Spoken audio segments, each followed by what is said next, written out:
The House will come to order. Members, please register.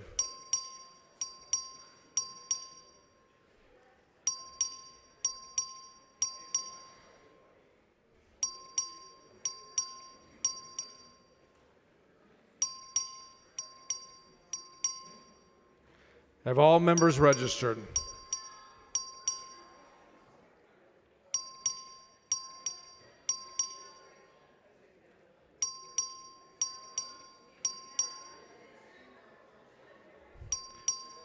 Please show Ms. Rose as present.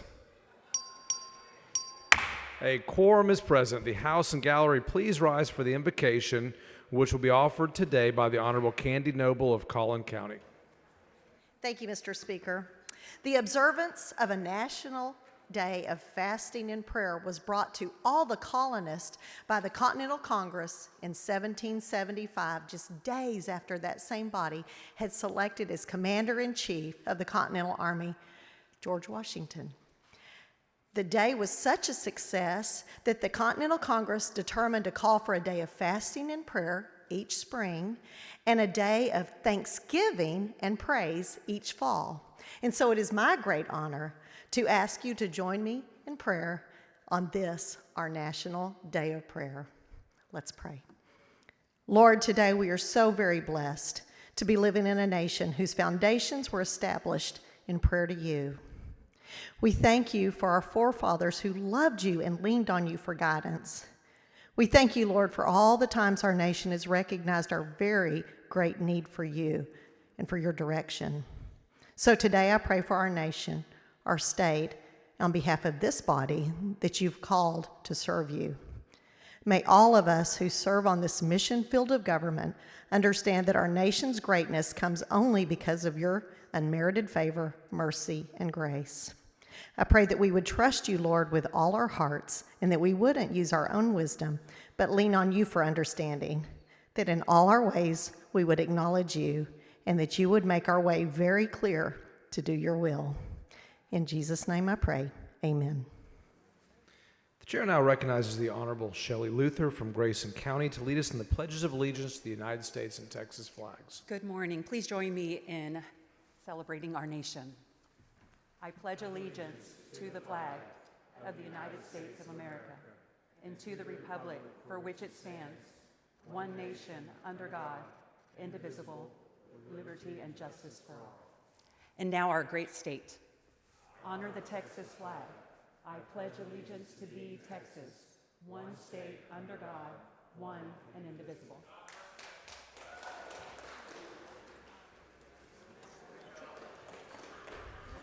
Please excuse Ms. Janice Holt because of an illness in the family on motion of Mr. Little. Is there objection? Chair is none so ordered.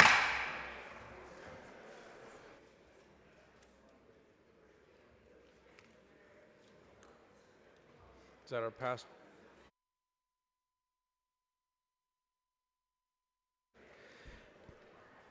Members, the chair is pleased to recognize Dr. John Merchler from Stonehill Seventh-day Adventist in Austin as our pastor of the day. Members, join me in welcoming our pastor of the day.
The chair is pleased to recognize Dr. Vishal Malpani from Austin as the Doctor of the Day. Members, join me in welcoming our Doctor of the Day.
Mr. Speaker, Ms. Doorkeeper, Mr. Speaker, I have a messenger from the Senate at the door of the House. admit the messenger.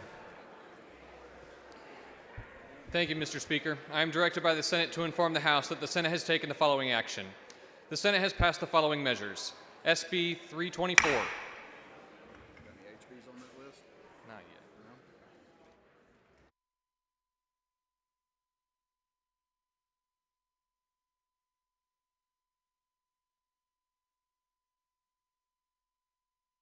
Mr. Guerin moves to defer the reading of referral bills to the end of today's business. Is there objection? Chair is none, so ordered. Mr. Lambert for a motion.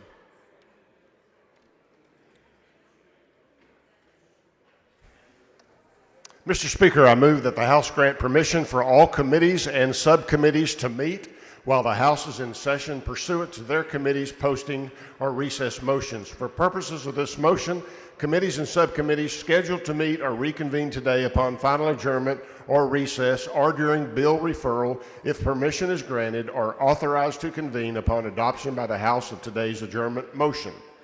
Members, you've heard the motion. Is there objection? Chair is none, so ordered. Mr. Van Dever for a motion. Thank you, Mr. Speaker. Mr. Speaker, I move that the House grant permission for the Committee on Public Health to meet while the House is in session today at 1 p.m. in room 3W9 to consider pending, referred, and committee business. Members, you've heard the motion. Is there objection? Chair is none, so ordered. Following announcement, the clerk will read the announcement. The Committee on Public Health will meet today at 1 p.m. in room 3W.9 in a formal meeting to consider pending, referred, and committee business.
Ms. Hernandez for a motion. Mr. Speaker, I move that the House grant permission for the Committee on State Affairs to meet while the House is in session today at 11 a.m. in room 1W14, the Agricultural Museum, to consider pending, referred, and committee business. Members, you've heard the motion. Is there objection? Chair is none, so ordered. Following announcement, the clerk will read the announcement. The Committee on State Affairs will meet today at 11 a.m. in room 1W.14 Agriculture Museum in a formal meeting to consider pending, referred, and committee business. Chair announces the following signed in the presence of the House. SB 1879, SB 1809, SB 1697, SB 1499, SB 1409, SB 1147, SB 1145, SB 1058, SB 1038, SB 839, 836, SB 711, SB 513, SB 487.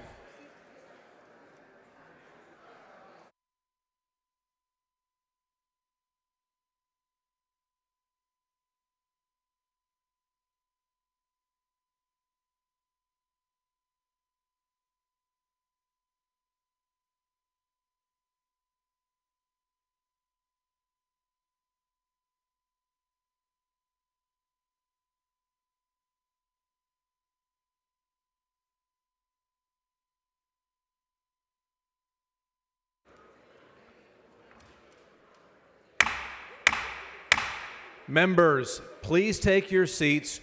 We have memorial resolutions. Chair lays out the following previously adopted resolution. The clerk will read the caption. H.R. 598 by Morales of Harris in memory of the Honorable James Earl Carter, Jr., the 39th President of the United States. Chair recognizes Ms. Morales. Thank you so much, Mr. Speaker and members. I rise today to honor a life of service of the 39th President of the United States, Jimmy Carter, and his wife, Rosalind Carter, two lives defined by three simple words: humility, service, and humanitarianism. President Carter passed away late last year at the remarkable age of 100. And in that century of life, nearly every moment was dedicated to service for his family, for his community, and for the world. His journey began in the U.S. Navy, where he served with distinction as a nuclear engineer and submariner. After leaving the Navy, he returned to his roots in Plains, Georgia, where he took over the family peanut farm and became a respected voice in his community. For me personally, as a child growing up in Texas, I remember watching Jimmy Carter on TV when I was just 9 years old. Even then, I could sense that this man, this humble peanut farmer, was someone different. He talked about fairness, about doing what's right, and about lifting others up. That made a lasting impression on me. As a state senator and later as governor of Georgia, Carter challenged racial discrimination at a time when it was deeply unpopular to do so in much of the South. He famously declared, "The time for racial discrimination is over." And that clarity of purpose propelled him into national prominence. On this day 49 years ago, Jimmy Carter won the Democratic primary right here in Texas, eventually going on to become the 39th President of the United States. His presidency focused on humanitarian progress. He pardoned 10,000 Vietnam War draft evaders and established the Department of Energy and Education, and championed environmental conservation. He brokered peace between Egypt and Israel and helped secure the release of 52 American hostages during the Iran hostage crisis. But it was in his post-presidency that he may have made his greatest mark. Through the Carter Center, Jimmy and Rosalind promoted peace, monitored elections in more than 40 countries, and helped nearly eradicate guinea worm disease, which once affected over 3.5 million people. They also built homes, literally built homes, with the Habitat for Humanity. Jimmy and Rosalind Carter were married for 77 years. He often said marrying her was his greatest accomplishment. Their legacy lives on through their children, grandchildren, and great-grandchildren. Their lives continue to inspire those of us who believe in service, compassion, and justice. Please join me in honoring the extraordinary legacy of President Jimmy Carter and First Lady Rosalind Carter. Members, John Bryant. Chair recognizes Mr. Bryant. I'll be brief, members, but I can't pass up the opportunity to speak briefly about my own experience with President Carter. I was a second-term member in the House, and his idealism and his mainstream political views and his great career of service that he had already had as governor of Georgia, state senator, school board member, Navy veteran, farmer, was well known to all of us. And it was a time after a period of great uncertainty. A president had resigned. We had our first unelected president serve for a period of time there. And he came in and caught the imagination of the whole country. He ran against, in the Democratic primary, our own United States senator based on a primary law that had been passed by the legislature, tailored for our hometown candidate. But a group of us thought Jimmy Carter was the future and joined in putting together his slate at a key time. He came into Texas, swept the Democratic primary, and all of a sudden all these greenhorns like me were delegates to a national Democratic convention, which we had never been to before. He went on to carry the state in the general election, and he had, in my view, a very successful presidency, notwithstanding the criticism that's often leveled at him. But most importantly, I think, is the example he set for the remainder of his life. I don't know of any president who can match the type of service that he gave to this country, not only in the work that he did and the people he drew to it, but also in just setting an example for all of us in how to live. I have said many times there were 2 or 3 things that were the biggest things that I think I contributed in my public career, and one of those 3 things was having been here at a moment in which he needed help, and we joined in and got his delegation together and got him the Democratic nomination that year. He's a great man. He's an example for all of us. I thank the good Lord that we had him here among us. Members, guests in the gallery, please rise and join us in observing a moment of silence.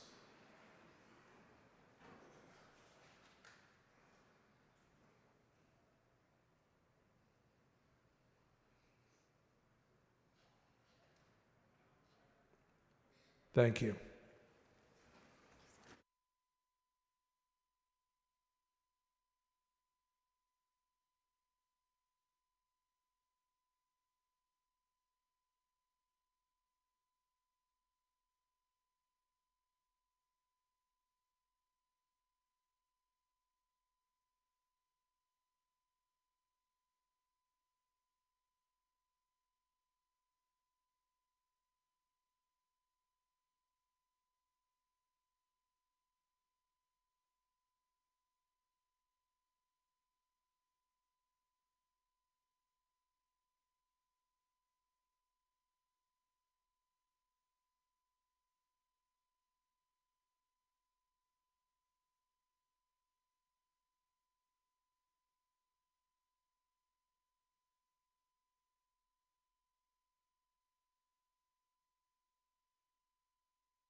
The chair lays out the following previously adopted resolution. The clerk will read the caption. H.R. 522 by Zwiener in memory of Dr. Alice Gale Hudgens of Hayes.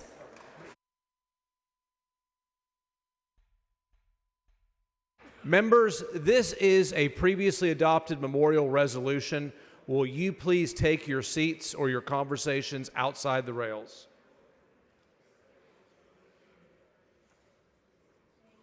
Chair recognizes Ms. Zwiener. Thank you, Mr. Speaker. Thank you, colleagues. Today, we honor the life of Dr. Alice Gale Hudgens, a devoted public servant, accomplished scholar, and passionate community advocate, who passed away on November 5th, 2024, at the age of 83. Happiness is the new rich. Inner peace is the new success. Health is the new wealth. Kindness is the new cool. That was the motto that Dr. Hudgens lived by. From an early age, Dr. Hudgens' life was defined by resilience, excellence, and a fierce curiosity. Her lifelong commitment to education earned her 3 advanced degrees from the University of Texas at Austin and a Ford Foundation scholarship.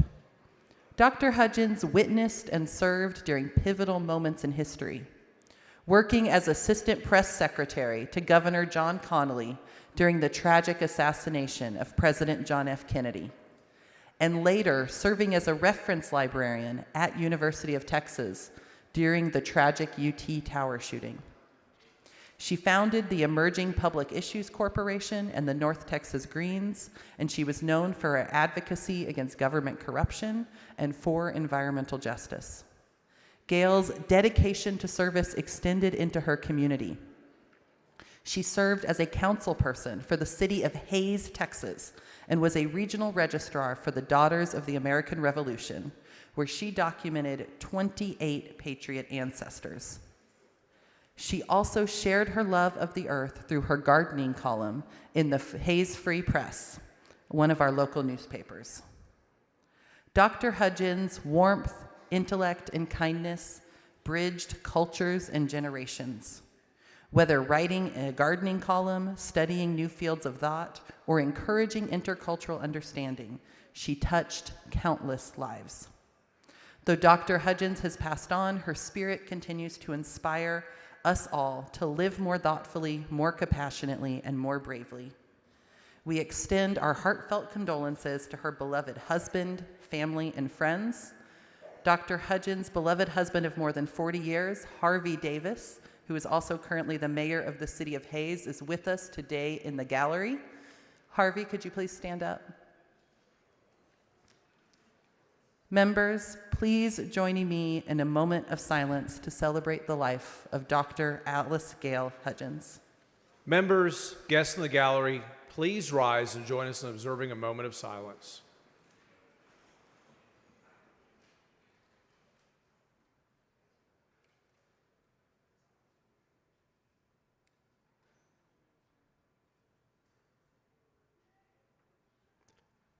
Thank you.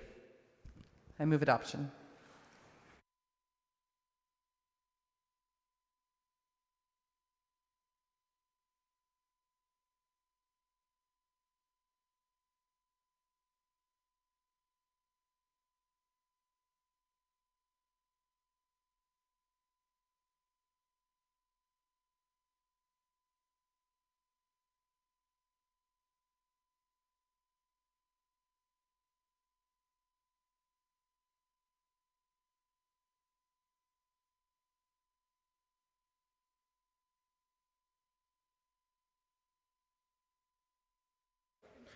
Chair recognizes Mr. Louderback for a motion.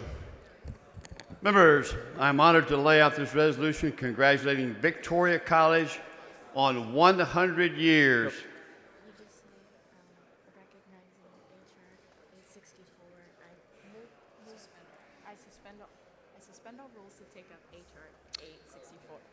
I suspend all rules to take up H.R. 864.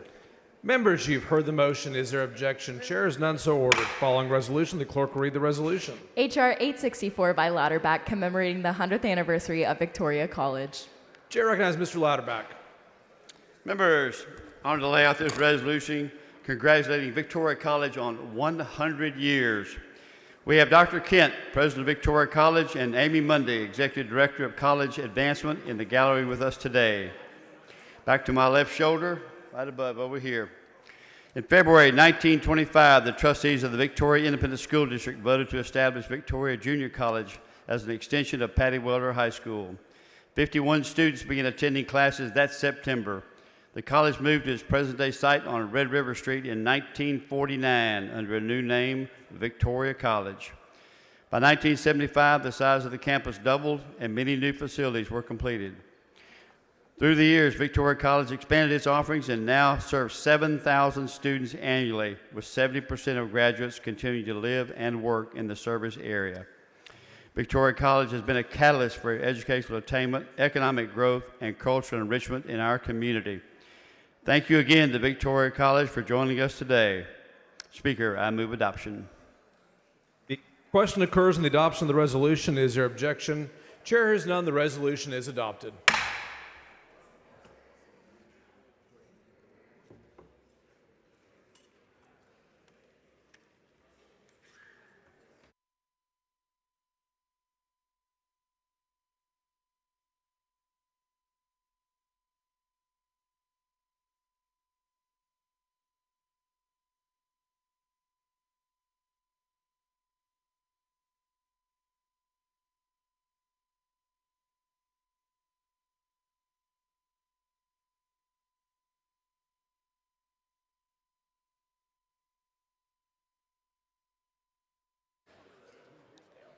For what purpose?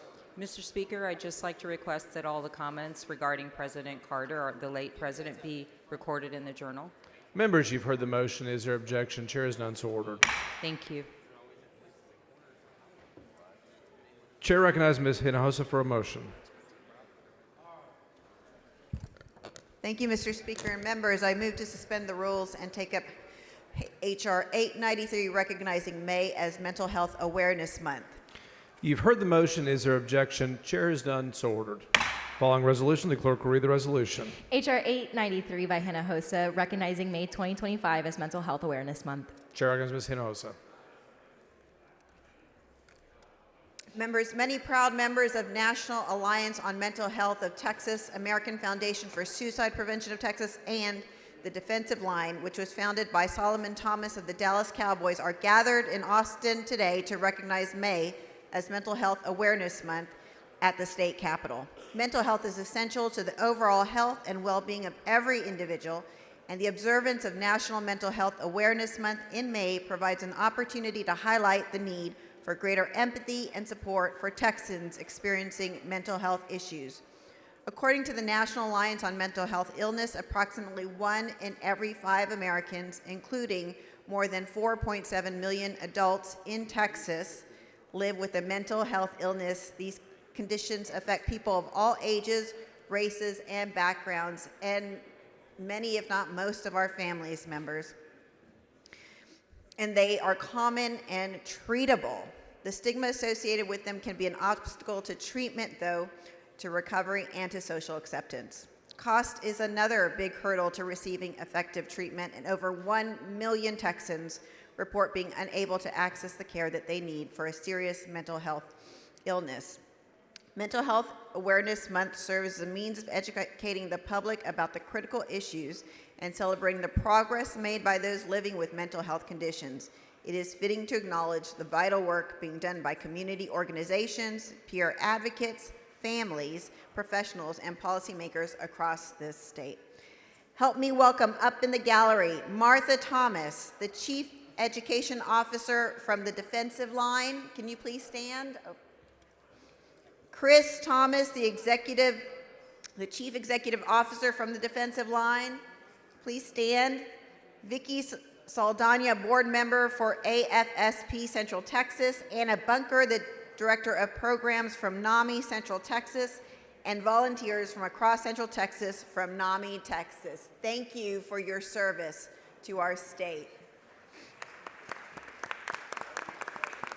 And thank you for everything you do to support the citizens of Texas and advocating for and bringing awareness to mental health needs of Texans across the state. We appreciate your efforts and advocacy. Welcome to your Texas House. And I move adoption. Thank you, Mr. Speaker. Question occurs in the adoption of the resolution. Is there objection? Chair is none. The resolution is adopted.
Chair recognizes Mr. Dyson for a recognition. It is right up there. Thank you, Mr. Speaker. Members, if you have any of the Aggie interns, the system interns in your office, I invite you to come down and join us for this recognition. Especially those of you Aggie interns, we already did that part, didn't we? These students come from across the Texas A&M University system are gaining valuable hands-on experience while contributing meaningfully to public service. The Agricultural and Natural Resource Policy Internship Program has placed and supported over 1,000 students since its founding in 1990. This year, 8 interns are serving, bringing expertise in agriculture and natural resources to offices. The Public Policy Internship Program has prepared nearly 1,000 students for careers in public policy. During this session, 25 interns are serving across Austin, including one from Texas A&M International University in Laredo. The Bush School Capstone Program has been a part of legislative session since the 82nd session. This year, 8 graduate students are working in the legislature, applying advanced research and policy skills to real-world issues. The Texas A&M School of Law Residency Externship Program places law students in executive, legislative, and advocacy roles. For 2025, 2 law students are serving in Austin, Texas. Tarleton State University continues to build upon a strong tradition of policy internships. This year, 5 students are serving in roles focused on public policy, education, healthcare, criminal justice, and more. These 48 student interns are more than just names on a roster. They are emerging leaders who are gaining real-world experience and making a lasting impact on the state of Texas. I believe several of them are joining us in the gallery. If you would stand to be recognized, all the interns.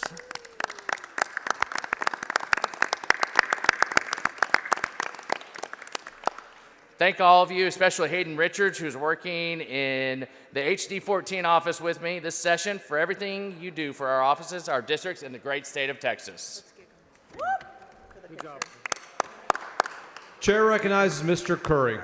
Oh, Thank you, Representative Dyson. I can't think of a better group to recognize than our Aggies. So just whatever you do, don't forget this. What you call an Aggie 5 years after graduation, boss. Have a great day and gig 'em. Thank you, Mr. Speaker. Thank you, members.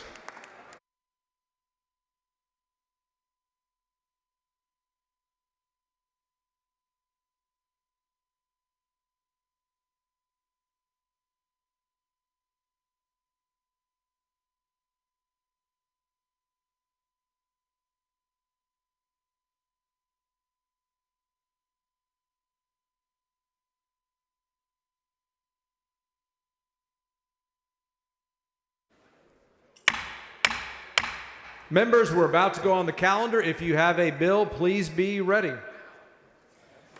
Chair lays out on third reading Senate Bill 304. The clerk will read the bill. Senate Bill 304 by Perry relating to the jurisdiction of municipal courts over health and safety and nuisance abatement ordinances. Chair recognizes Mr. Darby. Thank you, Mr. Speaker. Members, this simply allows municipal courts to change their jurisdictional limits with move passage. Question occurs on final passage. Record vote. Clerk ring the bell. Mr. Landgraf voting aye. Have all members voted? Mr. Alcott voting no. Have all members voted?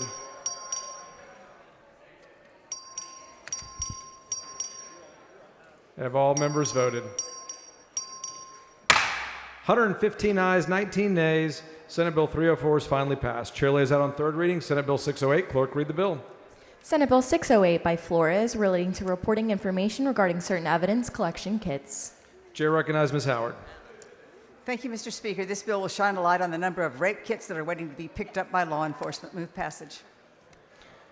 Question occurs on final passage. Record vote. Clerk, ring the bell. Ms. Rose voting aye.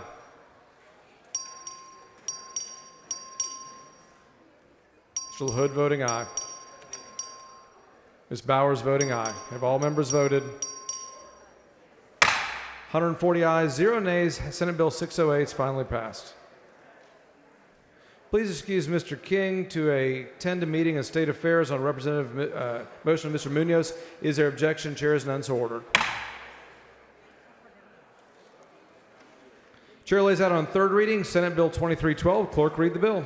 Senate Bill 2312 by Hughes relating to the establishment and powers and duties of the Texas Advisory Committee on Geopolitical Conflict. Chair has Mr. Hefner.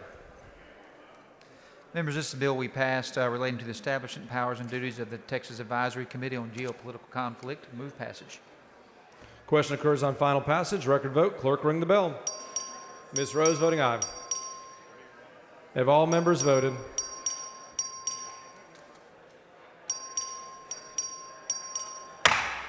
(127 ayes, 13 nays). Senate Bill 2312 is finally passed. Chair lays out on third reading Senate Bill 494. Clerk, read the bill. Senate Bill 494 by Sparks relating to the establishment of a Theft of Petroleum Products Task Force. Chair has Mr. Landgraf. Thank you, Mr. Speaker. This bill would establish the task force to combat oil field theft and petroleum theft. I move passage. Question occurs on final passage. Record vote. Clerk, ring the bell.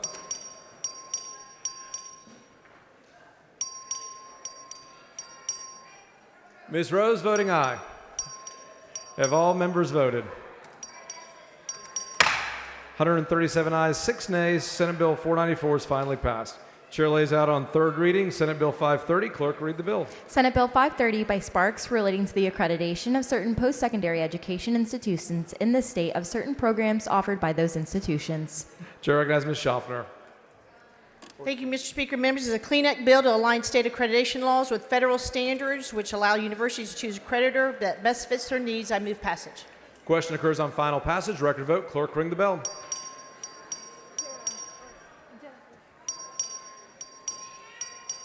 Ms. Rose voting no. Have all members voted?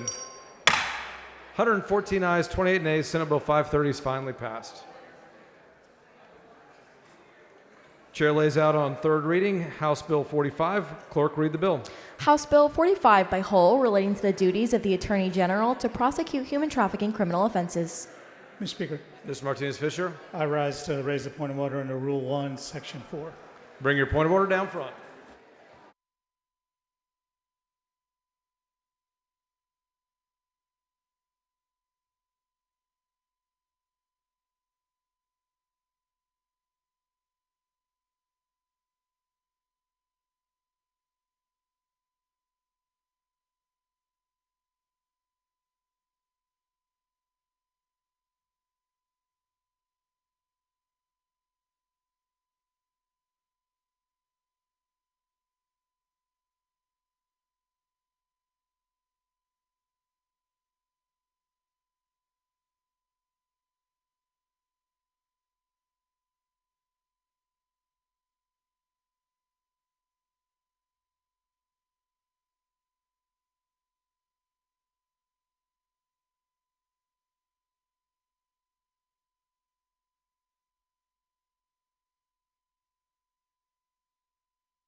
point of order is withdrawn. Please excuse Mr. Tallarico because of important business on a motion of Mr. Busey. Is there objection? The chair hears none, so ordered.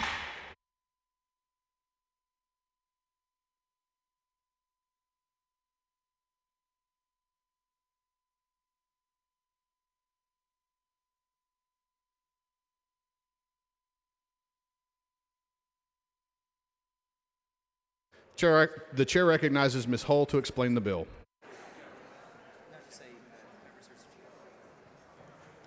Members, there's a GO.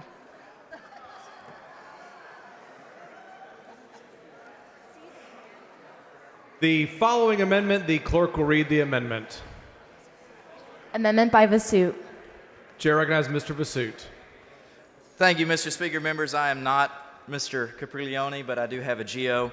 Yesterday, on second reading, Representative Dutton was asking questions about the specific provisions of Representative Hull's floor amendment. If you remember, there was a question of how B1 and 2 interrelated and what would happen if there was a conflict between the determination and the finding. This floor amendment, which Representative Dutton has approved, and which I've run by Representative Moody, clarifies to make sure there's not a conflict between the finding and the determination, so there's no ambiguity in the law. So happy Moody, to answer any questions. Mr. Moody, for what purpose? Will gentleman yield for a couple questions? Gentleman yield for questions? Happy to. Gentleman All right. yields. Thank you so much, Mr. Vasut. So, in debate yesterday, there was an amendment by Representative Hull that created this conflict between the local prosecutor and the Attorney General. When they stepped in, it allowed them to come before a district court. Correct. To resolve that conflict. Yes. And the language in that amendment is being amended by this third reading amendment to ensure that we have a resolution to that particular conflict. Absolutely. That's all it does. Okay. Does it do anything to address the unconstitutional delegation of authority to the Attorney General? It ensures that the constitutional delegation of authority to the Attorney General is effective. Mr. Vasut sends up an amendment. It is acceptable to the author. Is there objection? Chair hears none. The amendment's adopted. Ms. Hull to close on her bill. Thank you, Mr. Speaker. Members, this bill gives the OAG the duty to prosecute human trafficking cases if local prosecutors haven't acted within 6 months. Let's make sure we get these evil perpetrators, these heinous traffickers behind bars. Move passage. Question occurs on final passage. Record vote. Clerk, ring the bell. Show Mr. Metcalf voting aye, Ms. Hull voting aye. Ms. Hinojosa voted no. Ms. Rose voting no. Have all members voted? 86 ayes, 58 nays. House Bill 45 is finally passed. Please excuse Mr. Metcalf and Ms. Hull to attend a meeting on state affairs on motion of Mr. Hefner. Is there objection? Chair is none, so ordered.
Chair lays out on third reading House Bill 2520. Clerk, read the bill. HB 2520 by Johnson relating to the Open Meetings Law. Chair goes Ms. Thompson for a motion. Mr. Speaker and members, I move to postpone further consideration of House Bill 2520 until the end of the third reading calendar. Members, you've heard the motion. Is there objection? Chair is none, so ordered. Chair lays out on third reading House Bill 35. Clerk, read the bill. HB 35 by Thompson relating to a peer support network for first responders. Chair recognizes Ms. Thompson. Mr. Speaker, members, this is a bill we passed on yesterday, making sure that a person who works as a firefighter or EMS has mental health treatment because this is a high area for suicide. I move passage. Question occurs on final passage. Record vote. Clerk, ring the bell.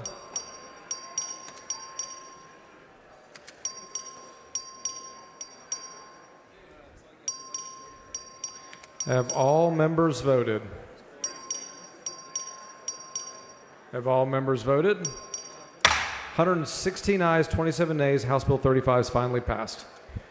Chair lays out on third reading House Bill 47. Clerk, read the bill. House Bill 47 by Howard relating to sexual assault and other sexual offenses. Chair has Ms. Howard. Thank you, Mr. Speaker. This bill is the culmination of the dedicated work of the Sexual Assault Survivors Task Force to implement survivor-centered sexual assault policy reform. Move passage. Question occurs on final passage. Record vote. Clerk, ring the bell.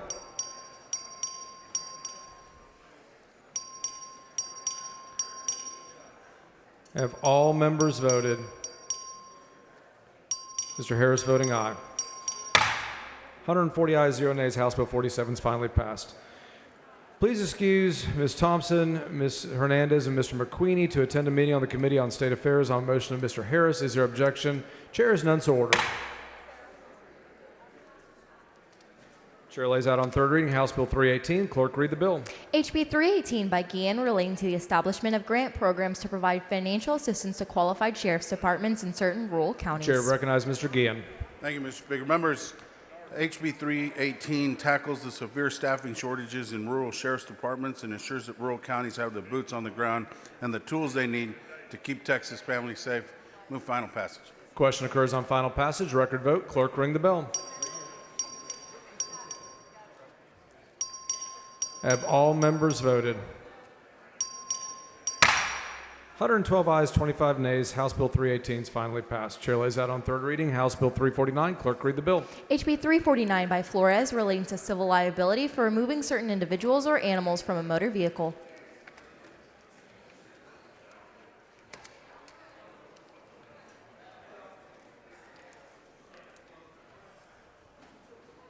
Chair has Ms. Flores.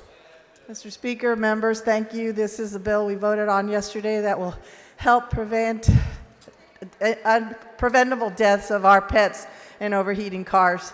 Please vote aye. Move passage. Question occurs on final passage. Record vote. Clerk, ring the bell. Ms. Flores voting aye. Have all members voted? Have all members voted? 86 ayes, 50 nays. House Bill 349 is finally passed. Please excuse Mr. Guerin, Mr. Turner, Mr. Darby, Mr. Smithy, and Ms. Davis to attend a meeting on the Committee of State Affairs on motion of Mr. Harris. Is there objection? Chair is none, so ordered. Are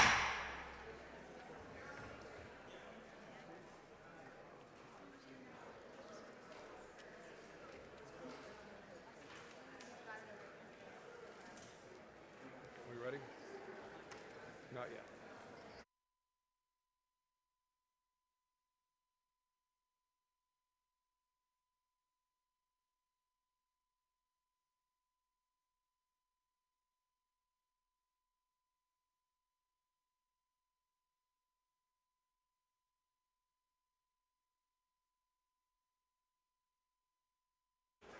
Chair lays out on third reading House Bill 554. The clerk will read the bill. House Bill 554 by Leo Wilson relating to the sale of fireworks on and before the Juneteenth holiday in certain counties. Chair recognizes Ms. Leo Wilson.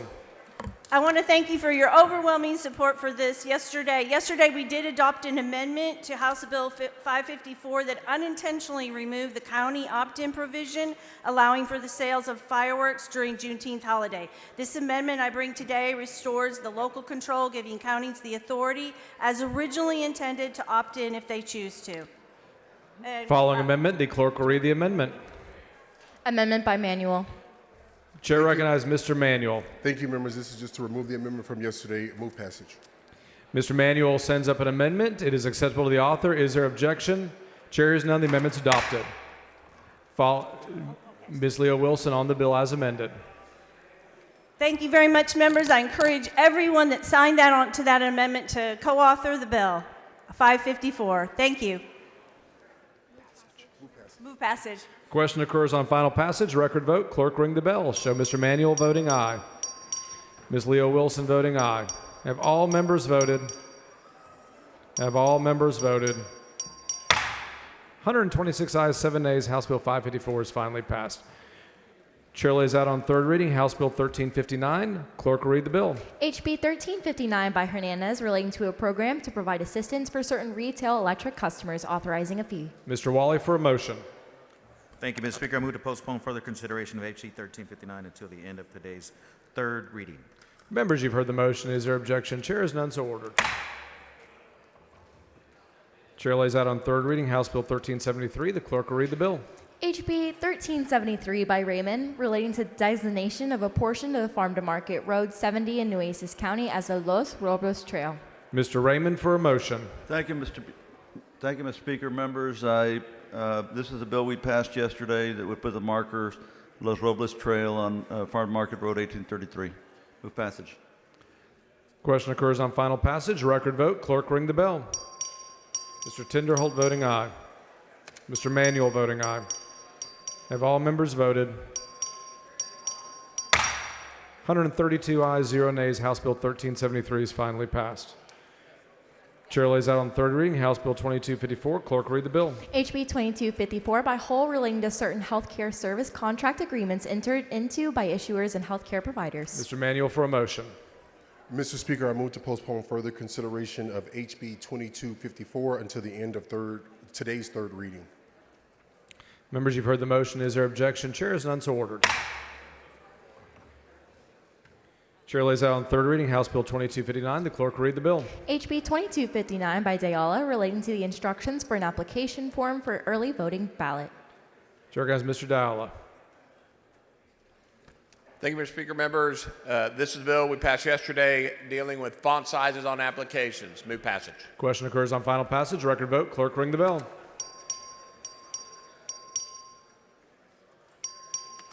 Have all members voted? 131 ayes and 1 nay. House Bill 2259 is finally passed. Chair lays out on third reading House Bill 2853. The clerk will read the bill. HB 2853 by Perez of El Paso relating to student union building fees at the University of Texas at El Paso. Chair has Mr. Perez. Thank you, Mr. Speaker. Members, this is the bill that was passed yesterday affecting the University of Texas at El Paso, allowing the university to adjust student fees after the election. Thank you. Move passage. Question occurs on final passage. Record vote. Clerk ring the bell.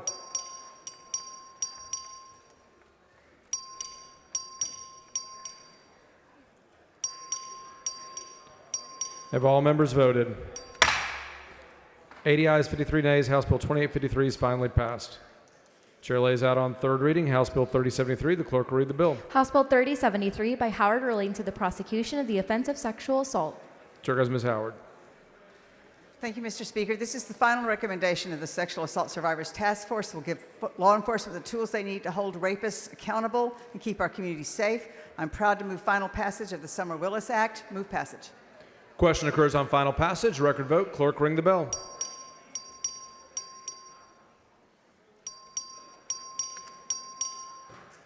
Have all members voted? 129 ayes, 4 nays. House Bill 3073 is finally passed. Chair lays out on third reading House Bill 3088. Clerk read the bill. HB 3088 by Orr relating to standards and procedures for purchasing goods for resale by the Parks and Wildlife Department. Chair has Ms. Orr. Thank you, Mr. Speaker. Members, this bill will allow Texas Parks and Wildlife Department to more easily acquire site-specific customized products as well as goods made by local artists for their gift shops. Please move passage. Question occurs on final passage. Record vote. Clerk ring the bell. Have all members voted? 131 ayes, 4 nays. House Bill 3088 is finally passed. Chair lays out on third reading House Bill 353. The clerk will read the bill. HB 353 by Patterson relating to creating the criminal offense of trespass on or near school or daycare center property. Chair has Mr. Patterson.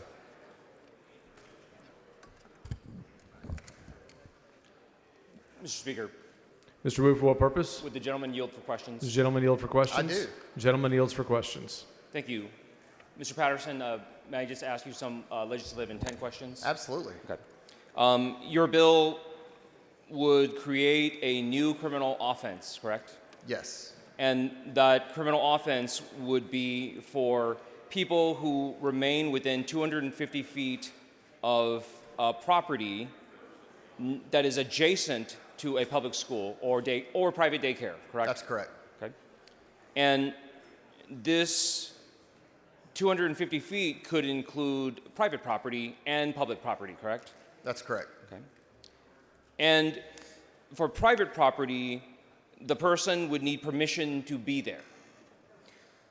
I'm sorry, could you repeat did you say public or private? That's Private. Only part of I'm sorry, this. for private property. Well, they could be there without permission, but if they're asked to leave and given notice, if they're loitering and asked to leave, they need to leave the premises.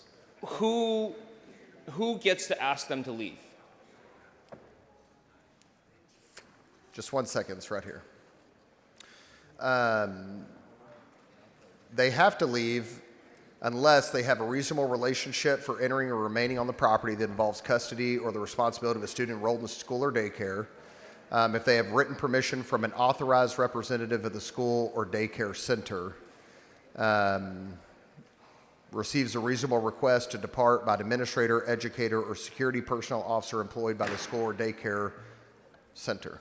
Now, just to be clear, we're talking about private property that is not a part of school property or the daycare property, correct? Yeah, let me tell you where this bill came about. So I have a mom in my district that brought this idea forward because there's this creepy dude that hangs out right next to the daycare playground and sits there and watches the kids all day to the point where the kids don't even feel safe to be on the playground. The teachers actually don't take the kids onto the playground when this gentleman is present. And so what this bill aims to do is to make it where if someone's being a creep around a daycare or a school, that they can have a reasonable request to leave, and if they don't leave, then the police can get involved. Currently, the police are unable to ask anyone to leave because it's not their property, and in these high dense growth areas, you've got daycares that are part of a larger development where it may not necessarily be their property 1 foot outside the gate of the playground. So I want to be clear. Let's say there's a daycare on one side of the street and a different private property on the other side of the street within 250 feet. Yes. If there is somebody that is on that second private property and people at the school don't want them there, but the owners of that second private property says they're perfectly fine there, that would be an offense. Yes. Okay. Now, can I do a second scenario with you? Yes. Let's talk about public property. If, let's say, around a public school, across the street, there are other businesses within 250 feet. And there are people who use those businesses, but they're on the public sidewalk. And some of them like to hang out on the public sidewalk and hang around because that's their constitutional right to be in public spaces and meet.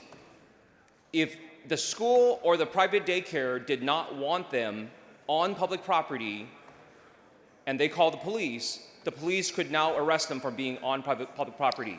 I don't think that that's a reasonable example. Okay. So let me ask it again.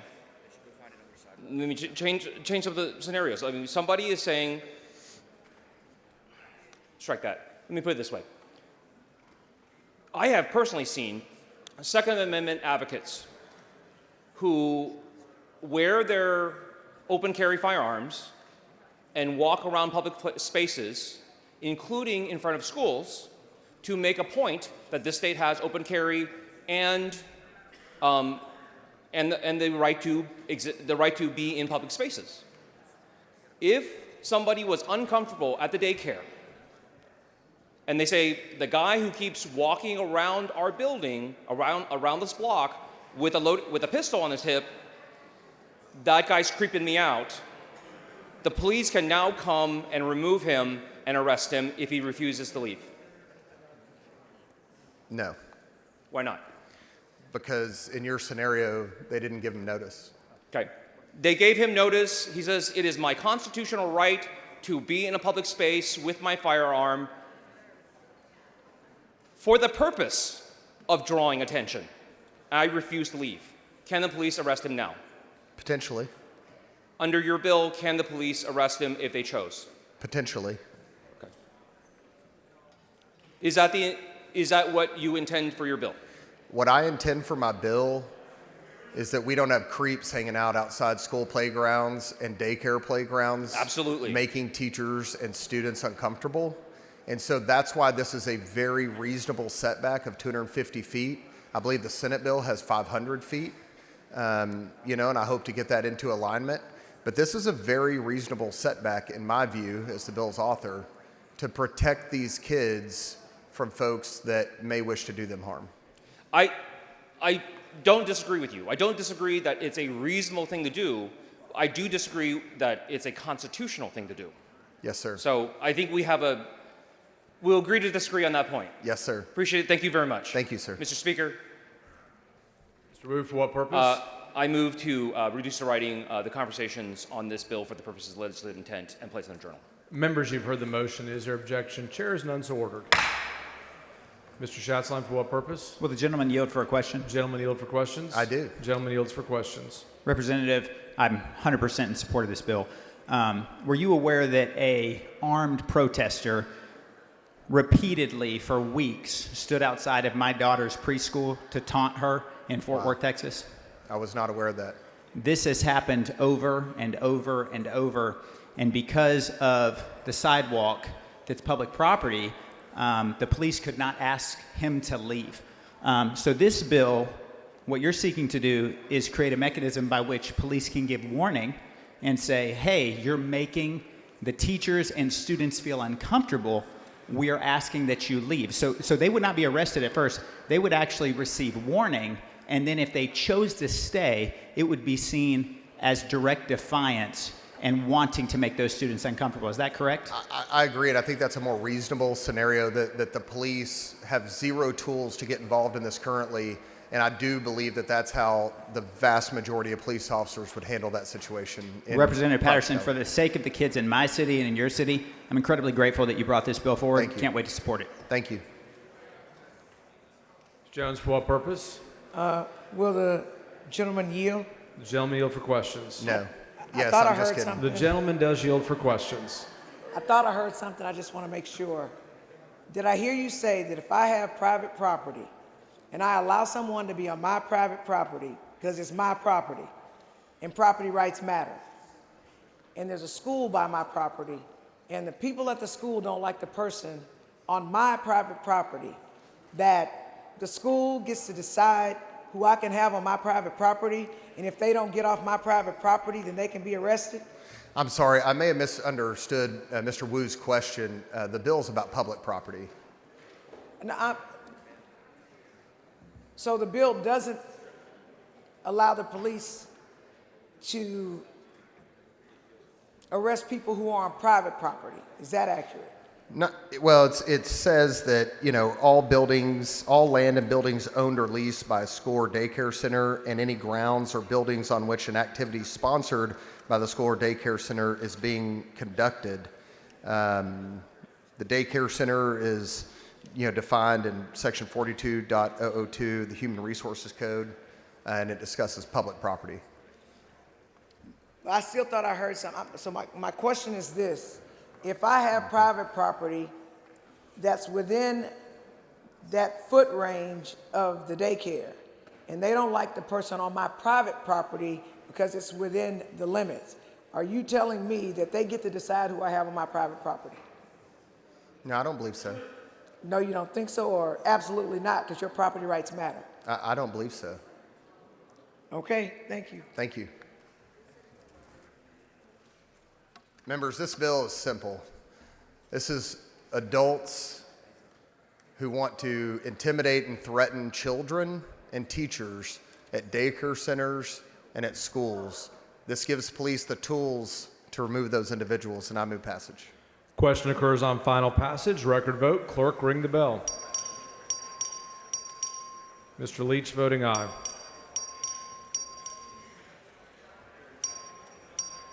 Mr. Alcott voting aye. Have all members voted? 124 ayes and 10 nays. House Bill 353 is finally passed. Mr. Buckley for a motion.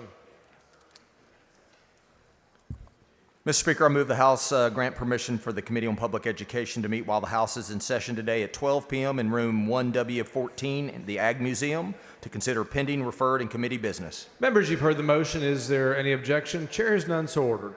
Following announcement, the clerk will read the announcement. The Committee on Public Education will meet today at 12 p.m. in room 1W.14 Agriculture Museum in a formal meeting to consider pending, referred, and committee business. Chair lays out on third reading House Bill 355. The clerk will read the bill.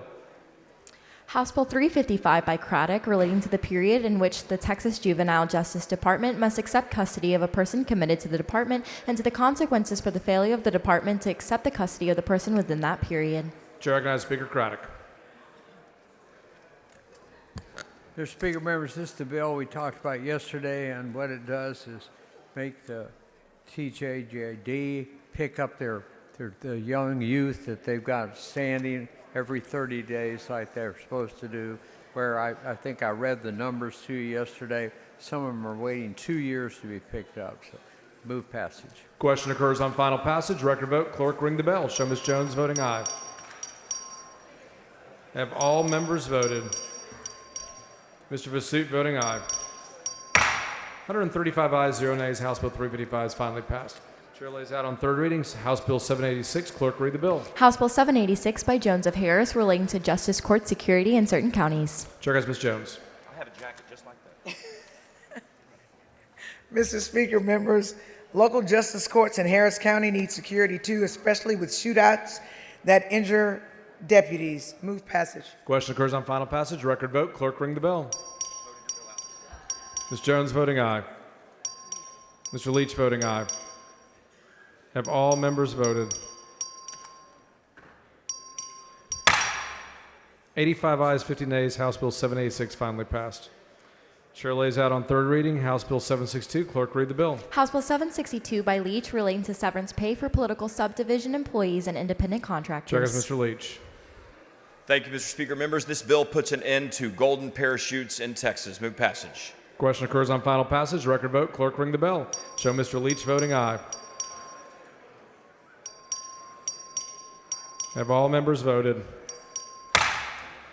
128 ayes, 6 nays. House Bill 762 is finally passed. Chair lays out on third reading House Bill 705. Clerk read the bill. House Bill 705 by Wilson relating to the cosmetology licensure compact authorizing fees. Chair has Mr. Wilson.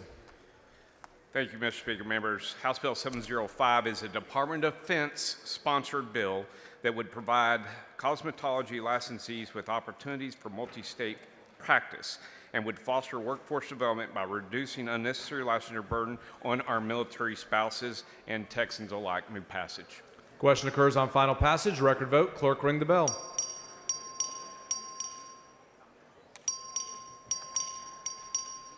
Have all members voted? 129 ayes, 6 nays. House Bill 705 is finally passed. Chair lays out on third reading House Bill 932. Clerk read the bill. House Bill 932 by Wale relating to the occupational therapy licensure compact authorizing fees. Chair recognizes Mr. Wale. Thank you, Mr. Speaker. Members, HB 932 establishes an occupational therapy licensure compact enabling the licensed occupational therapists and assistants to practice across the states. I move passage. Question occurs on final passage. Record vote. Clerk ring the bell.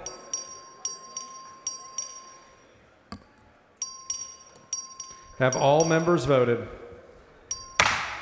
116 ayes, 19 nays. House Bill 932 is finally passed. Chair lays out on third reading House Bill 849. Clerk read the bill. House Bill 849 by Vasut relating to the authority of the County Board of the Park Commissioners to hold a meeting by video conference call. Chair has Mr. Vasut. Thank you, Mr. Speaker. Members, this is a bill that simply allows park boards of counties to be treated with video conferencing the same way they are with audio. Move passage. Question occurs on final passage. Record vote. Clerk ring the bell. Have all members voted? There being 138 ayes, 0 nays, House Bill 849 is finally passed.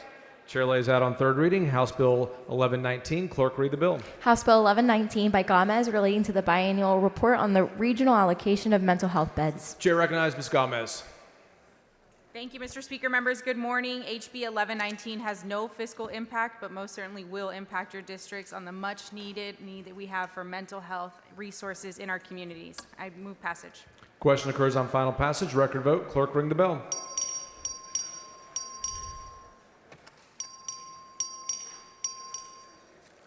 Have all members voted? 105 ayes, 33 nays. House Bill 1119 is finally passed. Chair lays out on third reading House Bill 3041. Clerk, read the bill. House Bill 3041 by Paul relating to the measures to support the enrollment of students with a non-traditional secondary education at public institutions of higher education, including eligibility for certain student financial assistance programs. Chair recognizes Mr. Paul. Ensure fair treatment for students. Move passage. Question occurs on final passage. Record vote. Clerk, ring the bell. Have all members voted? 139 ayes, 0 nays. House Bill 3041 is finally passed. Chair lays out on third reading House Bill 713. Clerk, read the bill. House Bill 713 by Howard relating to an exception to certain reporting requirements for healthcare providers reviewing selected cases for the Texas Maternal Mortality and Morbidity Review Committee. Chair has Ms. Howard. Thank you, Mr. Speaker. This bill improves government efficiency, saves the state time and money, and helps save the lives of Texas moms. Move passage. Question occurs on final passage. Record vote. Clerk, ring the bell.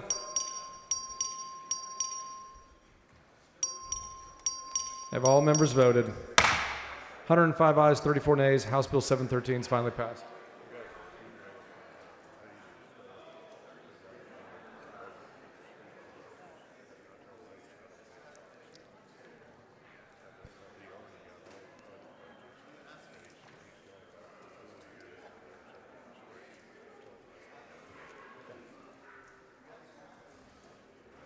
Chair lays out on third reading House Bill 3104. Clerk, read the bill. House Bill 3104 by McLaughlin relating to the salary of bailiffs appointed by certain district courts in Webb County. Chair has Mr. McLaughlin.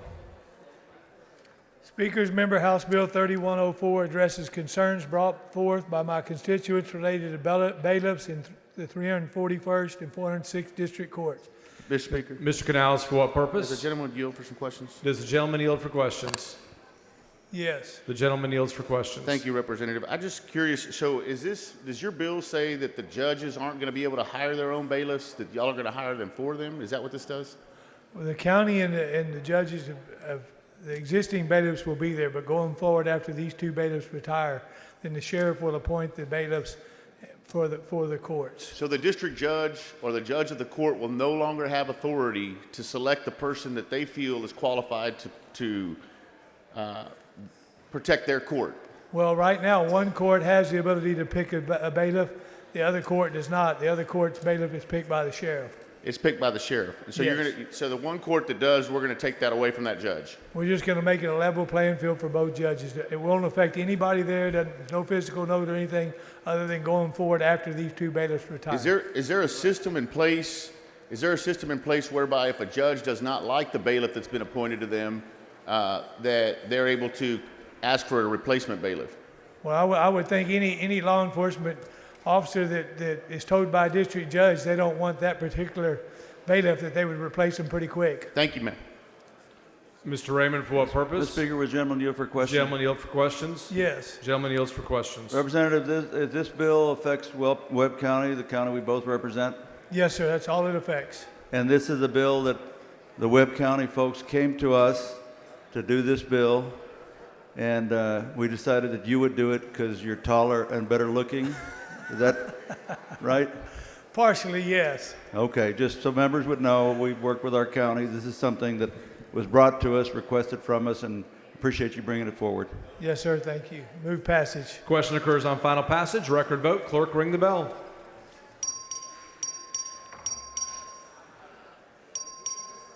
Have all members voted? 141 ayes and 2 nays. House Bill 3104 is finally passed. Chair lays out on third reading House Bill 3970. Clerk will read the bill. House Bill 3970 by Darby relating to electricity planning for large loads. Chair recognizes Mr. Darby. Thank you, Mr. Speaker. Members, this bill simply addresses large load interconnection with the grid. Move passage. Question occurs on final passage. Record vote. Clerk ring the bell.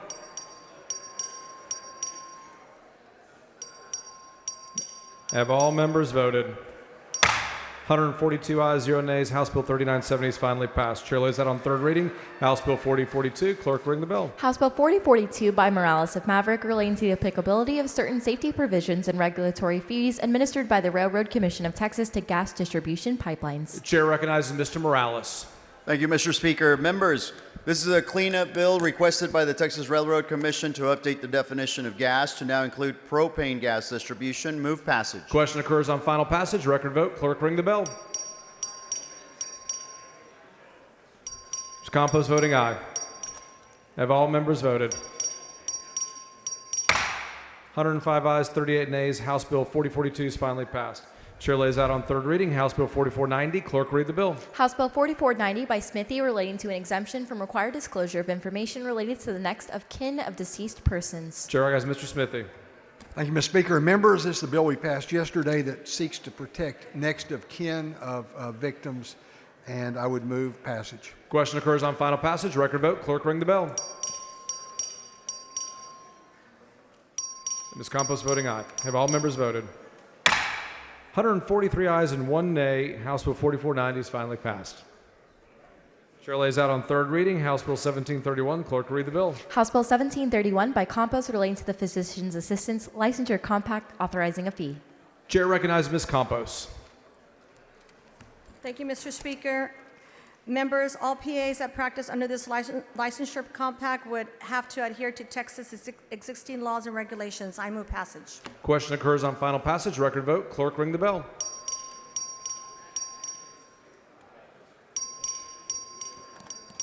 Have all members voted? 114 ayes, 28 nays. House Bill 1731 is finally passed. Chair lays out on third reading House Bill 2607. Clerk, read the bill. House Bill 2607 by Wharton relating to the terms of the member of the Board of Hospital Managers and Leasing Authority of the Walker County Hospital District. Chair recognizes Mr. Wharton. Thank you, Mr. Speaker. Members, this is the bill that updates the terms of the members of the Walker County Hospital District and allows the board to lease all or part of its property. Thank you. I move passage. Question occurs on final passage. Record vote. Clerk, ring the bell. Have all members voted? 142 ayes, 0 nays. House Bill 2607 is finally passed. Chair lays out on third reading House Bill 3689. The clerk will read the bill. House Bill 3689 by Hunter relating to funding of excess losses and operating expenses of the Texas Windstorm Insurance Association, authorizing an assessment, authorizing a surcharge. Chair recognizes Mr. Hunter. Thank you, Mr. Speaker. This is the TWIA reform. Move passage. Question occurs on final passage. Record vote. Clerk, ring the bell.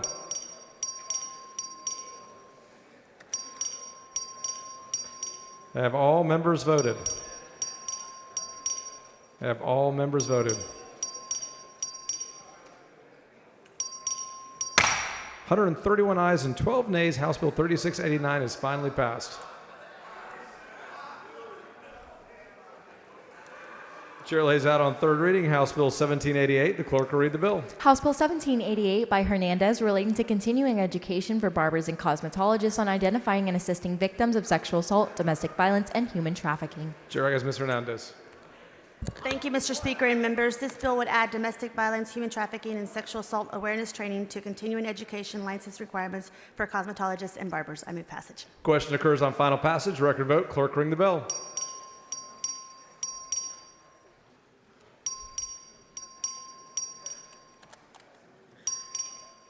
Have all members voted?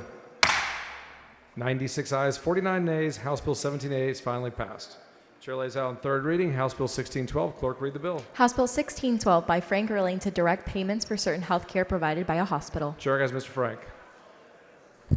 Mr. Speaker, members, this is the bill that protects the uninsured patients from getting charged more than 25% above the average commercial price accepted by a hospital.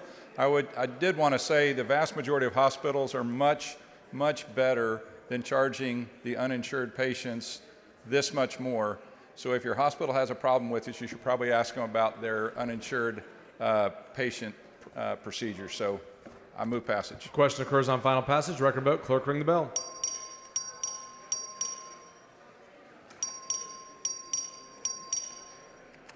Have all members voted?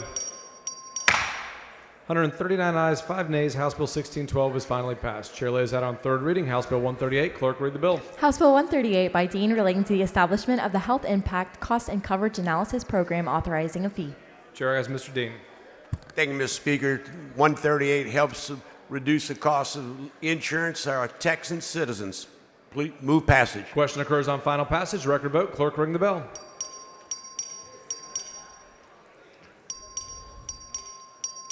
Have all members voted? There being 138 ayes and 3 nays, House Bill 138 is finally passed. Chair lays out House Bill 2520 as a matter of postponed business on third reading. The clerk will read the bill. House Bill 2520 by Johnson relating to the Open Meetings Law. Chair has Ms. Johnson. Ensures Open Meetings Act applies to TEA installed Board of Managers. Move passage. Question occurs on final passage. Record vote. Clerk, ring the bell.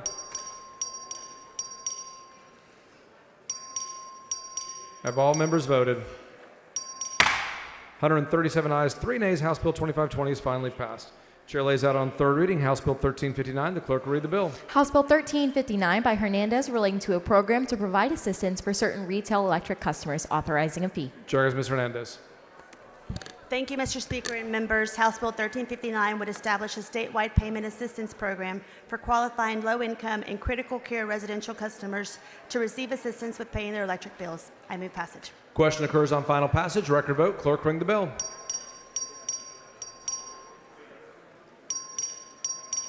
Ms. Hernandez voting aye. Have all members voted? 100 ayes, 45 nays. House Bill 1359 is finally passed. Chair lays out House Bill 2254 as a matter of postponed business on third reading. The clerk will read the bill. House Bill 2254 by Hull relating to certain healthcare services contract agreements entered into by issuers and healthcare providers. Chair has Ms. Hull. Members, this is the bill that allows primary care physicians to voluntarily enter into capitated value-based payment arrangements with insurers. Move passage. Question occurs on final passage. Record vote. Clerk, ring the bell. Have all members voted? 144 ayes, 0 nays. House Bill 2254 is finally passed.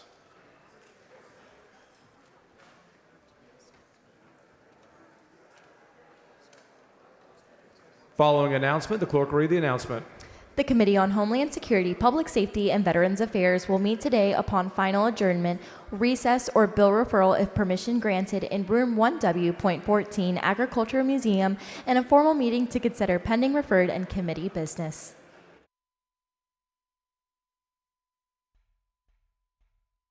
Mr. Guerin for an announcement. Thank you, Mr. Speaker and members. In about 30 minutes, we're going to be having Gabe's Burgers in the lounge for purchase. Thank you, Mr. Speaker.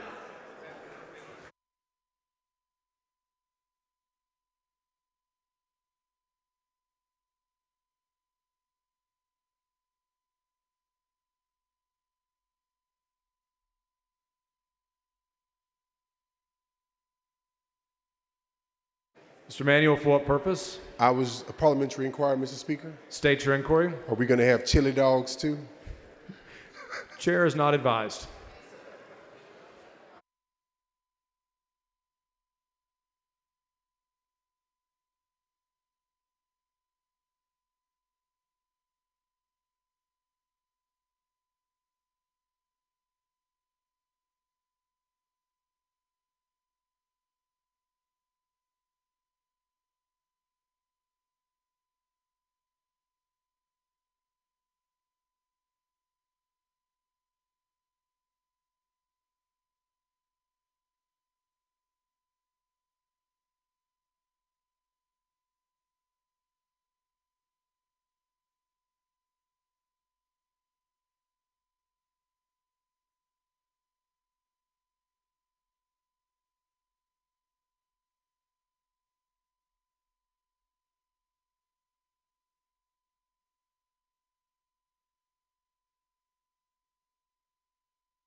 Members, the next bill on the calendar is House Bill 15. The Senate companion is over and eligible. The chair lays out on second reading SB 29. The clerk will read the bill. Senate Bill 29 by Hughes relating to business entities. Chair has Mr. Meyer.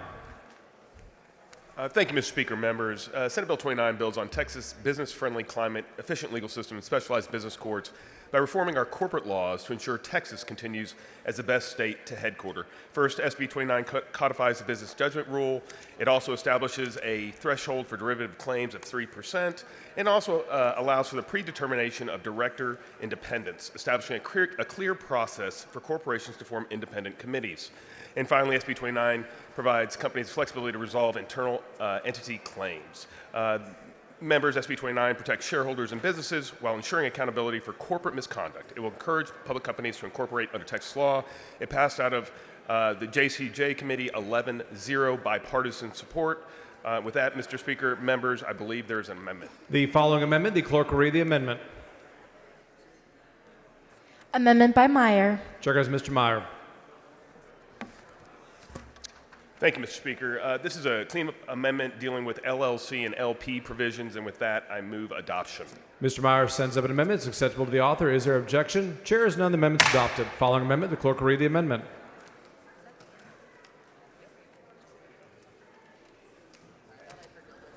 Amendment by Zwiener. Chair has Ms. Wiener. Thank you, Mr. Speaker, members. I'm very grateful to Chairman Meyer for working with me on this amendment. Those of y'all who've done anything with business law know that directors, officers, managers have a couple of duties, both duty of care and duty of loyalty. This amendment helps make it clear in this codification that the provisions also apply to the duty of loyalty. I believe the amendment is acceptable to the author, and I move adoption. Ms. Wiener sends up an amendment. It's acceptable to the author. Is there any objection? Chair has none. The amendment's adopted. Chair recognizes Mr. Meyer to close on his bill.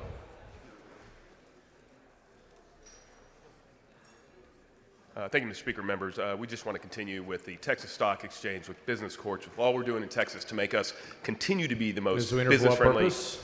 Will the gentleman yield for some questions? Gentleman yield for questions. I will yield. Gentleman yields for questions. Thank you so much, Chairman Meyer, and thank you so much for working with me and about some of my concerns on this legislation. Absolutely. I really admire a lot of what you're trying to do in this bill, but I did want to ask you just a couple of questions to make sure we're all clear on how this is going to function.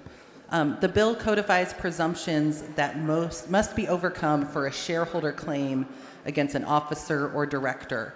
Does it protect a director who willfully violates their duty of loyalty? No, it does not. A willful violation of the duty of loyalty would be intentional misconduct under the statute.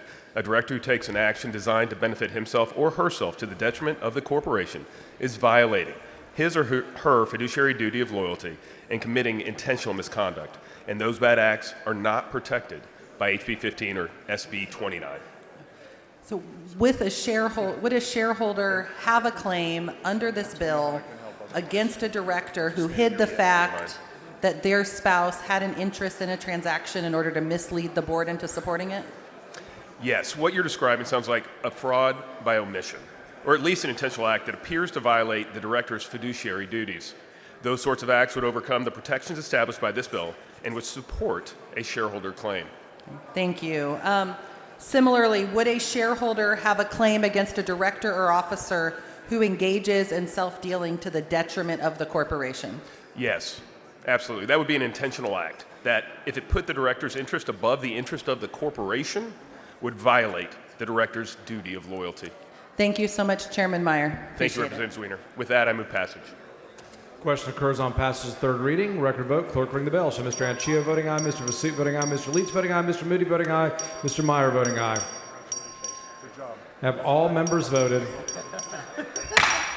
132 ayes and 9 nays. Senate Bill 29 is passed to third reading. Mr. Meyer moves to lay House Bill 15 on the table subject to call. Is there objection? Chair is none. The motion is adopted. Next bill on the calendar is House Bill 1971. The Senate companion is over and eligible. The chair lays out on second reading Senate Bill 879. The clerk will read the bill. Senate Bill 879 by Birdwell relating to an exemption for drillers or operators of closed-loop geothermal injection wells from certain requirements applicable to persons involved in activities under the jurisdiction of the Railroad Commission of Texas. Chair recognizes Mr. Darby.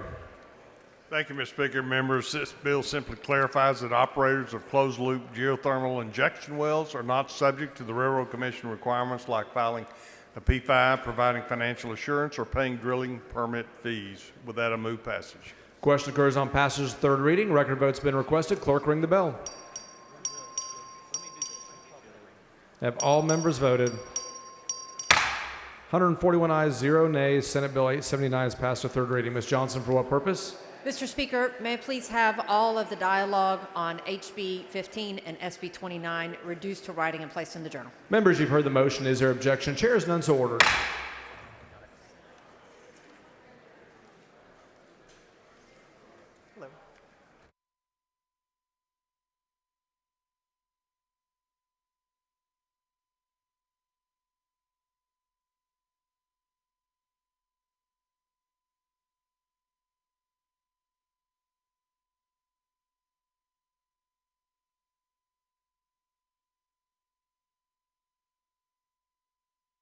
Mr. Darby moves to lay House Bill 1971 on the table, subject to call. Is there objection? Chair hears none.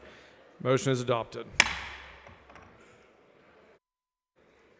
Next bill on the calendar is HB 1338. The Senate companion is over and eligible. The chair lays out on second reading SB 65. Clerk will read the bill. SB 65 by Zaffarini, relating to the adoption of uniform rules for hours of work for certain county employees. Chair recognizes Ms. Leo Wilson. Speaker, members, SB 65 allows counties with a population of more than 265,000 to set their uniform work hours for their county offices. Speaker, I move passage. Question occurs on final passage of third reading. Record vote. Clerk, ring the bell. All members voted. 142 ayes, 0 nays. Senate Bill 65 is passed to third reading. Ms. Leo Wilson moves to lay House Bill 1338 on the table, subject to call. Is there objection? Chair is none. The motion is adopted.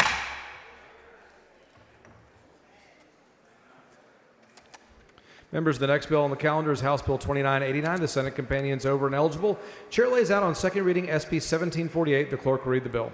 SB 1745 by Creighton, relating to the name, rights, powers, and privileges of the Cedar Port Navigation and Improvement District. Chair is Mr. Metcalf. Thank you, Mr. Speaker. Members, Senate Bill 1745 makes an important update to Cedar Port Navigation Improvement District, renames the district to better reflect its mission and geography, updates the district's statutory powers to match the needs of current future infrastructure projects, and clarifies that the district may act as a non-federal sponsor in partnership with the federal government for navigation and improvement projects. I move passage. Question occurs on final passage. Record vote. Clerk, ring the bell. Passes third reading. Have all members voted? 144 ayes, 0 nays. Senate Bill 1745 passes to third reading. Mr. Metcalf moves to lay House Bill 2989 on the table, subject to call. Is there objection? Chair is none. The motion is adopted.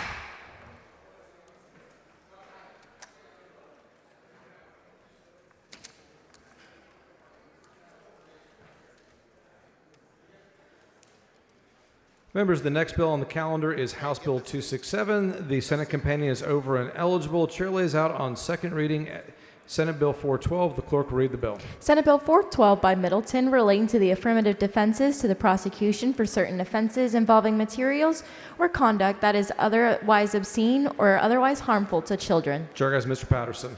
Mr. Speaker, Ms. Wiener, for what purpose? I raise a point of order against further consideration of SB 412 point under of order. Rule 4, Section 32, subsection C. Bring it down front.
Members, the point of order has been withdrawn.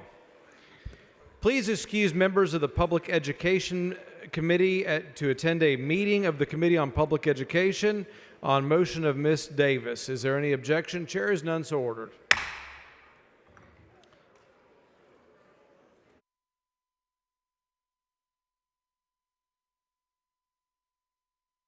Mr. Patterson, back on the bill.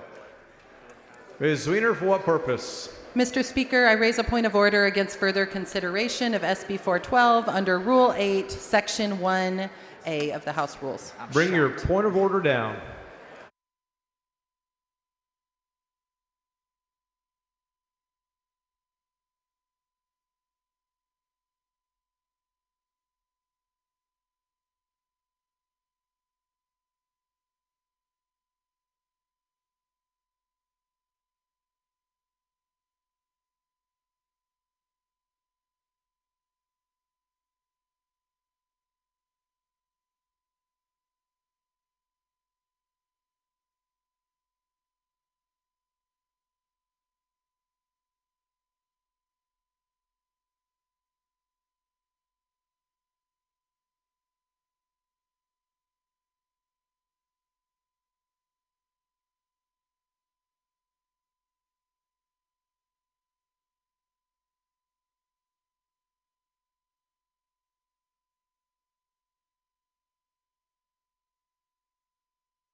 Members, the point of order has been withdrawn.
Chair recognizes Mr. Patterson on the bill.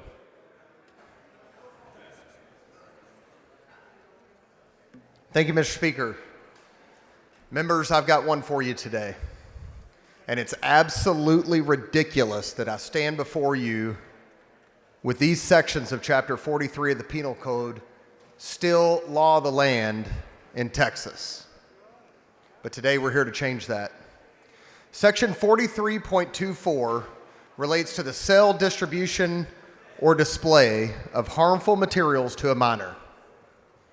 So what's harmful materials? Harmful materials are things that appeal to the prurient interest of a minor in sex, nudity, or excretion, and is patently offensive to the prevailing standards in the adult community, and is utterly without redeeming social value for minors. This section of current law says it's okay to share or display harmful materials like this to a minor if it's for an educational purpose, a scientific purpose, a governmental purpose, or other similar justification. Are you freaking kidding me? But I've got one even worse. Section 43.25 deals with sexual performance of a child. Yes, you heard me right. The sexual performance of a child. I'm not even going to read the definition in the Penal Code of that because it's not appropriate. But let me tell you this. It's currently an affirmative defense to prosecution for sexual performance of a child if it's for school, medical, psychological, or psychiatric treatment. Members, surely you agree with me that this is one of the most disgusting pieces of law that exists on the books here in Texas. No more. Today we passed Senate Bill 412 to ultimately correct what never should have been. After multiple sessions fighting this battle, I'm pleased to bring to you this bill, which will eliminate these ridiculous affirmative defenses to prosecution, this shield for adults who wish to prey upon, groom, or get their kicks for being weirdos who want to share their sexual fantasies with children under the guise of education, medicine, or science. Mr. Speaker, I move passage.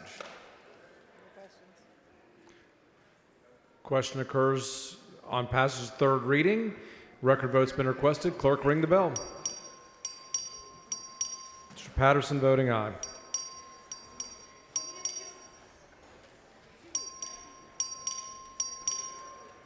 Have all members voted? Have all members voted? Being 99 ayes and 31 nays, Senate Bill 412 is passed to third reading.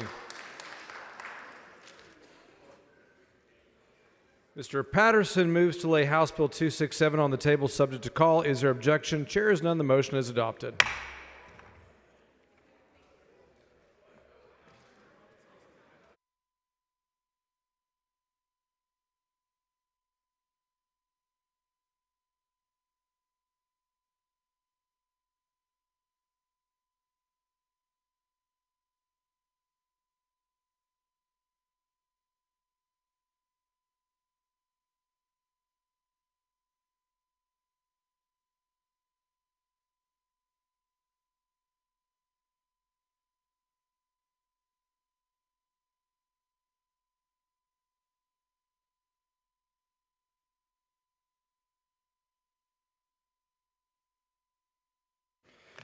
Chair lays out House Bill 1201 as a matter of postponed business on second reading. The clerk will read the bill. HB 1201 by manual relating to the pilot program to provide Medicaid coverage of doula services. Mr. Manuel for a motion. Mr. Speaker, I move to postpone further consideration of HB 1201 to the end of today's second reading calendar. Members, you've heard the motion. Is there objection? Chair is none, so ordered.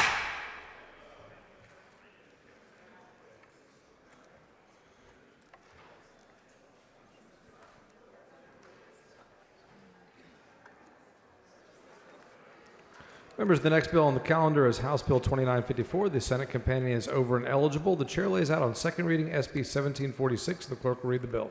SB 1746 by Creighton relating to the reallocation or removal of dredged spoils or materials by a navigation district. Chair has Mr. Metcalf. Thank you, Mr. Speaker. Members, Senate Bill 1746 clarifies existing Texas law to support our ports and navigation districts as they work with the U.S. Army Corps of Engineers on federally authorized dredging and navigation projects. I move passage. Question occurs on passage's third reading. Record vote. Clerk, ring the bell.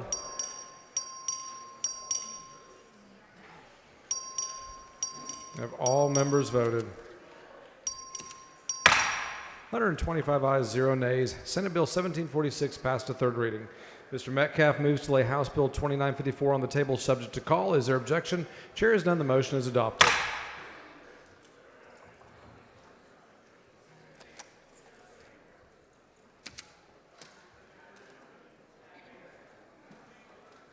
Chair lays out House Bill 5265 as a matter of postponed business on second reading. The clerk will read the bill.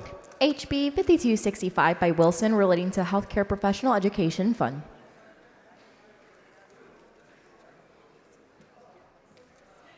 Chair recognizes Mr. Wilson. Thank you, Mr. Speaker. Members, 5265 creates the Texas Healthcare Workforce Education Fund to help fix the healthcare workforce shortages in our great state and keep up with the ever-growing demand. And, Speaker, I do have a perfecting amendment. Following amendment, the clerk will read the amendment.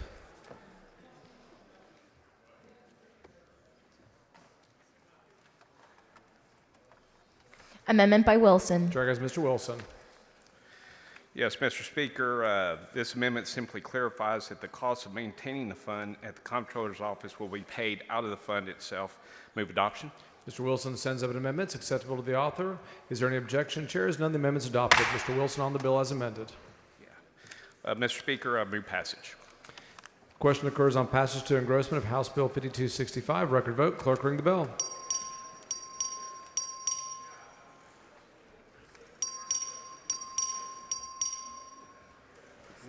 Have all members voted? 102 ayes, 24 nays. House Bill 5265 is passed to engrossment. Chair lays out House Bill 1804 as a matter of postponed business on second reading. Clerk, read the bill. HB 1804 by Tupper relating to the compliance with the filing requirements of certain reports of political contributions and expenditures, including as a qualification for public elective office, providing a civil penalty. Mr. Tepper for a motion. Thank you, Mr. Speaker. I move to postpone further consideration of HB 1804 until 10 a.m. Tuesday, May 6th. Members, you've heard the motion. Is there any objection? Chair is none, so ordered.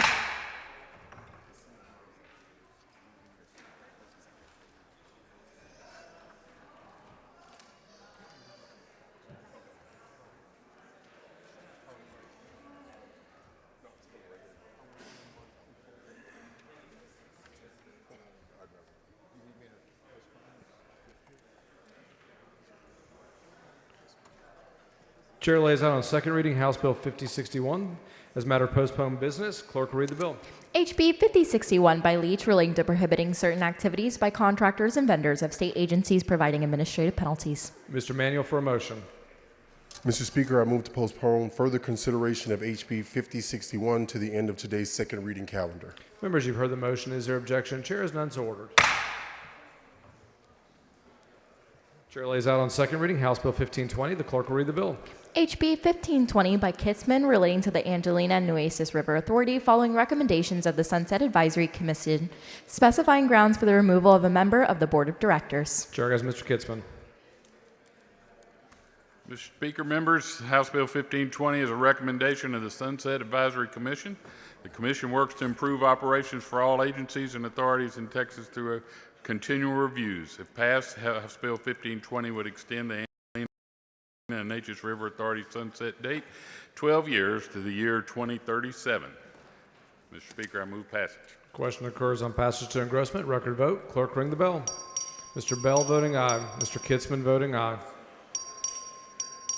Have all members voted?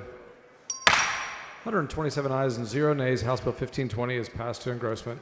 Chair lays out on second reading House Bill 1545. The clerk will read the bill. HB 1545 by Bell of Kaufman relating to the sunset review process in certain governmental entities subject to that process. Chair has Mr. Bell.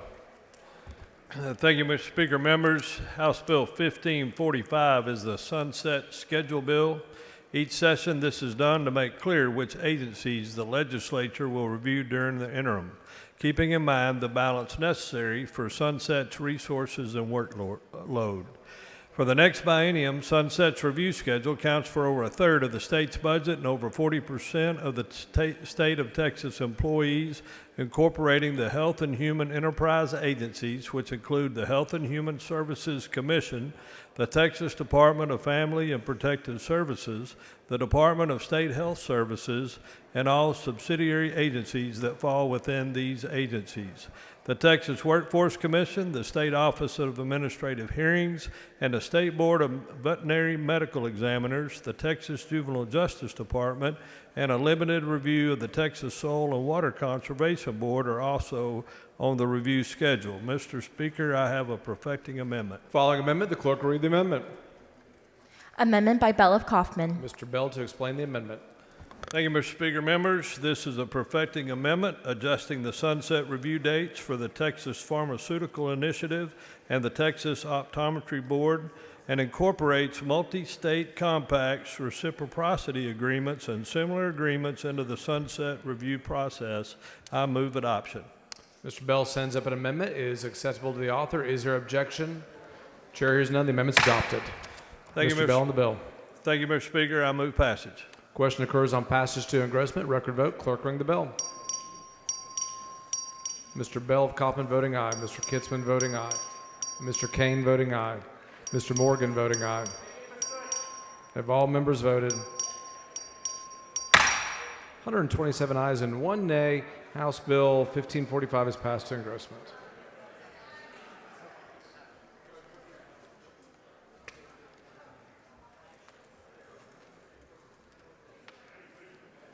You've got a lot of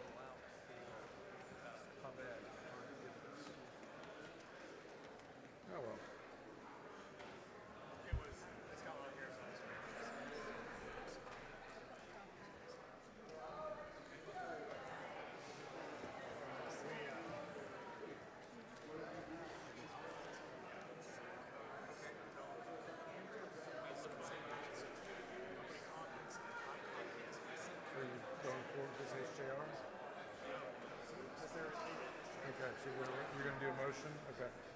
I'll lay it out.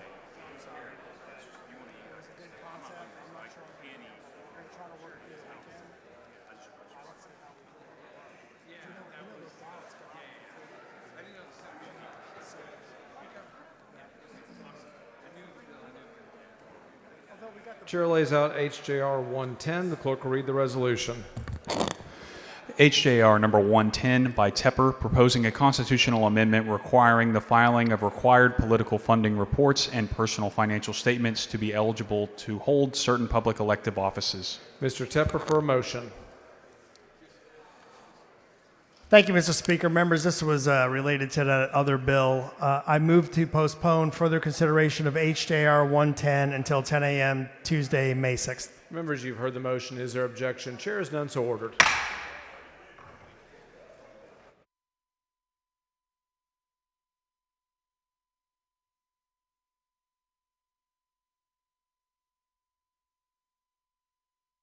Chair lays out on second reading HJR 203. The clerk will read the resolution. HJR number 203 by Wilson, proposing a constitutional amendment establishing the Texas Healthcare Workforce Education Fund to provide funding to eligible institutions of higher education to address Texas healthcare workforce needs and drive the state economy. Mr. Wilson for a motion. Thank you, Mr. Speaker. I move to postpone further consideration of HJR 203 until today at 2:30 p.m. Members, you've heard the motion. Is there objection? Chair is none, so ordered. Chair lays out on second reading House Bill 1887. The clerk will read the bill. HB number 1887 by Metcalf, relating to birth records of adopted persons, authorizing a fee. Chair has Mr. Metcalf. Thank you, Mr. Speaker. Members, House Bill 1887 addresses inadequacies in getting birth certificates for adoptees' rights. This is to request a non-certified copy of adoptee's original birth certificate directly from the state registrar without a court order. I move passage. Question occurs on passage to engrossment. Record vote. Clerk ring the bell.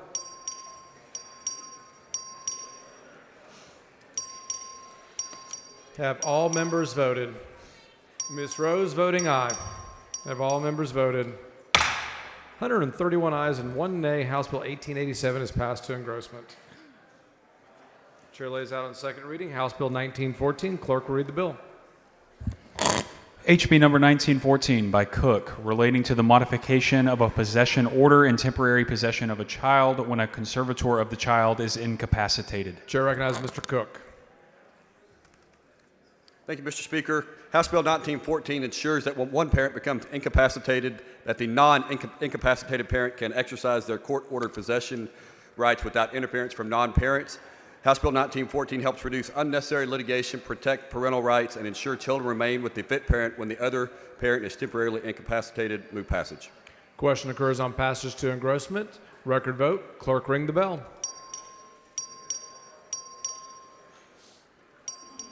Have all members voted? 134 ayes, 0 nays. House Bill 1914 is passed to engrossment. Chair lays out on second reading House Bill 2402. Clerk will read the bill. HB number 2402 by Rose, relating to the determination of fees, charges, and rates for certain benefits under Medicaid. Chair has Ms. Rose. Thank you, Mr. Speaker. Members, Texans need access to affordable prescription medication. House Bill 2402 clarifies that special discounted prices offered through monthly fee-based membership discount programs should be excluded from usual and customary charge calculations. This step prevents artificially lowering Medicaid reimbursement rate with members-only discounted prices. Members, this bill will provide a simple solution to a critical health care issue. It will make Texans healthier by increasing access to affordable medications and help to ensure we maintain sustainable reimbursement rates for providers. Mr. Speaker. Dr. Alvarez, for what purpose? Would the gentlelady yield for some questions? Does the gentlelady yield for questions? Yes, I will yield for She some yields questions. for questions. Thank you, Representative. And I appreciate what you're bringing very much. I think there's been a little bit of confusion about this bill because it uses the word Medicaid. That's correct. Is this bill a bill to expand Medicaid? No, it does not expand Medicaid. Does this bill authorize any kind of payments from the Medicaid system? No, it does not authorize any payments. So my understanding is that in 48 other states, it's permissible for a membership-driven discount drug program to be able to be provided in that state, and that individuals who are members of that program can actually access prescription drugs at a lower price than the Medicaid usual and customary rate. Is that your understanding? That is exactly And my we are understanding. one of only 2 states that doesn't allow people to have access to drugs cheaper than what Medicaid will offer for what you have to pay for it, right? That's correct. So all you're doing in this bill is you're giving everybody in this building, this chamber, their constituents access to cheaper drugs than what they can currently buy, provided that they join the membership program. Is that right? That's exactly what this bill does. And I think just in case folks want to know, so Amazon, for example, has a pharmacy program, and that would be an example for members or constituents of members that get. Members, please take your conversations outside the rails. So for folks that would get their prescriptions from Amazon, which I do, I'm sure there are others that do, those folks, if your bill passes, would be entitled to cheaper medications than what they're currently allowed to get because of this hang-up with the Medicaid system. Is that right? That is correct. Okay. I think you have an amazing bill, and I hope everybody votes for this, because I can't imagine not voting to lower prescription drug prices for your constituents. Thank you, Representative Iverson. Thank you, Mr. Speaker. Move passage. Question occurs on passage to engrossment. Record vote. Clerk, ring the bell. Ms. Villalobos voting aye. Have all members voted? Mr. Leach voting aye. Ms. Kerwin voting aye. Mr.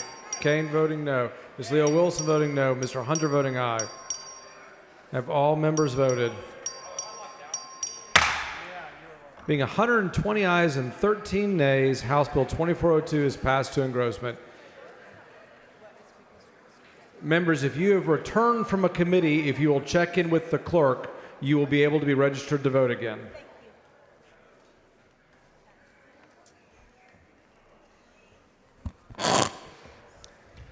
Chair lays out on second reading House Bill 2306. Clerk, read the bill. HB number 2306 by Villalobos, relating to changing the eligibility for release on parole of certain inmates serving sentences for trafficking offenses involving child victims and disabled individuals. Chair has Ms. Villalobos. Hi there.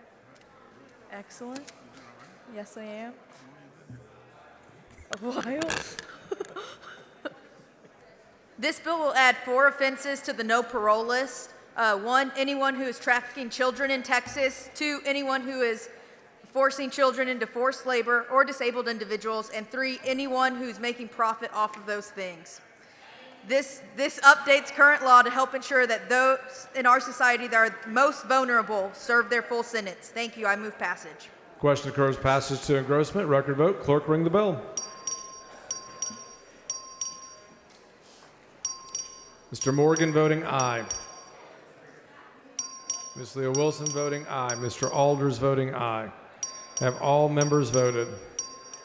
140 ayes, 0 nays. House Bill 2306 is passed to engrossment. Members, the next bill on the calendar is House Bill 1809. The Senate companion is over and eligible. The chair lays out on second reading SB 1238. The clerk will read the bill. SB number 1238 by Kolkhorst, relating to prohibited insurance discrimination on the basis of an insured's marital status following the death of an insured spouse. Chair, guys, Ms. Hernandez. Thank you, Mr. Speaker and members. This bill would prohibit insurance discrimination against widowed women, known as a widow penalty. Under current practice, the death of a spouse is often treated differently by insurance companies for a widowed wife than it is for a widowed husband. If a wife passes, the widowed husband's insurance rates typically do not change. However, if a husband passes, it is all too common for the rate of the insurance paid by the widowed wife to increase. This bill seeks to protect widows by explicitly prohibiting insurers from discriminating against widows by increasing the rates upon the death of their spouse. The death of the spouse is already a very difficult situation to navigate, both emotionally and financially. A widow's grief should not be made worse by the burdens of increased insurance costs. This legislation would provide protections for widows against unjust insurance increases in insurance rates. And I want to thank Representative Morgan for also working on this issue. I move passage. Question occurs on passage to engrossment. Record vote. Clerk, ring the bell. Mr. Morgan voting aye. Have all members voted? 139 ayes, 0 nays. Senate Bill 1238 is passed to third reading. Ms. Hernandez moves to lay House Bill 1809 on the table subject to call. Is there objection? Chair hears none. The motion is adopted.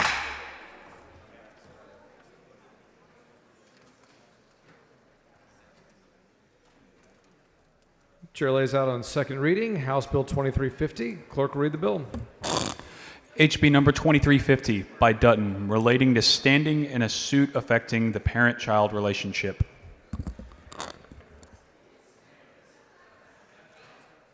Chair recognizes Mr. Dutton. Thank you. Mr. Speaker and members, this bill only relates to standing, and some of our colleagues aren't standing.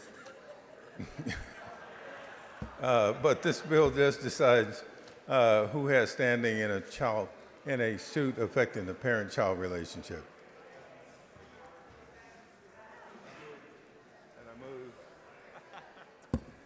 Oh, where'd she go? Okay. I move passage, members. Question occurs on passage to engrossment. Record vote. Clerk, ring the bell.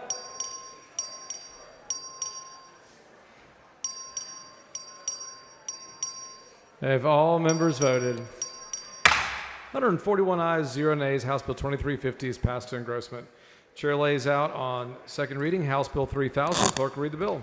HB number 3000 by King, relating to a grant program to provide financial assistance to qualified ambulance service providers in certain rural counties. Chair has Mr. Ashby. Thank you, Mr. Speaker. Members, this is Representative King's bill. House Bill 3000 creates a grant program to help rural counties purchase new ambulances. I move passage. Question occurs on passage to engrossment. Record vote. Clerk, ring the bell. Mr. Ashby voting aye. Have all members voted? There being 131 ayes and 11 nays, House Bill 3000 is passed to engrossment. Chair lays out on second reading House Bill 3237. Clerk, read the bill.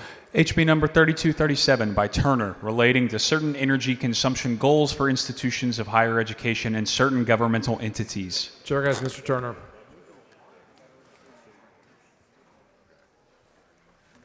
Thank you, Mr. Speaker. Members, this bill just simply extends the current statutory requirement for certain institutions of higher education, state agencies, and political subdivisions to establish a goal to reduce their electric consumption by at least 5% each fiscal year through 2031. I move passage. Question occurs on passage and engrossment. Record vote. Clerk, ring the bell.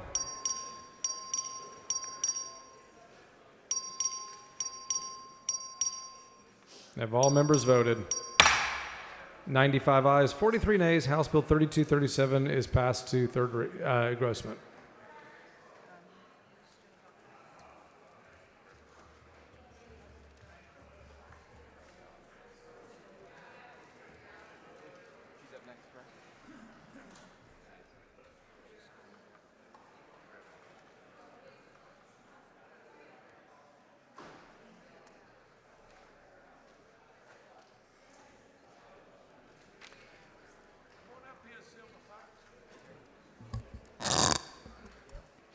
Chair lays out on second reading House Bill 3326. Clerk, read the bill. HB number 3326 by Allen, relating to certain duties of a public institution of higher education in relation to the Federal Public Service Loan Forgiveness Program. Chair recognizes Ms. Gervin Hawkins. Thank you, Mr. Speaker. It's a great bill by Representative Allen, a forgiveness program for the loan for adjunct professors. I move passage. Question occurs on passage to engrossment. Record vote. Clerk, ring the bell.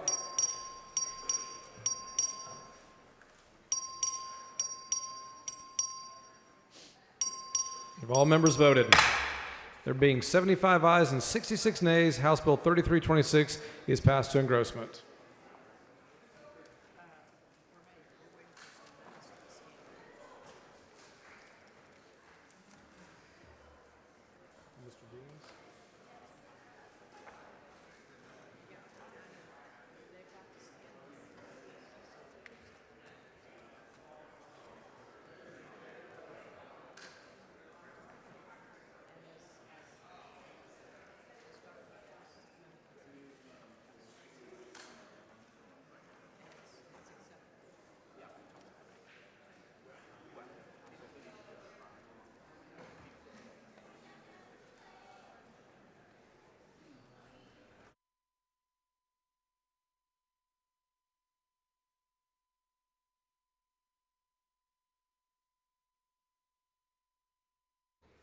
Chair lays out on second reading House Bill 3211. The clerk will read the bill.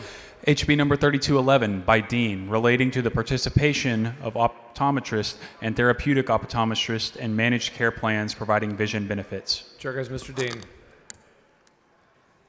Thank you, Mr. Speaker. Members, this bill allows Texans to choose the eye doctor they want to see, especially in the rural Texas areas where people have to travel a long way to get to see their optometrist. We work closely with the vision plans and health plans, and with the perfecting amendment, they are neutral on the bill. I have a perfecting amendment. Following amendment, the clerk will read the amendment. Amendment by Dean. Chair goes Mr. Dean. It's a perfecting amendment that just adds clarity to the credentialing process at the request of the benefit plans. I move adoption. Mr. Dean sends up an amendment. It is acceptable to the author. Is there objection? Chair, none. The amendment is adopted. Following amendment, the clerk will read the amendment. Amendment by Buckley. Chair goes Dr. Buckley. Thank you, Mr. Speaker's members. This amendment resolves an untenable situation which is occurring regarding Medicaid with our optometrists. It doesn't cost state any money. This amendment does not cost money. It simply says that an optometrist must be paid a minimum of 95% of the state prescribed rate for care provided to Texans under Medicaid. These dollars are already being spent by the state, but they should go to fund care, not line the pockets of middlemen, and I move adoption. Chair recognizes Mr. Dean on the bill, or on the amendment. Okay, members, I know Dr. Buckley has worked on this issue for several sessions. I'm going to leave this up to the body, but I will be voting aye. Mr. Buckley sends up an amendment. It is a division vote. It's a division vote.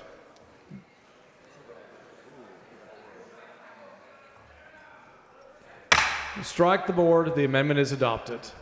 Mr. Dean to close on the bill. Move adoption with stomp on it for Ms. T. Question occurs on passage to engrossment. Record vote. Clerk ring the bell.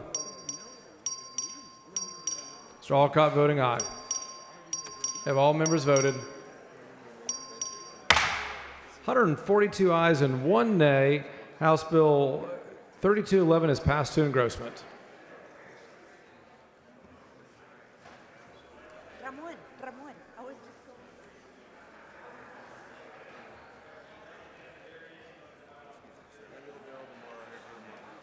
Chair lays out on second reading House Bill 1056. The clerk will read the bill. HB number 1056 by DeRazio, relating to the issuance of gold and silver specie and the establishment of a currency based on gold and silver, authorizing a fee. Chair is Mr. DeRazio.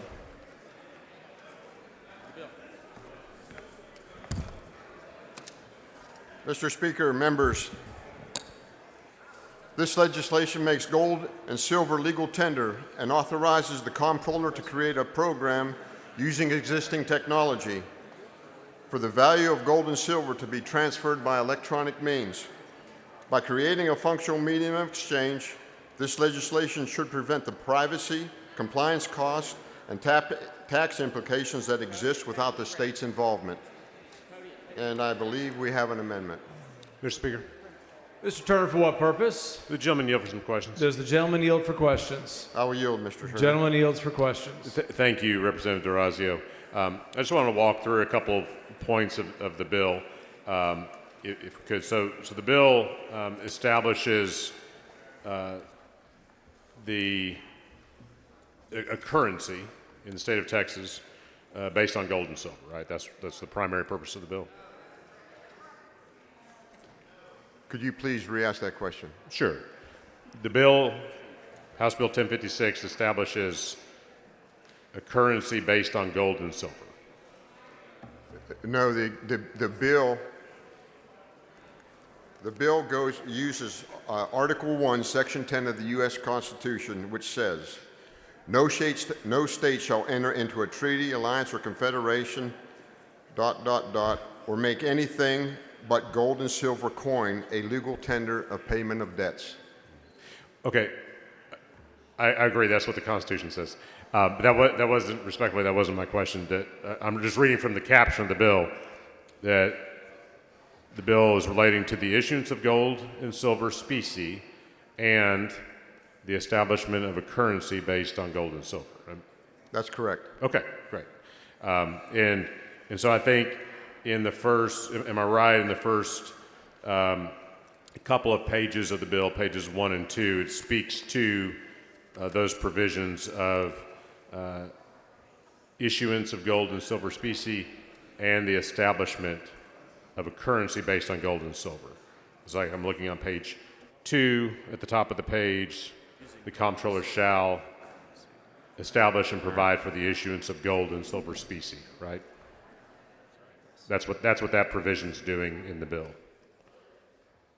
That's what it says. Okay, great. So turning to page 3 of the bill, really pages 3, 4, and 5 of the bill.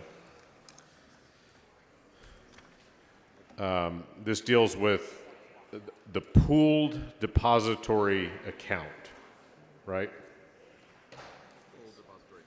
Yes, that's correct. Okay. And so can you just explain to the members what the pooled depository account is? A pooled depository account is exactly what it says, a pooled depository account. Okay, so it's like a bank. No, it cannot be a bank. The depository does not operate like a bank.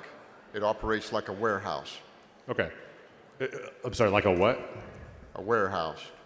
A warehouse. A warehouse. So if you look on page 4 of the bill, though, it talks about the comptroller shall, I'm looking at the top of page 4, the comptroller shall, using the money received, purchase gold or silver, specie or bullion.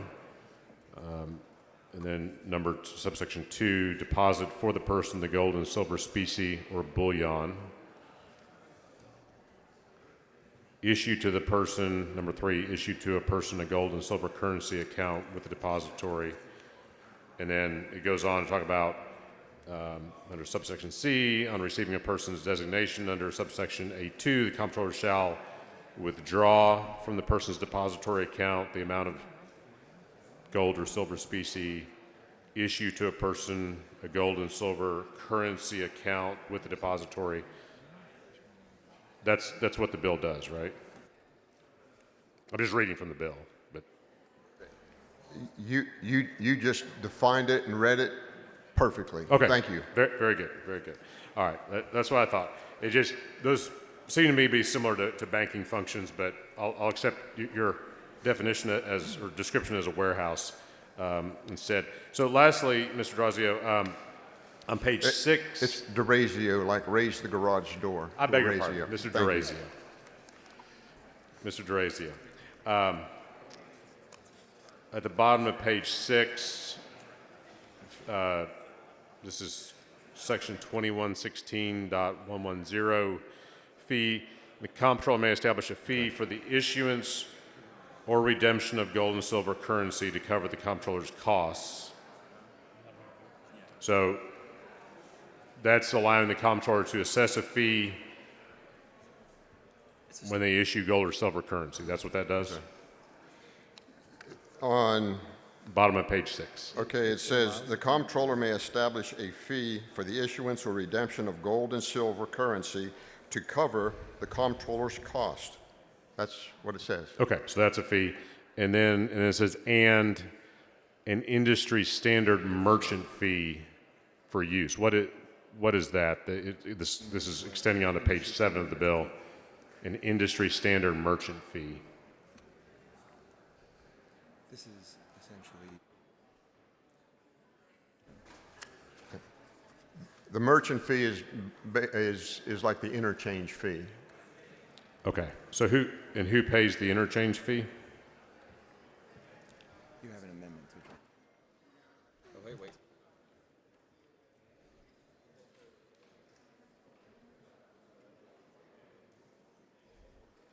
So let them know that we have an amendment too. We have an amendment. We have an amendment to the fee. I'm sorry, I couldn't hear you. We have an amendment to the fee that addresses that issue. Oh, okay, very good. But it's a separate fee. It's a merchant fee as opposed to the fee for the issuance of redemption. issuance or redemption of gold and silver, right? Are those two different fees? They're two different fees. They're two different fees. Right. Okay. That's what I thought. I just wanted to clarify that. Thank you for answering my questions, Mr. Thank you, Vice. Mr. Turner. All right. Mr. Speaker. Mr. Turner, for what purpose?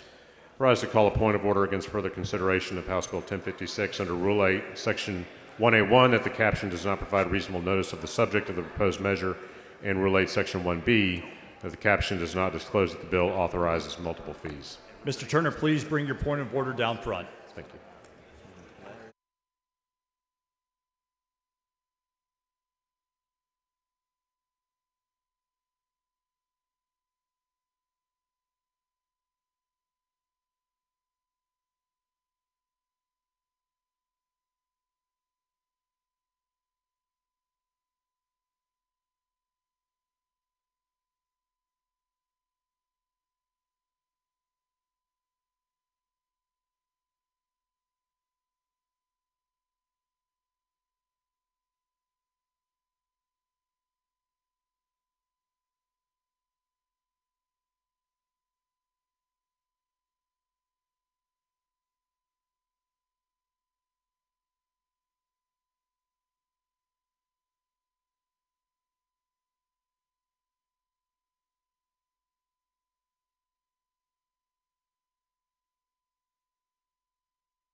The point of order is withdrawn. Mr. DeRazio, you may continue.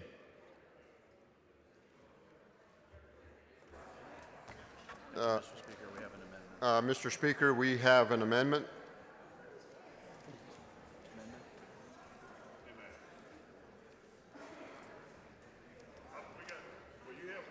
The following amendment, the clerk will read the amendment.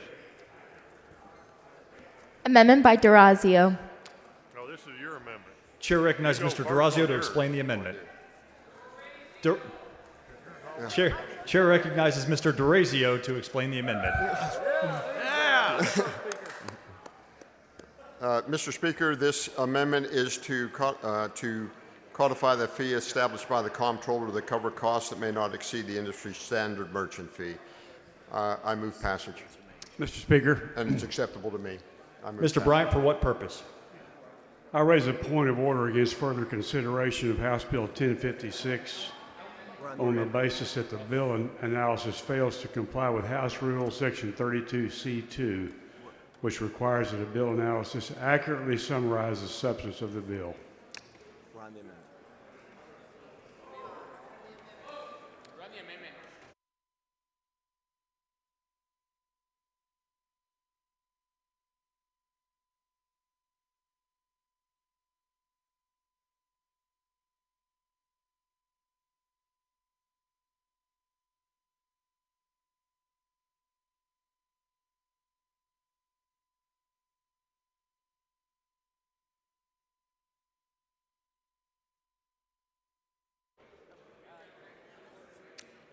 The point of order is withdrawn. Mr. Speaker, I move adoption of the amendment. Mr. DeRazio sends up an amendment. The amendment is acceptable to the author. Is there objection to the adoption of the amendment? Chair hears none. Okay. There's objection. The amendment is adopted. Mr. Bryant, for what purpose? Mr. Speaker, I raise a point of order against further consideration of House Bill 1056 on the grounds the bill analysis fails to comply with House Rule 4, Section 32C2, which requires that a bill analysis accurately summarize the substance of the bill. Mr. Bryant, please bring your point of order down front.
The point of order is withdrawn. The following amendment, the clerk will read the amendment.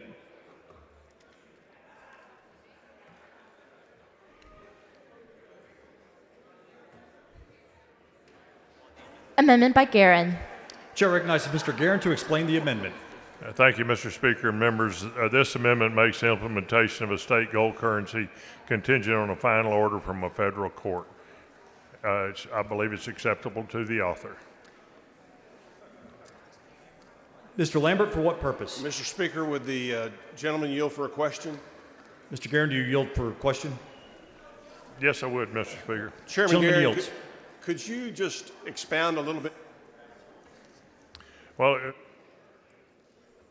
Could you expound a little bit on what your yes, sir, I'm happy to. Currently, the federal Constitution and federal criminal law prohibit individuals and states from coining money, and this just makes sure that this bill is legal so that because the comptroller is going to be handling this, and I want to make sure there's no potential criminal or liability for the comptroller's office or that they're going to get sued.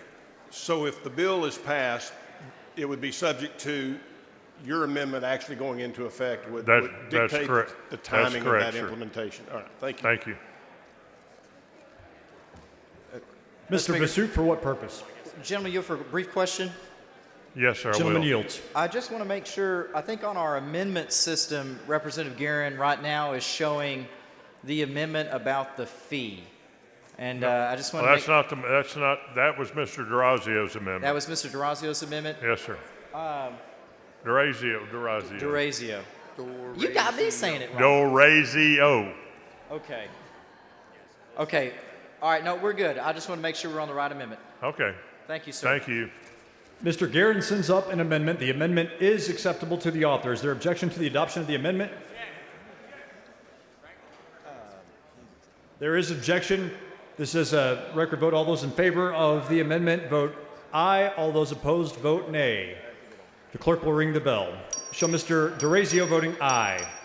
Show Mr. Oliverson voting aye. Show Mr. Capriglione voting aye. Show Mr. Busey voting aye. Show Mr. Guerin voting aye. Show Mr. Verdell voting nay.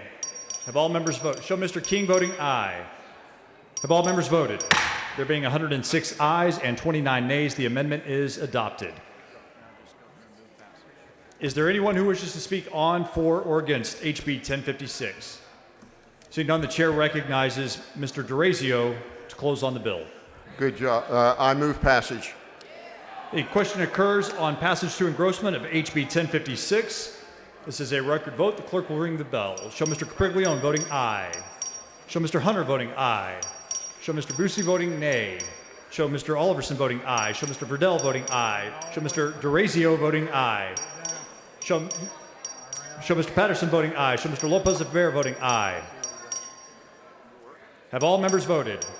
There being 94 ayes and 41 nays, HB 1056 is passed to engrossment. The chair lays out on second reading HB 2081. The clerk will read the bill. HB 2081 by Busey relating to the establishment of the Building Better Futures program to support educational and occupational skills training opportunities and support services for students with intellectual and developmental disabilities at public and private institutions of higher education. Chair recognizes Mr. Busey to explain the bill. Thank you, Mr. Speaker. Members, House Bill 2081 would create the Building Better Futures program to increase opportunities for students with intellectual and developmental disabilities so that they can build independence and continue to contribute to their communities here in Texas. Right now in Texas, we are underestimating students like Shelby Davenport, a proud Texan who has a rare disability that impacts her ability to walk and use fine motor skills. However, as those who saw her testify in higher education committee know, her disability does not stop her from wanting to learn, to know, and to contribute to her community. After high school, Shelby defied the expectations of her college counselor by enrolling in the PASS program at Texas A&M. The PASS program is one of the 4 comprehensive transition and post-secondary programs in Texas. These programs are unique for their blend of personalized academic support, job coaching, and independent living options for students with intellectual and developmental disabilities.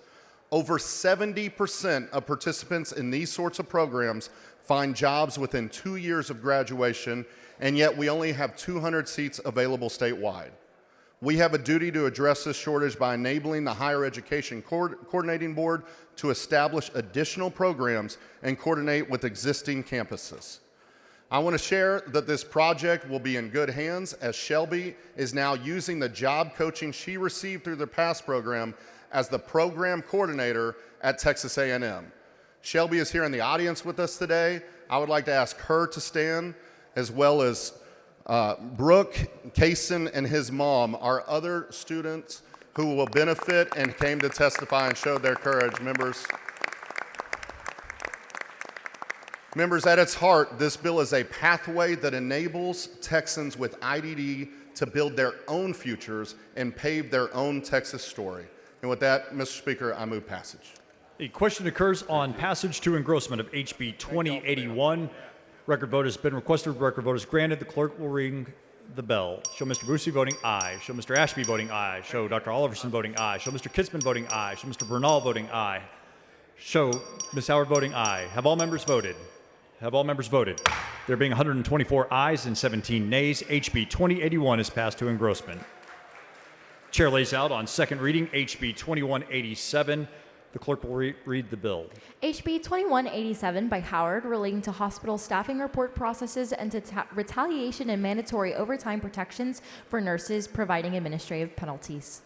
The chair recognizes Ms. Howard to explain the bill. Thank you, Mr. Speaker. Members, House Bill 2187 is a recommendation from the Governor's Healthcare Workforce Task Force and seeks to strengthen the state's nursing staffing laws by ensuring that HHSC has the clear and express authority to act if the nurse staffing law is being violated. I want to take a moment to thank Victoria Ford, chairwoman of the task force, for her vision and leadership. I also want to thank Jack Frazee with the Nurses Association and Ben Williams and Carrie Kroll with the Hospital Association for working through the details of this bill over the interim. And a huge thank you to every member of the Healthcare Workforce Task Force. This was a big undertaking, and I believe the recommendations that came from it will truly make a difference in addressing our healthcare workforce shortfall. I move passage. Question occurs on passage to engrossment of HB 2187. This is a record vote. The clerk will ring the bell.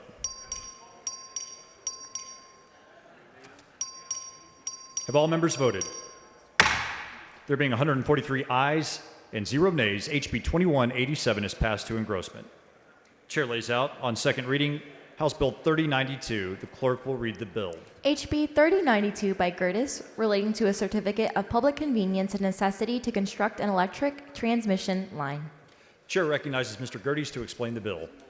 Thank you, Mr. Speaker. Members, HB 3092 moves the CCN exemption threshold from 3 miles to 5 miles. Move passage.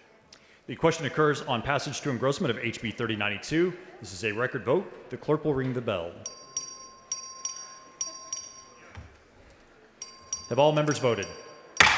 There being 139 ayes and 0 nays, HB 3092 is passed to engrossment. The chair lays out on second reading HB 3308. The clerk will read the bill. HB 3308 by Guerin, relating to charitable raffles conducted by the professional sports teams, charitable foundations of rodeo organizations, sanctioned by certain professionals associated or hosting a professional rodeo event at rodeo venues. Chair recognizes Mr. Guerin to explain the bill. Thank you, Mr. Speaker. Members, this just adds professional rodeos to the charitable raffle. Question occurs on passage to engrossment of HB 3308. This is a record vote. The clerk will ring the bell. Have all members voted? Have all members voted? There being 107 ayes and 31 nays, HB 3308 is passed to engrossment. Chair lays out on second reading HB 3526. The clerk will read the bill. HB 3526 by Capriglione, relating to fiscal transparency for bonds issued by local government entities. Chair recognizes Mr. Capriglione to explain the bill. Thank you, Mr. Speaker. Members, House Bill 3526 promotes greater government transparency and accountability by ensuring taxpayers have clear, accessible information about local government bond issues. I move passage.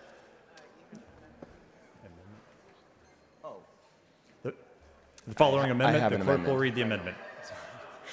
Amendment by Capriglione.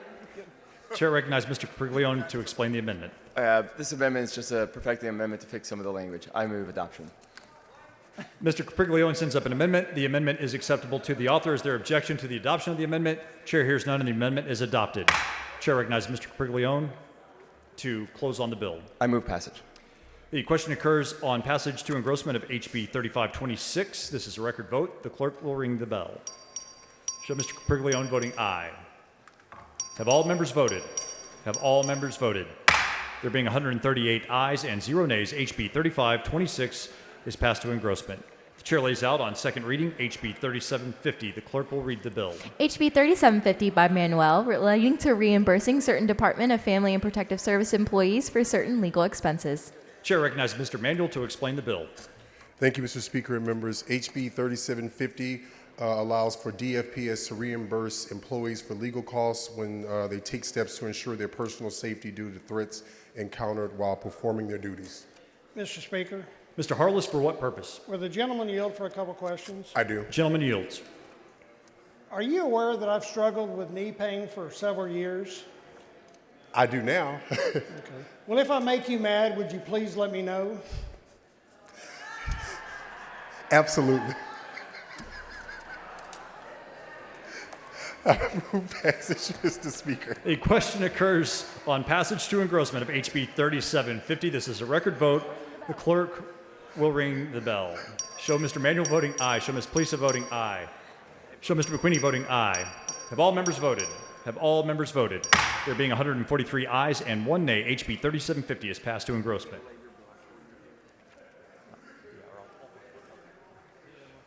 Members, the next bill on the calendar is HB 3527. The Senate companion is over and eligible. The chair lays out on second reading SB 1341. The clerk will read the bill. SB 1341 by Hancock, relating to the regulation of manufactured homes. Chair recognizes Mr. McQueenie to explain the bill. Thank you, Mr. Speaker. Members, manufactured homes have modernized in recent years, transitioning from traditional double wides to customizable buildings that reflect a more traditional home. Senate Bill.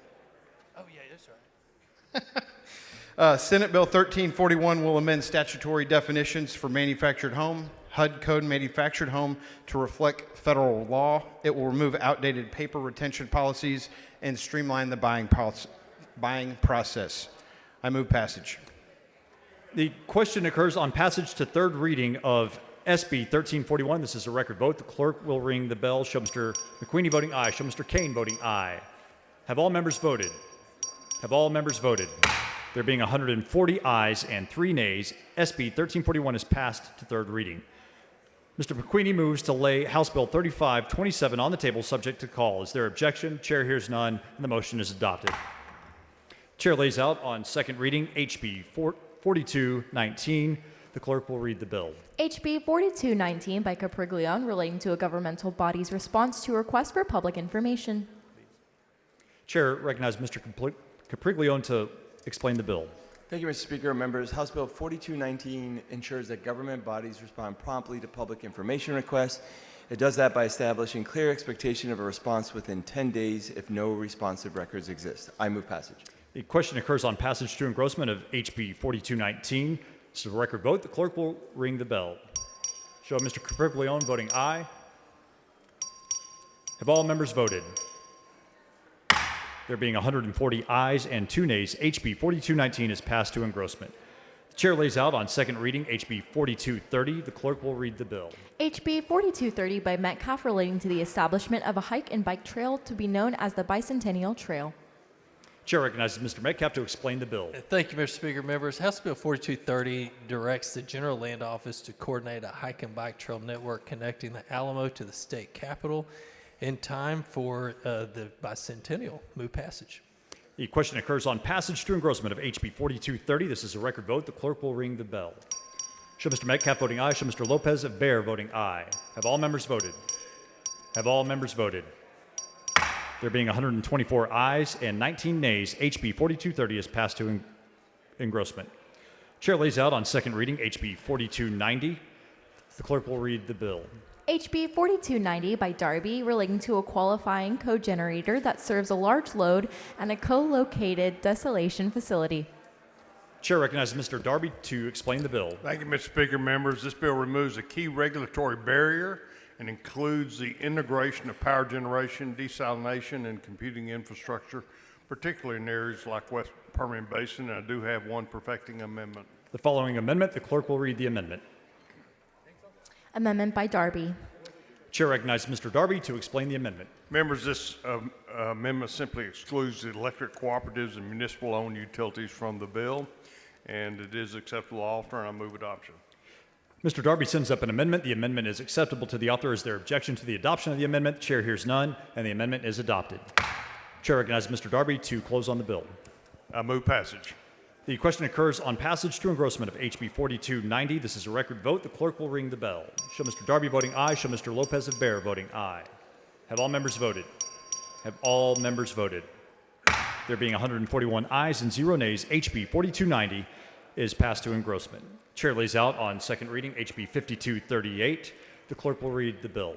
HB 5238 by Lopez of Bear relating to the criminal offense of disrupting a meeting or procession. Chair recognizes Mr. Lopez of Bear to explain the bill.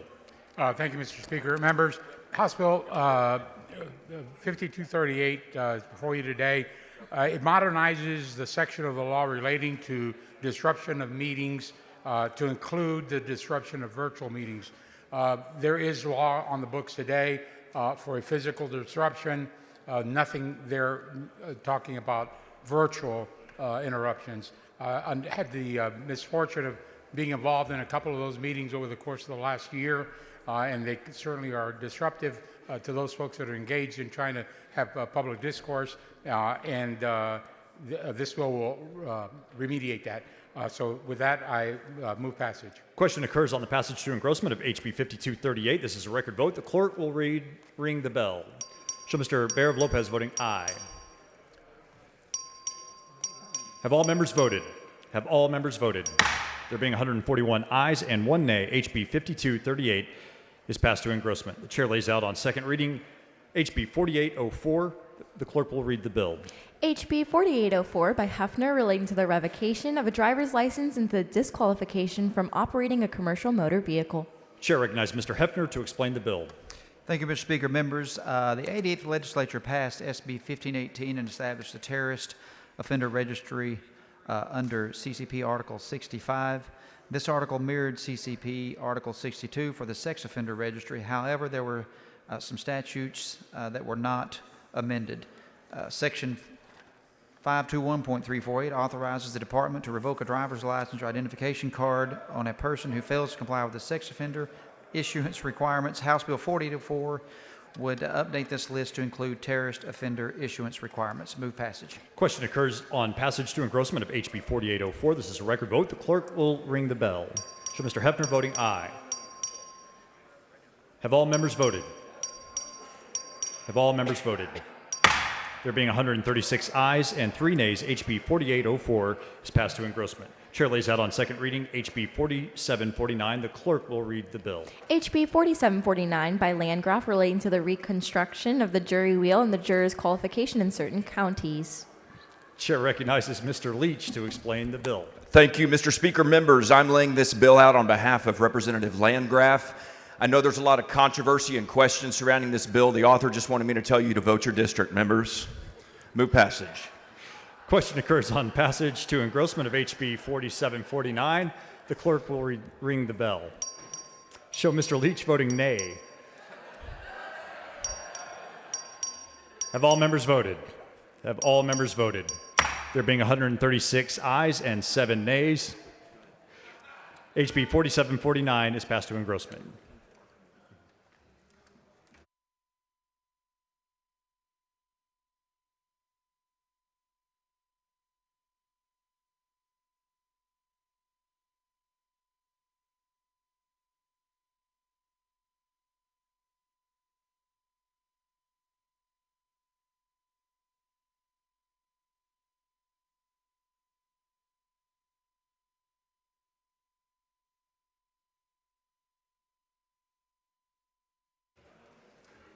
Chair lays out on second reading HB 245. The clerk will read the bill. HB 245 by Wilson relating to the treatment of military service credit in the Employees Retirement System of Texas as law enforcement or custodial officer service. Chair recognizes Mr. Wilson to explain the bill. Thank you, Mr. Speaker. Members, House Bill 245 allows eligible members of the Employers or Employees Retirement System, ERS, to apply military service credit specifically towards a supplemental for law enforcement or custodial officer retirement. I have an amendment. Following amendment, the clerk will read the amendment. Amendment by Wilson. Chair recognizes Mr. Wilson to explain the amendment. This just repairs a drafting error on the original bill. Adopt. Mr. Wilson sends up an amendment. The amendment is acceptable to the author. Is there objection to the adoption of the amendment? Chair hears none, and the amendment is adopted.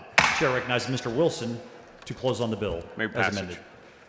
Question occurs on passage to engrossment of HB 245. This is a record vote. The clerk will ring the bell. Show Mr. Wilson voting aye. Have all members voted? Have all members voted? There being 141 ayes and 0 nays, HB 245 is passed to engrossment. Chair lays out on second reading HB 1465. The clerk will read the bill. HB 1465 by Hicklin relating to the prosecution of the criminal offense of invasive visual recording and the applicability of sex offender registration requirements to that offense. Chair recognizes Ms. Hicklin to explain the bill. Mr. Speaker, members, House Bill 1465 requires individuals who are convicted of invasive visual recording to register as sex offenders. Members, for Kaylee, Lee, Leah, and countless victims of this disturbing offense, please join me in supporting this bill. Mr. Speaker, I move passage. The question occurs on passage to engrossment of HB 1465. This is a record vote. The clerk will ring the bell. Show Ms. Hicklin voting aye. Have all members voted? There being 142 ayes and 0 nays, HB 1465 is passed to engrossment. Chair lays out on second reading HB 1482. The clerk will read the bill. HB 1482 by Leo Wilson relating to changing the eligibility for community supervision and parole for certain repeat intoxication offenders. Chair recognizes Ms. Leo Wilson to explain the bill. Mr. Speaker, I have an amendment. The following Oh, okay. Mr. Speaker and members, this bill is about preventing tragedies and ensuring that our laws better reflect the need for public safety. HB 1482 would change the eligibility for community supervision for certain repeated intoxicated offenders, closing dangerous loopholes in our current system. We cannot continue to allow individuals with a clear pattern of dangerous behavior to return to our streets prematurely. The following amendment, the clerk will read the amendment. Amendment by Leo Wilson. Chair recognizes Ms. Leo Wilson to explain the amendment. This amendment names House Bill 1482 after Mason and Sam. It will be called Mason and Sam's Law in honor of Mason Nelson and Sam Mixon, two teens whose lives were tragically cut short by a repeat DWI offender. They should not have lost their lives the way they did, and I'm moving this bill in their memory. Mr. Speaker, I move adoption. Ms. Leo Wilson sends up an amendment. The amendment is acceptable to the author. Is there objection to the adoption of the amendment? Chair hears none, and the amendment is adopted. Chair recognizes Ms. Leo Wilson to close on the bill as amended. Mr. Speaker, I move passage. Mr. Speaker, Mr. Moody, for what purpose? will lady yield for a couple questions? Does the gentlelady yield for questions? Yes, I will. Gentlelady yields.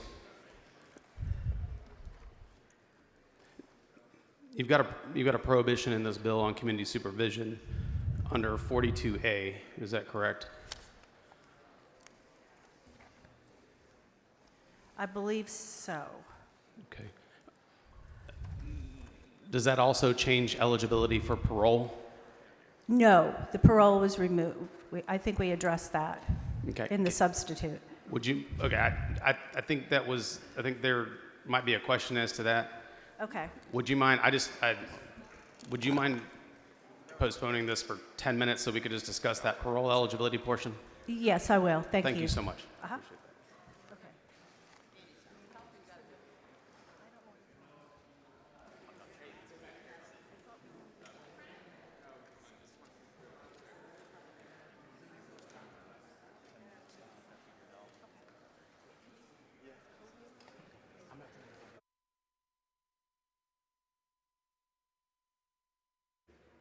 Chair recognizes Ms. Leo Wilson for a motion. Yes, I'd like to postpone House Bill 1482 till 2:30 today. Members, you've heard the motion. Is there any objection? Chair hears none. The motion is adopted.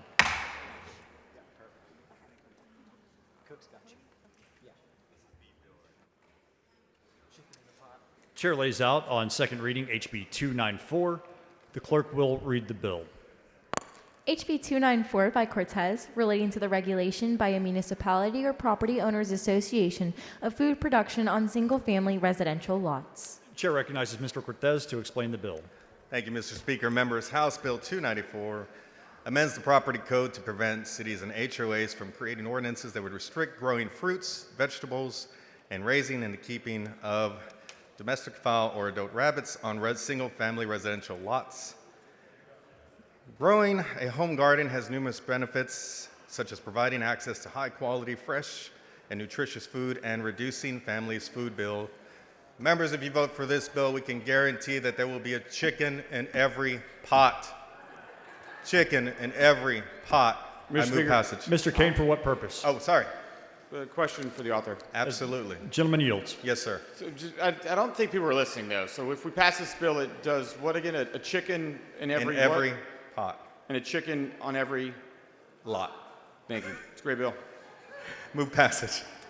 The question occurs on passage to engrossment of HB 294. This is a record vote. The clerk will ring the bell. Show Mr. Cortez voting aye. Have all members voted? Have all members voted? There being 138 ayes and 1 nay, HB 294 is passed to engrossment. Chair lays out on second reading HB 793. The clerk will read the bill. HB 793 by Thompson, relating to the confidentiality of certain personal information of an applicant for or a person protected by a protective order. Chair recognizes Ms. Thompson to explain the bill. Mr. Speaker and members, this bill merely removes the court's inability to reject a protective order application requested for confidentiality. I move passage. Question occurs on passage to engrossment of HB 793. This is a record vote. The clerk will ring the bell. Show Ms. Thompson voting aye. Have all members voted? Have all members voted? There being 143 ayes and 0 nays, HB 793 is passed to engrossment.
The chair lays out on second reading HB 809. The clerk will read the bill.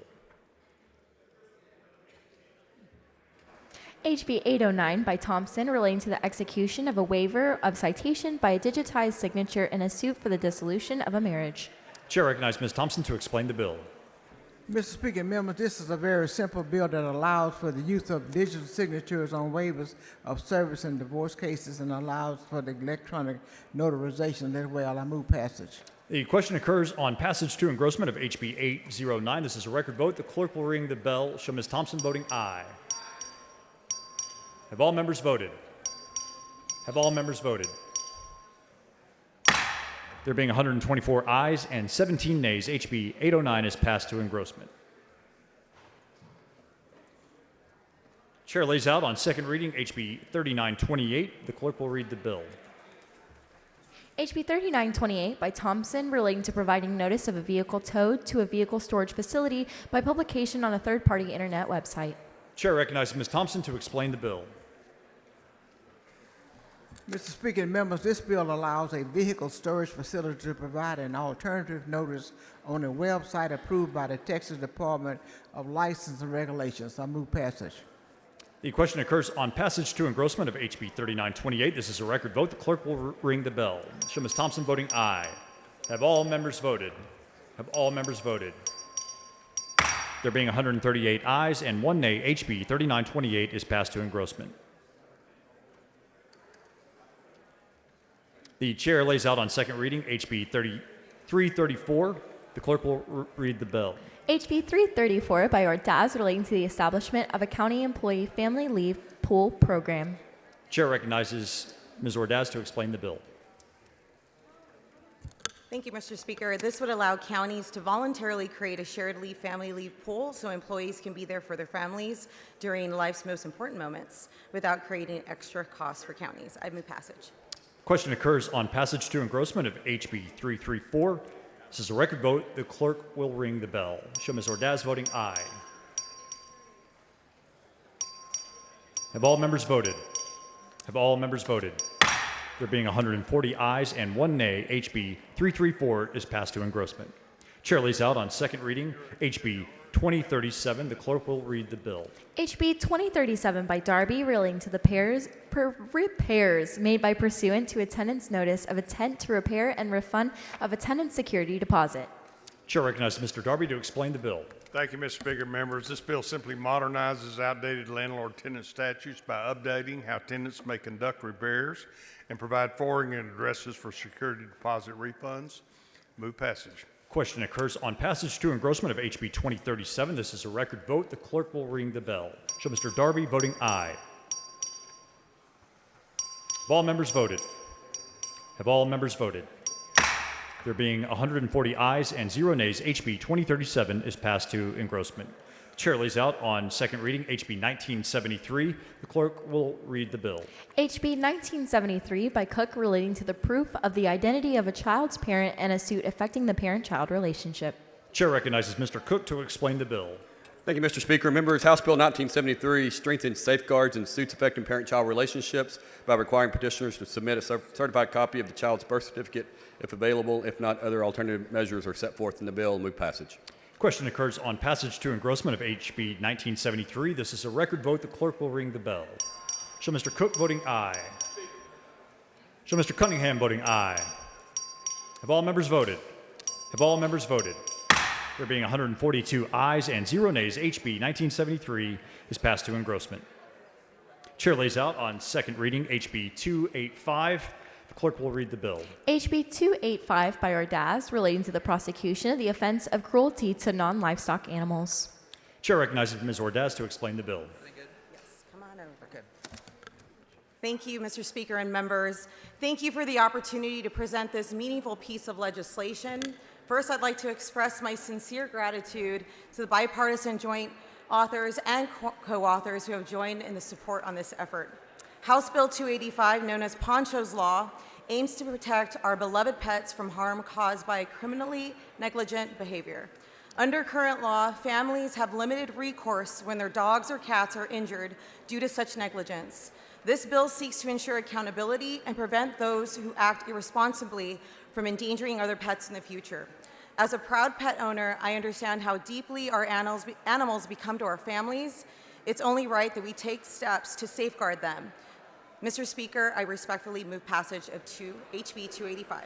The question occurs on passage to engrossment of HB 285. This is a record vote. The clerk will ring the bell. Show Ms. Ordaz voting aye. Show Mr. Leach voting aye. Show Mr. McLaughlin voting aye.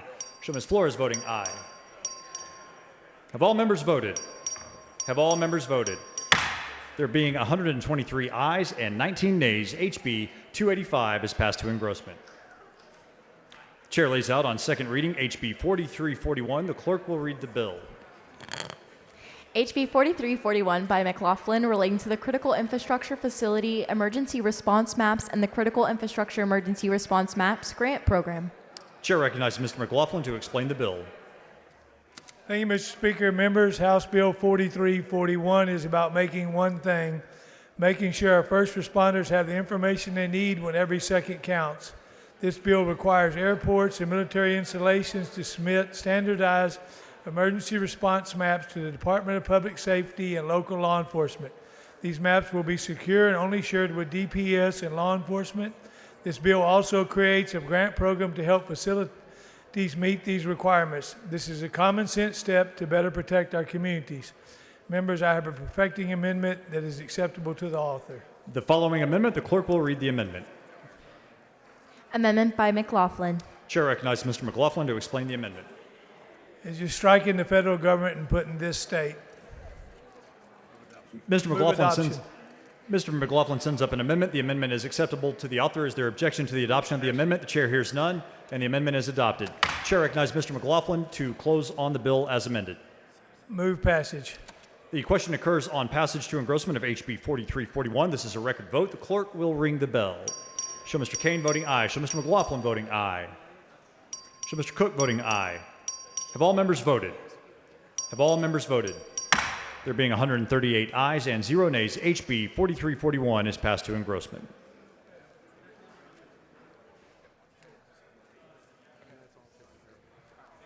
Chair lays out on second reading HB 4264. The clerk will read the bill. HB 4264 by Hefner relating to the creation of a grant program for certain peace officers who hold a Master Proficiency Certificate. Chair recognizes Mr. McQueenie for a motion. Mr. Speaker, I move to postpone further consideration of House Bill 4264 until 3:15 today. Members, you've heard the motion. Is there objection? Chair hears none. The motion is adopted. The following announcement, the clerk will read the announcement. The Committee of Delivery of Government Efficiency will meet today at 5:30 in room 1W.14 Agriculture Museum in a formal meeting to consider pending, referred, and committee business. The chair lays out on second reading HB 1043. The clerk will read the bill. HB 1043 by Bojani relating to a study by the General Land Office on the establishment and implementation by the General Land Office of the Distributed Ledger-Based Title Registry Pilot Program. Chair recognizes Mr. Bojani to explain the bill. Thank you, Mr. Speaker. Members, House Bill 1043 is designed to reduce fraud in the real estate industry. It will set up a test in 2 counties that will be overseen by 3 state agencies. Members, I work in the title industry and I know there's a 2-week gap period where fraud can occur. And this bill will eliminate that gap. This bill was crafted with valuable input from relevant stakeholders in the title, real estate, and technology industries. Members, this bill passed unanimously out of the DOGE committee because we know that this technology has the potential to reduce fraud and gets our state on a path to modernizing our real estate title records. I want to thank my joint authors on the bill, Chairman Capriglione, Representative Pat Curry, Representative Daniel Alders, and Representative Linda Garcia, along with Representative Cook. And I also want to thank Representative Noble on her help today. Mr. Speaker, I move passage. The question occurs on passage to engrossment of HB 1043. This is a record vote. The clerk will ring the bell. Show Mr. Bojani voting aye. Show Mr. Curry voting aye. Have all members voted? Show Mr. Moody voting aye. Have all members voted? There being 116 ayes and 27 nays, HB 1043 is passed to engrossment. Chair lays out on second reading HB 387. The clerk will read the bill. HB 837 by Howard relating to the instruction for barbers and cosmetologists on identifying and assisting victims of domestic violence. Chair recognizes Ms. Howard for a motion. Thank you, Mr. Speaker. I move to postpone further consideration of House Bill 837 to Domestic Violence Awareness Day, October 3rd, 2025. Members, you've heard the motion. Is there objection? Chair hears none. The motion is adopted. The chair lays out on Second Amendment HB 1234. The clerk will read the bill. HB 1234 by Guillen relating to certain procedures required for the denial of certain applications for a license to carry a handgun. Chair recognizes Mr. Guillen to explain the bill. Thank you, Mr. Speaker. Members, HB 1234 ensures fairness and transparency in the handgun license application process by requiring DPS to provide written notice and a chance to respond when an application is denied based on a medical advisory board recommendation. We do have an amendment. The following amendment, the clerk will read the amendment. Amendment by Guillen. Chair recognizes Mr. Guillen to explain the amendment. Members, thank you, Mr. Speaker. Members, this is a perfecting amendment based upon feedback from DSHS. It clarifies the board's reevaluation process. The amendment is acceptable to the author and move adoption. Mr. Guillen sends up an amendment. The amendment is acceptable to the author. Is there objection to? Mr. Busey, for what purpose? Yeah, we need the gentleman to walk us through the amendment a little bit more. The amendment's not coming up. Okay. Okay. Sorry. Do you actually have that power to bring the amendment system down to be able to Yeah, do this? right. Man, it's awesome. I got to learn these tricks. You really move fast. For a big fella. Mr. Anchia, for what purpose? Thank you, Mr. Speaker and members. We had some difficulty in viewing the amendment on our system, so thank you for waiting. Maybe the author of the amendment can walk through what the amendment does. Does the gentleman yield for questions? Yes. Sorry, Gentleman Mr. yields. Speaker. Does the gentleman yield for questions? Yes. Thank Gentleman you. yields.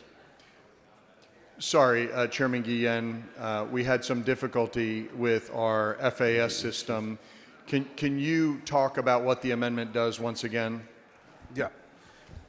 This DSHS, kind of last minute, sent us a recommendation for clarification, and we had it drafted up for them. It's just clarifying their end of the process, so it's clearly just a clarification. Okay. And what is the process? Can you walk me through the process just really quickly? Sorry. Yeah. So this deals with license to carry applications. Sometimes you'll have a denial. The denial is often based on a recommendation from this medical board, and currently, without this bill, there's no due process for anyone, and so there's no way to go and rebut. There's no way to explain, their end of the situation. And so, what this bill does is it gives them that opportunity. And is it effectively an appeal, Mr. Chairman? An opportunity to appeal a denial? Yeah, I guess I would characterize it that way, yes. It's due process. Okay. Thank you, Mr. Chairman. Move adoption of the amendment. Mr. Guillen sends up an amendment. The amendment is acceptable to the author. Is there objection to the adoption of the amendment? Chair hears none, and the amendment is adopted. Chair recognizes Mr. Guillen to close on the bill as adopted. Move passage. The question occurs on passage to engrossment of HB 1234. This is a record vote. The clerk will ring the bell. Show Mr. Guillen voting aye. Show Mr. Manuel voting aye. Have all members voted? Have all members voted? There being 130 ayes and 12 nays, HB 1234 is passed to engrossment.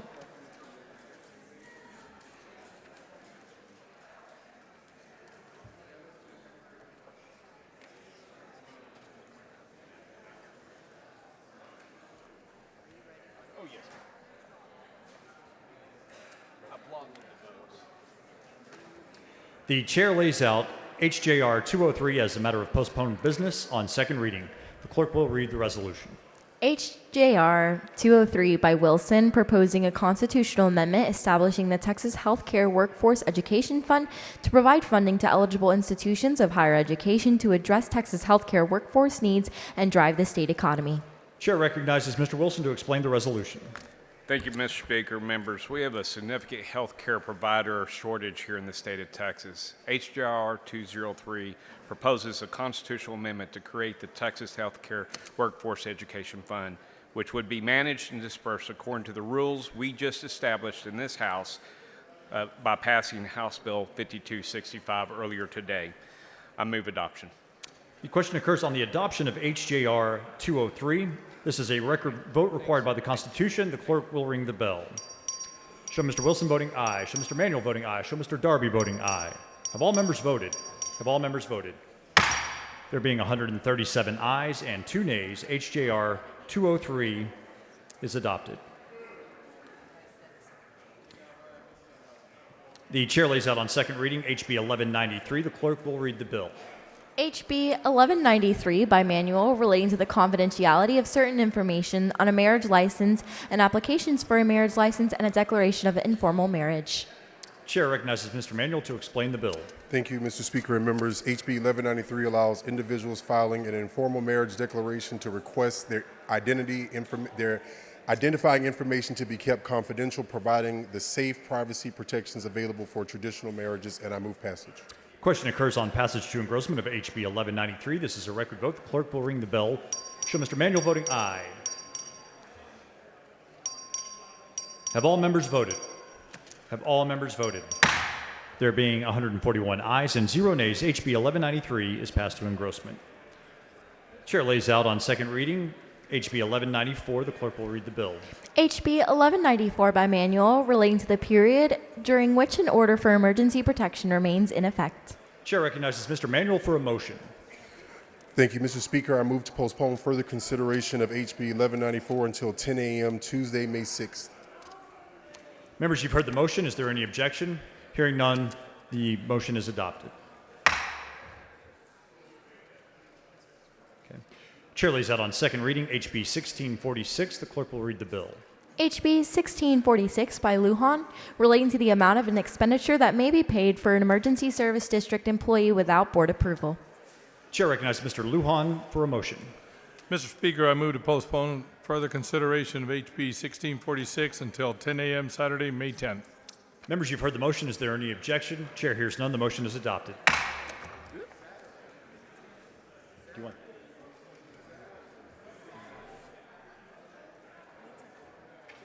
Chair lays out on second reading HB 1729. The clerk will read the bill. HB 1729 by Vasut relating to a limitation on the number of terms a person may serve as a commissioner of Port Freeport. Chair recognizes Mr. Vasut to explain the bill. Thank you, Mr. Speaker. Members, this bill is 2 term limits for Port Freeport. They've asked for it. It's a local bill. Move passage. The question occurs on passage to engrossment of HB 1729. This is a record vote. The clerk will ring the bell. Show Mr. Vasut voting aye. Have all members voted? Have all members voted? There being 131 ayes and 4 nays, HB 1729 is passed to engrossment. Chair lays out on second reading HB 2498. The clerk will read the bill. HB 2498 by Leach relating to the consequences of a criminal conviction on a person's eligibility for an occupational license. Chair recognizes Mr. Leach to explain the bill. Thank you, Mr. Speaker. Members, House Bill 2498 promotes second chances and workforce development for hardworking and deserving Texans. Mr. Speaker, I move passage. The question occurs on passage to engrossment of HB 2498. This is a record vote. The clerk will ring the bell. Show Mr. Leach voting aye. Have all members voted? Have all members voted? There being 140 ayes and 0 nays, HB 2498 is passed to engrossment. Chair lays out on second reading HB 1314. The clerk will read the bill. HB 1314 by Hicklin relating to price estimates and billing requirements for certain healthcare facilities. Chair recognizes Ms. Hicklin to explain the bill. Mr. Speaker, members, this bill outlines the process for obtaining estimated medical charges prior to an elective procedure. Please join me in supporting this bill. Mr. Speaker, I move passage. The question occurs on passage to engrossment of HB 1314. This is a record vote. Clerk will ring the bell. Show Ms. Hicklin voting aye. Have all members voted? Have all members voted? There being 142 ayes and 0 nays, HB 1314 is passed to engrossment.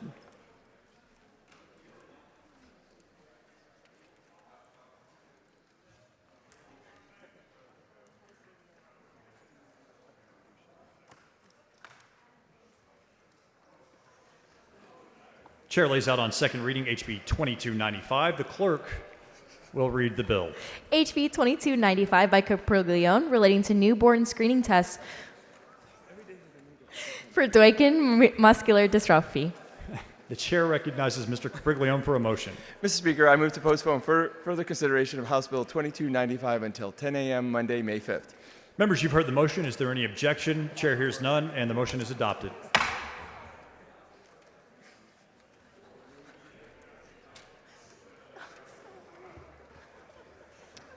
The chair lays out on second reading HB 1353. The clerk will read the bill. HB 1353 by Guillen relating to international cooperation agreements between certain state agencies in the United Mexican States and funding for infrastructure investments in the state, providing authority for certain agencies to issue bonds. Chair recognizes Mr. Guillen to explain the bill. Thank you, Mr. Speaker. Members, HB 1353 allows the TCQ and the PUC to partner with the North American Development Bank, NADBank, to support critical water infrastructure projects along the border. Move final passage, or move passage. The question occurs on passage to engrossment of HB 1353. This is a record vote. Clerk will ring the bell. Show Mr. Guillen voting aye. Have all members voted? Have all members voted? There being 83 ayes and 52 nays, HB 1353 is passed to engrossment.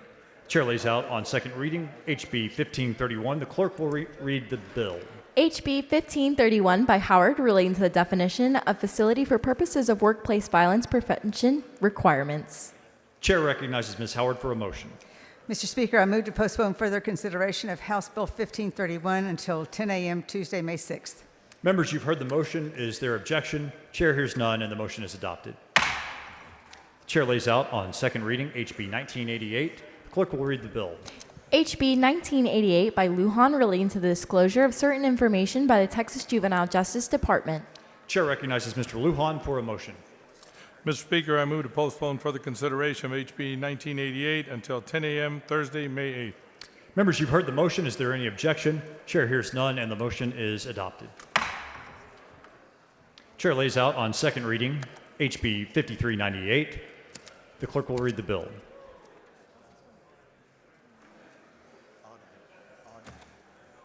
HB 5398 by Morales of Maverick relating to taking of certain Aoudad sheep by using a helicopter. The chair recognizes Mr. Morales for a motion. Mr. Speaker, I move to postpone further consideration of HB 5398 until 10 a.m. Monday, May 5th. Members, you've heard the motion. Is there objection? Chair hears none. The motion is adopted.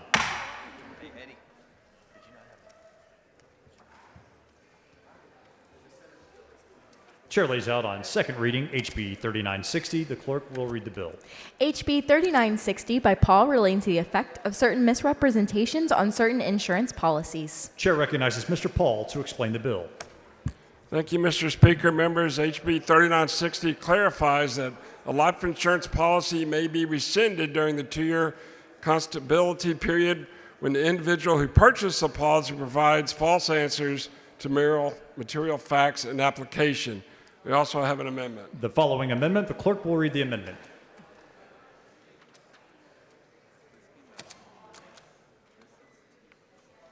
Amendment by Paul. Chair recognizes Mr. Paul to explain the amendment. This is just an amendment to be very clear that all this deals with is life insurance. Move for adoption. Mr. Paul sends up an amendment. The amendment is acceptable to the author. Is there objection to the adoption of the amendment? Chair hears none, and the amendment is adopted. Chair recognizes Mr. Paul to close on the bill as amended. Move passage.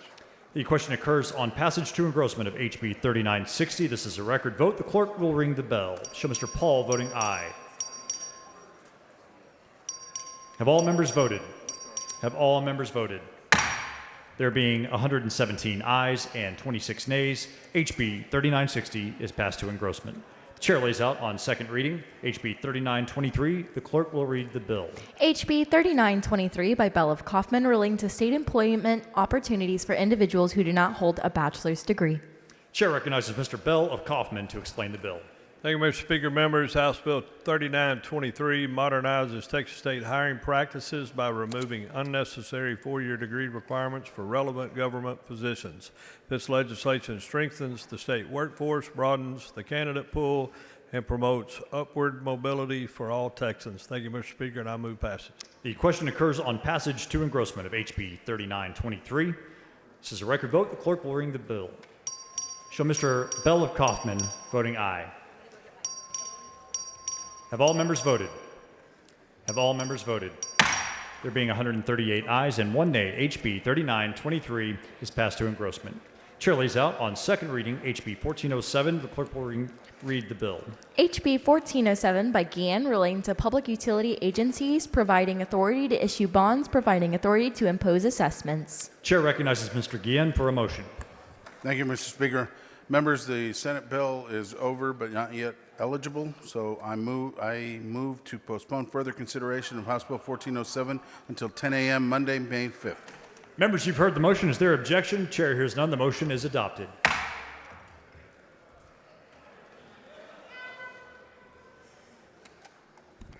Mr. Speaker. Mr. Doorkeeper. Mr. Speaker, I have a messenger from the Senate at the door of Admit the the House. messenger, please. Thank you, Mr. Speaker. I am directed by the Senate to inform the House that the Senate has taken the following action. The Senate has passed the following measures. SB 547, amended. Thank you, messenger. Members, the next bill on the calendar is HB 1764. The Senate companion is over and eligible. The chair lays out on second reading SB 522. The clerk will read the bill. SB 522 by Perry relating to the practice of accounting in the state by certain certified public accountants licensed in other states. Chair recognizes Ms. Button to explain the bill. Thank you, Mr. Speaker. Members, SB 522 facilitates mobility for certified public accountants by ensuring seamless practice mobility for CPAs licensed in other states that meet established requirements. This approach aligns with national efforts to reduce barriers for licensed professionals while maintaining great standards to protect the public interest. Move passage. The question occurs on passage to third reading of SB 522. This is a record vote. The clerk will ring the bell. Show Ms. Button voting aye. Have all members voted? Show Ms. Bowers voting aye. There being 139 ayes and 0 nays, SB 522 is passed to third reading. Ms. Button moves to lay HB 1764 on the table, subject to call. Is there objection? Chair hears none, and the motion is adopted. Chair lays out on second reading HB 2221.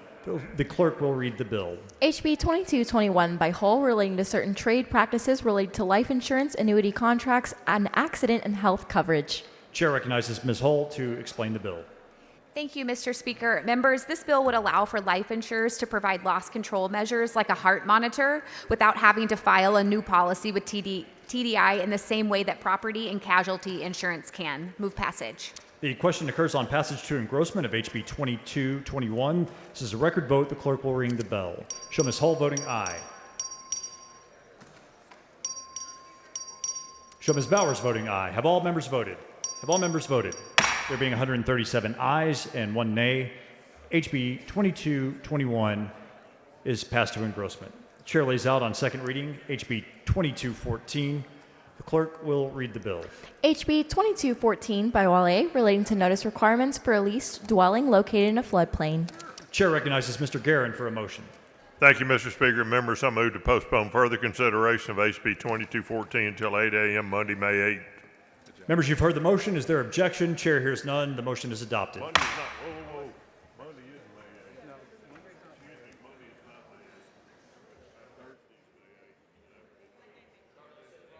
Cinco de Mayo. Yeah, does he need to read? Recognize him again? Okay. Chair recognizes Mr. Guerin for a motion. Thank you, Mr. Speaker. Members, a correction on that motion, please. I move to postpone HB 2214 until 8 a.m. Monday, May 5th. Members, you've heard the motion. Is there any objection? Chair hears none. The motion is adopted.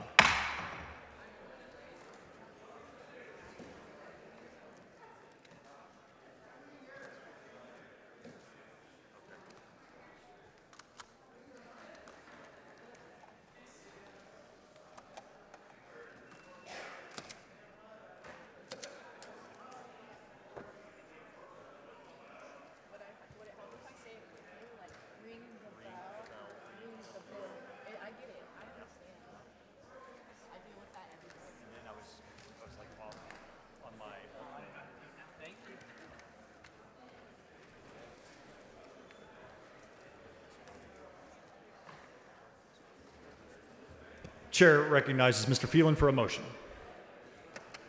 Mr. Speaker, I move to suspend House Rule 8, Section 5D to designate as joint sponsors and co-sponsors for SB 522, all joint authors and co-authors for HB 1764. Members, you've heard the motion. Is there objection? Chair hears none. The motion is adopted.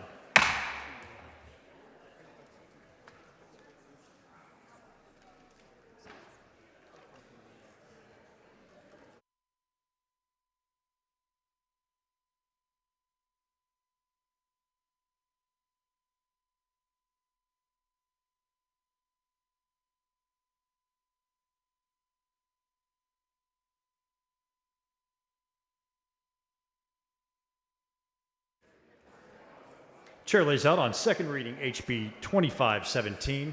The clerk will read the bill. HB 2517 by Barry relating to the applicability of premium and maintenance taxes to Texas Windstorm Insurance Association, Texas Fair Plan Association. Chair recognizes Mr. Berry to explain the bill. Thank you, Mr. Speaker. Members, currently TWIA and the Fair Plan pay premium and maintenance taxes to TDI, despite being nonprofit organizations that operate in residual markets and are heavily regulated by the legislature.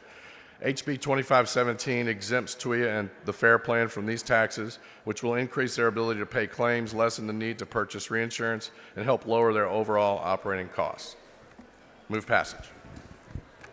Mr. Morgan, for what purpose? Does the gentleman yield? The gentleman yield for question? Gentleman yields. Gentleman yields. TWIA uses money from this body in the state, correct? Correct. So all we're doing is money that the state sends down to it, we're then paying taxes back on that money, is that correct? Policyholders pay premiums. Part of those premiums is a 1.6% tax associated with that. That money goes to TDI currently. Since TWIA is a nonprofit and the Fair Plan are nonprofit organizations and they are highly regulated by TDI, I don't feel like there's a need for us to pay TDI regulatory expenses. Right, and this body just passed a bill to help shore up TWIA and their funding, is that correct? That is correct. So this is another measure to help ensure that this body doesn't have to address that again in their future, right? That is correct. All right, thank you. Thank you. The question occurs on passage to engrossment of HB 2517. This is a record vote. The clerk will ring the bell. Show Mr. Berry voting aye. Have all members voted? Have all members voted? Show Mr. Morgan voting aye. There being 123 ayes and 16 nays, HB 2517 is passed to engrossment. Chair lays out on second reading HB 2518. The clerk will read the bill. HB 2518 by Barry relating to the use of installment premium payment plans on Texas Windstorm Insurance Association policies. Chair recognizes Mr. Berry to explain the bill. Thank you, Mr. Speaker. Members, HB 2518 is a safeguard for TWIA policyholders, ensuring that if they choose to finance their premiums, they do not have to pay any additional interest on their financing option. Move passage. The question occurs on passage to engrossment of HB 2518. This is a record vote. The clerk will ring the bell. Show Mr. Berry voting aye. Have all members voted? Show Mr. Morgan voting aye. Have all members voted? There being 131 ayes and 11 nays, HB 2518 is passed to engrossment. The chair lays out on second reading HB 2213. The clerk will read the bill. HB 2213 by Johnson relating to the composition of the Board of Directors of the Texas Windstorm Insurance Association. The chair recognizes Ms. Johnson to explain the bill.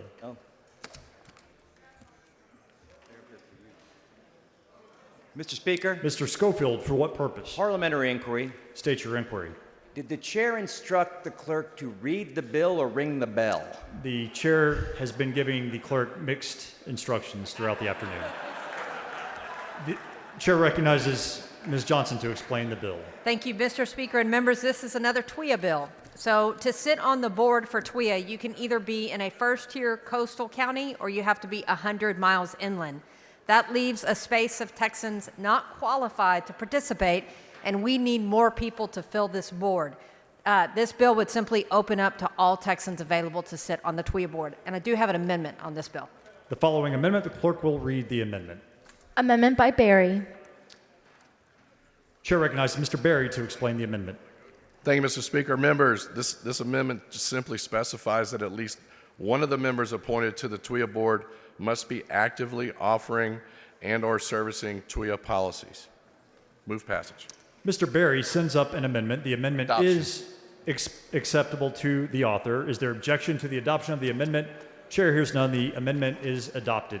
The chair recognizes Ms. Johnson to close on the bill as amended. Move passage, and I appreciate the joint authors on the bill. Thank you. Question occurs on passage to engrossment of HB 2213. This is a record vote. The clerk will ring the bell. Show Ms. Johnson voting aye. Show Mr. Bell of Kaufman voting aye. Have all members voted? Have all members voted?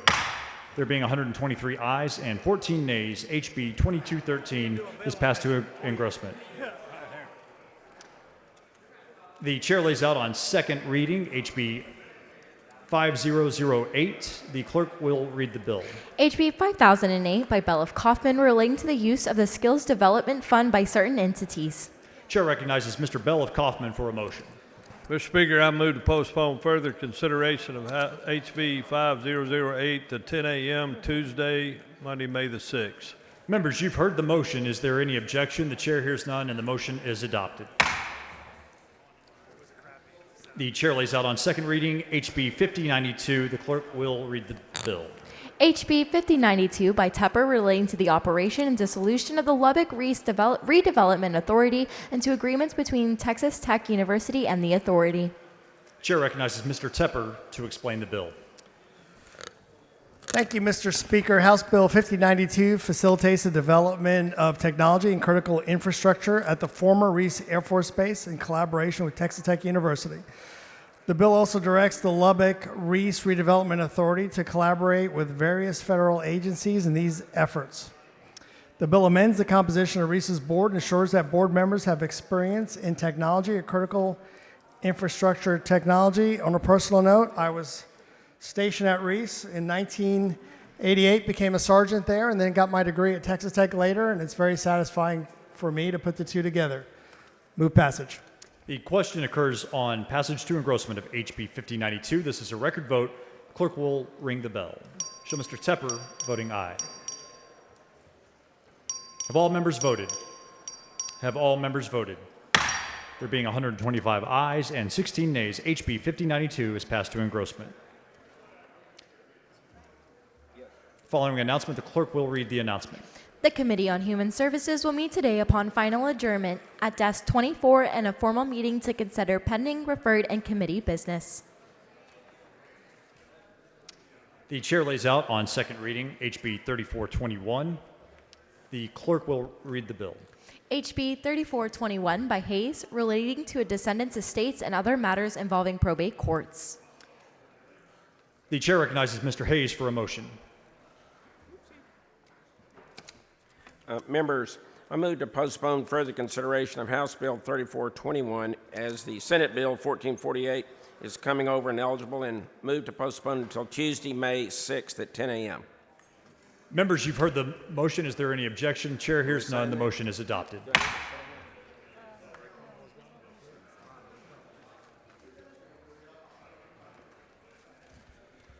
Members, the next bill on the calendar is House Bill 3663. The Senate companion is over and eligible. The chair lays out on second reading SB 1532. The clerk will read the bill. SB 1532 by Zaffarini relating to the information required to be posted by the Texas Water Development Board on the board's internet website regarding the use of state's water implementation fund for Texas. Chair recognizes Mr. Martinez.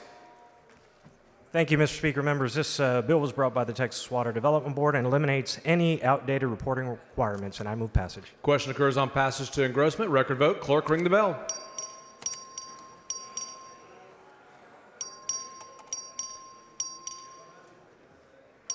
Have all members voted?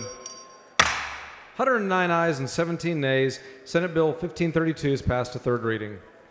Mr. Martinez moves to lay House Bill 3663 on the table subject to call. Is there objection? Chair has none. The motion is adopted. Chair lays out on second reading House Bill 3748. The clerk will read the bill. HB 3748 by manual relating to reimbursing employees of the Department of Family and Protective Services for loss of or damage to personal property. Chair has Mr. Manuel. Thank you, Mr. Speaker. Remember, this bill allows DFPS to reimburse employees for personal property that is lost or damaged by a client while the employee is performing their job, and there is a clarifying amendment. Following amendment, the clerk will read the amendment.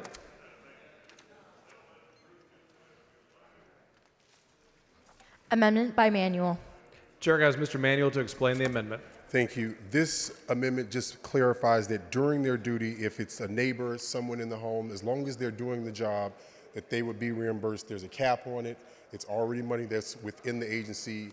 I move passage. Mr. Manuel sends up an amendment. It's acceptable to the author. Is there any objection? Chair is none. Amendment's adopted. Mr. Manuel on the bill as amended. Move passage, Mr. Speaker.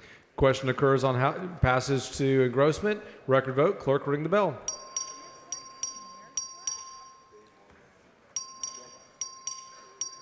Have all members voted? 122 ayes and 16 nays. House Bill 3748 is passed to engrossment. Following announcement, the clerk will read the announcement. The Committee on Homeland Security, Public Safety, and Veterans Affairs will meet today upon final adjournment, recess, or bill referral if permission is granted in Room 1W.14 Agricultural Museum in a formal meeting to consider pending referred and committee business. Mr. Wu, for what purpose? Mr. Speaker, parliamentary inquiry. State your inquiry. Mr. Speaker, is it correct that the Texas Senate has adjourned until Monday? The chair is not advised. Okay. Mr. Speaker, Mr. Wu, for what purpose? Parliamentary inquiry. State your inquiry.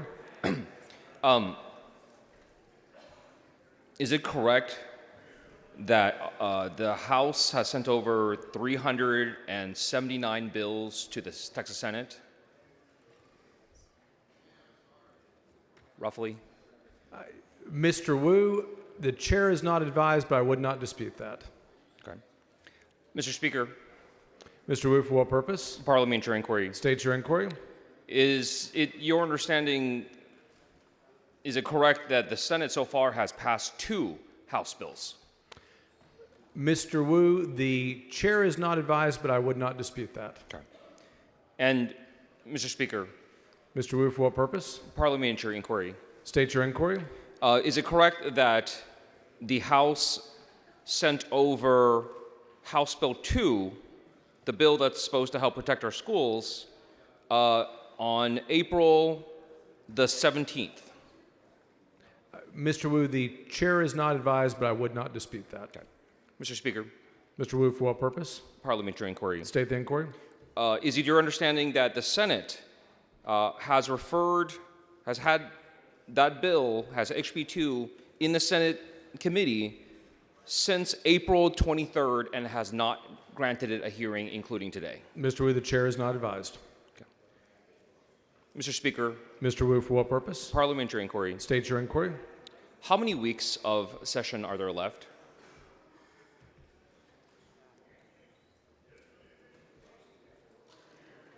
Roughly. The remainder of this week and 4 more. Thank you, sir. Mr. Speaker. Mr. Wu, for what purpose? Parliamentary inquiry. State your inquiry. Mr. Speaker, is the Senate aware that if HB2 does not pass, that our school system may completely collapse? Mr. Wu, the chair is not advised. Thank you.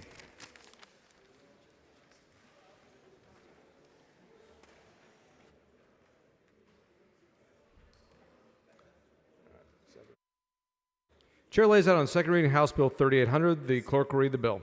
HB 3800 by OR relating to an advisory board established to develop a resource guide that facilitates collaboration in identifying and addressing local healthcare workforce needs. Chair recognizes Ms. Villalobos for a motion. Mr. Speaker, I move to postpone further consideration of House Bill 3800 until 10 a.m. Monday, May 5th. Members, you've heard the motion. Is there any objection? Chair is none, so ordered. Members, the next bill on the calendar is House Bill 3756. The Senate companion is over and eligible. The chair lays out on second reading SB 1378. The clerk will read the bill. HB SB 1378 by Parker relating to the powers of certain non-resident sellers permit holders who also hold a winery permit. Chair recognizes Mr. Guerin. Thank you, Mr. Speaker and members. House Bill 3656 provides an area exemption for one limited specific purpose and prevents business disruption and job loss. It's narrowly bracketed to apply only to one specific acquisition, preventing unintended consequence for other existing and future companies in the industry. I move passage. Question occurs on passage to engrossment. Record vote. Clerk, ring the bell. Okay. That's the alcohol bill. I know. I better go tell. Have all members voted? Ms. Garcia Hernandez voting aye. Have all members voted? 110 ayes, 25 nays. Senate Bill 1378 is passed to third reading. Mr. Guerin moves to lay House Bill 3756 on the table subject to call. Is there objection? Chair has none. The motion is adopted.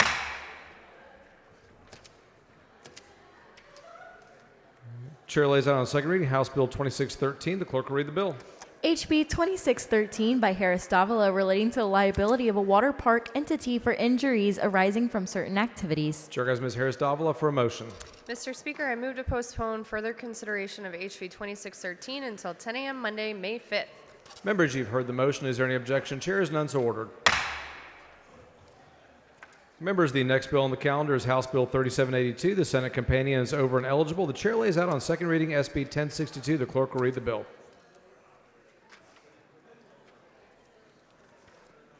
SB 1062 by Colcars relating to the type of newspaper required for publication of public notices. Chair guys, Mr. Smithy. Thank you, Mr. Speaker. Members, this bill permits the publishing of public notices in digital publications as well. I'd move passage. Question occurs on passage to third reading. Record vote. Clerk, ring the bell.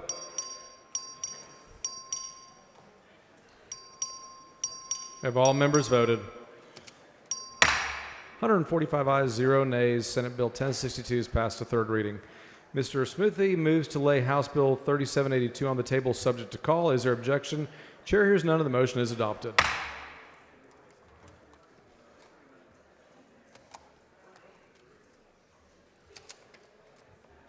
Chair lays out on second reading House Bill 5246. Clerk, read the bill. HB 5246 by Bonin relating to the administration, powers, and duties of the Texas Space Commission, the Texas Aerospace Research and Space Economy Consortium, and other governmental entities and institutions regarding aerospace, aviation, and space exploration initiatives, and to the abolishment of the Spaceport Trust Fund. Chair has Mr. Bonham. Thank you, Mr. Speaker. House Bill 5246 seeks to perfect the code which established the Space Commission and TARSEC. It will attach TARSEC to the commission, but maintains the commission at the governor's office. It changes the sunset review date by 1 year to 2033. It changes the duties of the Aerospace and Aviation Advisory Committee, which is an entity within the Economic Development and Tourism Office, within the governor's office, by abolishing the Spaceport Trust Fund, and expands the entities that the commission may work with to include intergovernmental agreements with the federal counterparts, including NASA and the United States Department of Defense. And Mr. Tindall, for what purpose? Will the gentleman yield for questions? Gentleman yield Happy for to yield questions? for questions. A lot of my peers, very close peers, that are thinking about voting no on this, and I want to be able to talk very briefly. I won't waste time. Sure. The importance of the space program and how important it is that the state fund this and support it because of the space race and the military and kind of what's happening. Can you talk just for a second about that? Yeah, absolutely.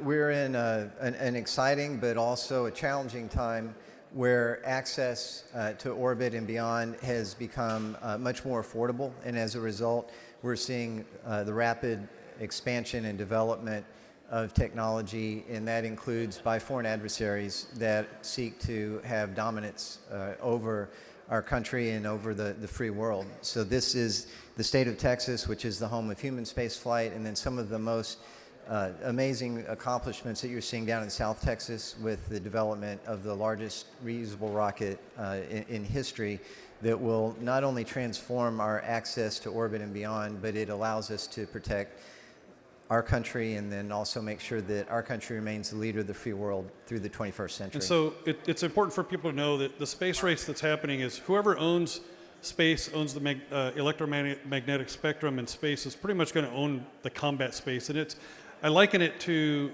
aerospace and actually owning the airspace during the early world wars and how important that created for dominance. So I wanted my peers to know I'm voting for this bill. A lot of my peers are going to be a no on it, but we have to spend money on this stuff or we'll get dominated by countries like China. It is the ultimate high ground. Thank you. And I do have an amendment. The following amendment, the clerk will read the amendment. Amendment by Bonin.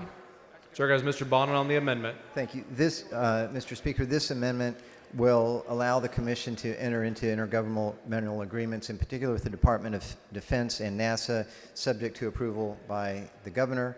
I move adoption of the amendment. Mr. Bonin sends up an amendment. It is acceptable to the author. Is there objection? Chair hears none. The amendment is adopted. Chair recognizes Mr. Bonin on the bill as amended. Move passage. Question occurs on passage to engrossment. Record vote's been requested. Clerk, ring the bell.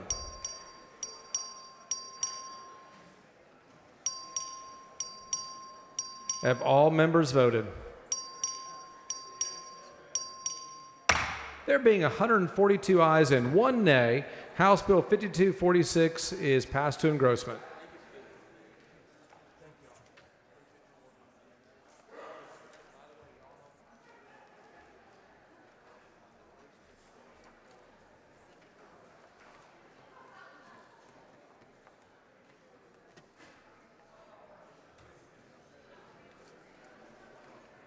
Chair lays out on second reading House Bill 4344. The clerk will read the bill. HB 4344 by Hernandez, relating to access to and use of criminal history record information by the Public Utility Commission of Texas. Chair has Ms. Hernandez. Thank you, Mr. Speaker and members. This bill would allow the PUC to conduct background checks on employees and contractors who have access to sensitive information. I move passage. Following amendment, the clerk will read the amendment. Backup members, passage. The question occurs on passage to engrossment. Record vote. Clerk, ring the bell.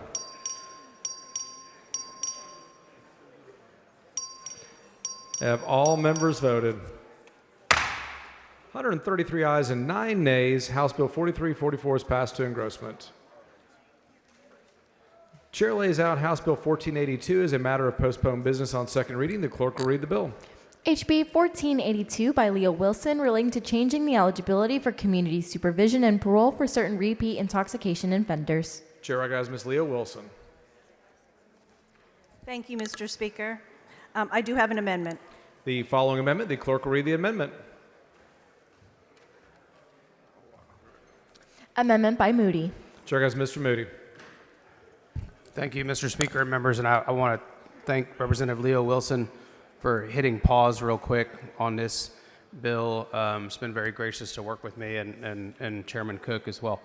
The purpose of the bill as it came to the floor was to limit community supervision for these offenses, so third or more DWI. Right, so there's a category of offenses that we do that with, and you do that in the Code of Criminal Procedure. However, there's an interconnectedness to the, we're going to get nerdy real quick because I'm sure that's what you're looking forward to today. There's an interconnectedness over to the government code where you also have interplay with parole eligibility and the time in which someone's eligible for parole. There was a connection between the two that I think was not the intent of the legislation, and so all this amendment does is it disconnects those two. So the core of the bill, which is community supervision and not permitting community supervision in these particular instances, stays intact, but we don't then transfer over into the government code and touch the parole eligibility. And the amendment's acceptable to the author. Speaker Moody sends up an amendment. It's acceptable to the author. Is there any objection? Chair hears none. The amendment is adopted. Ms. Leo Wilson to close on our bill. Thank you, Mr. Moody, or Representative Moody, for your help on this and clarifying the language, and I move passage. Question occurs on passage to engrossment. Record vote. Clerk, ring the bell.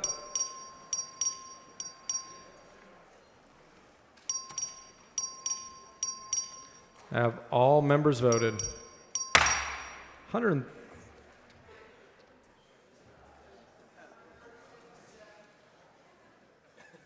136 ayes and 7 nays. House Bill 1482 passes to engrossment. Chair lays out on second reading House Bill 4044. Clerk will read the bill.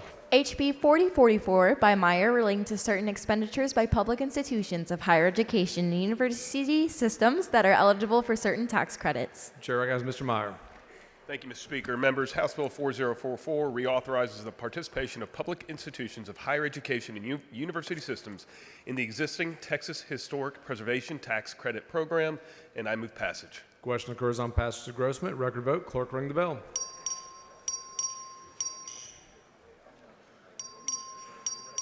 Have all members voted? 115 ayes and 25 nays. House Bill 4044 is passed to engrossment. Members, the next bill on the calendar is House Bill 4066. The Senate companion is over and eligible. The chair lays out on second reading Senate Bill 2066. The clerk will read the bill. Senate Bill 2066 by Huffman relating to the repeal of the Texas Research Incentive Program. Chair recognizes Dr. Bonham. Thank you, Mr. Speaker. This legislation will repeal the Texas Research Incentive Program, also known as the TRIP program. It's been a very good program, but over the years since the creation of this endowment, funding methodologies for our emerging research institutions have changed.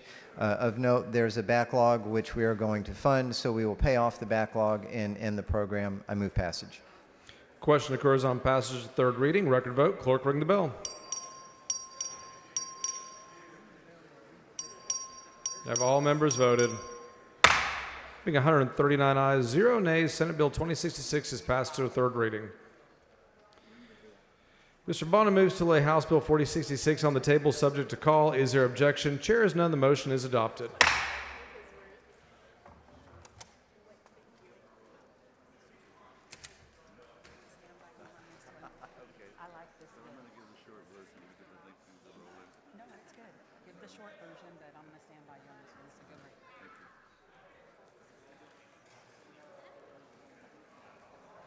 Chair lays out on second reading House Bill 2702. The clerk will read the bill. HB 2702 by Raymond relating to prohibiting certain limitations on the operation of certain organizations that benefit veterans during a declared state of disaster. Chair recognizes Mr. Raymond. Thank you, Mr. Speaker. Members, I'm going to give the short version. House Bill 2702 amends the Emergency Management Government Code to provide an exemption for VFW posts, but this does not apply to an executive order, proclamation, or regulation issued by the governor during a natural disaster. Move passage. Question occurs on passage to engrossment. Record vote. Clerk, ring the bell.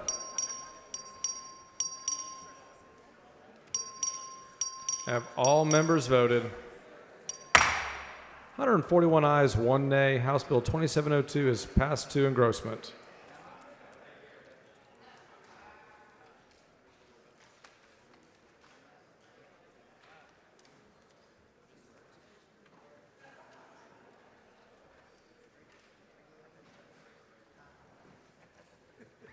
The chair lays out House Bill 4264 as a matter of postponed business on second reading. The clerk will read the bill. HB 4264 by Hefner relating to a creation of a grant program for certain peace officers who hold a mastery proficiency certificate.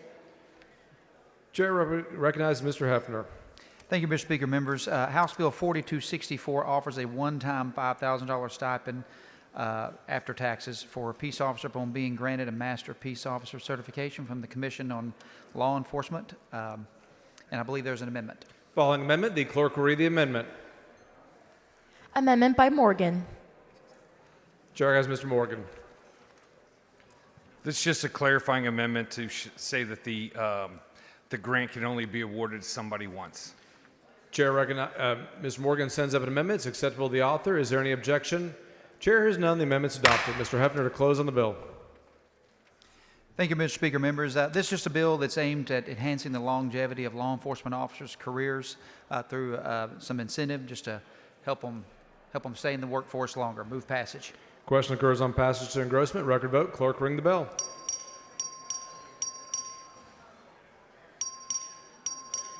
Have all members voted? 130 ayes and 12 nays. House Bill 4264 is passed to engrossment. Chair lays out on second reading House Bill 2807. Clerk will read the bill. HB 2807 by Rose relating to the statewide Intellectual and Developmental Disability Coordinating Council. Chair recognizes Ms. Rose. Thank you, Mr. Speaker. Members, in 2022, the Health and Human Services Commission published the Texas statewide IDD strategic plans, which set goals for interagency collaboration through 2025 for critical IDD services. But the goals of the plan have largely gone unmet due to an absence of a formal coordination and implementation.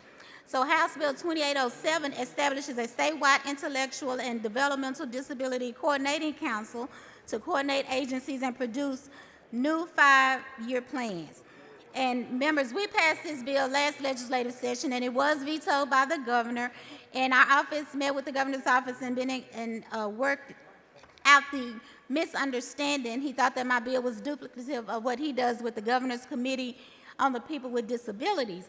And so as we work through that, we've addressed the Governor's office concern by clarifying the council's person to eliminate redundancies across multiple state agencies, reduce costs, enhance efficiency, and increase service delivery. So, members, House Bill 2807 creates a meaningful framework for interagency coordination with clear accountability. And I would like to thank Representative Kitzman for standing with me because he has a bill that complements this bill. And so we're standing together for the IDD community. So move passage. Question occurs on passage to engrossment. Record vote. Clerk, ring the bell. Mr. Kitzman voting aye. Have all members voted? Being 102 ayes and 40 nays, House Bill 2807 is passed to engrossment. Members, the next bill on the calendar is House Bill 2869. The Senate companion is over and eligible. The chair lays out on second reading SB 1963. The clerk will read the bill. SB 1963 by Creighton relating to financing mechanism allowing electric utilities to obtain recovery costs associated with a weather-related event or other natural disasters, granting authority to issue bonds. Chair recognizes Mr. Metcalf. Thank you, Mr. Speaker. Members, SB 1963 strengthens Texas' ability to recover quickly from major natural disasters. In 21, the legislature passed House Bill 1510, which authorizes utilities outside ERCOT to access this. This builds on that framework. I move passage. Question occurs on passage to engrossment. Record vote. Clerk, ring the bell.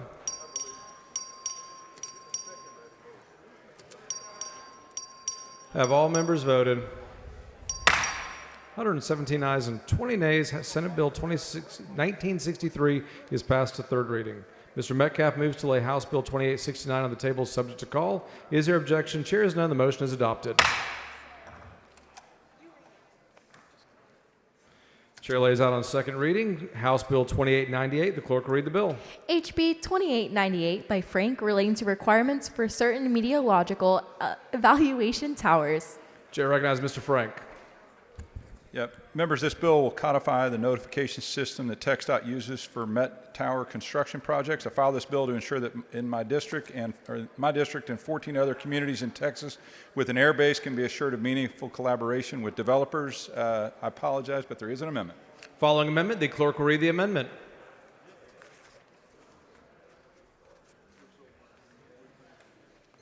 Amendment by Frank. Chair has Mr. Frank. This amendment obviously is acceptable. It's my amendment. It clarifies that only military installations that regularly train aircraft pilots get notified. It ensures that only county judges near the relevant military and radar installations get notified. I move adoption. Mr. Frank sends up an amendment. It's acceptable to the author. Is there objection? Chair hears none. The amendment's adopted. Move passage. Question occurs on passage to engrossment. Record vote. Clerk, ring the bell.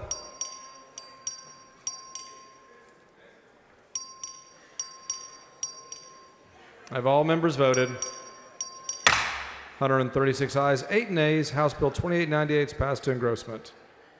Following announcement, the clerk will read the announcement. The Committee on Ways and Means will meet today upon adjournment, recess, or bill referral permission granted in Room 1W.14 Agricultural Museum in a formal meeting to consider pending referred and committee business.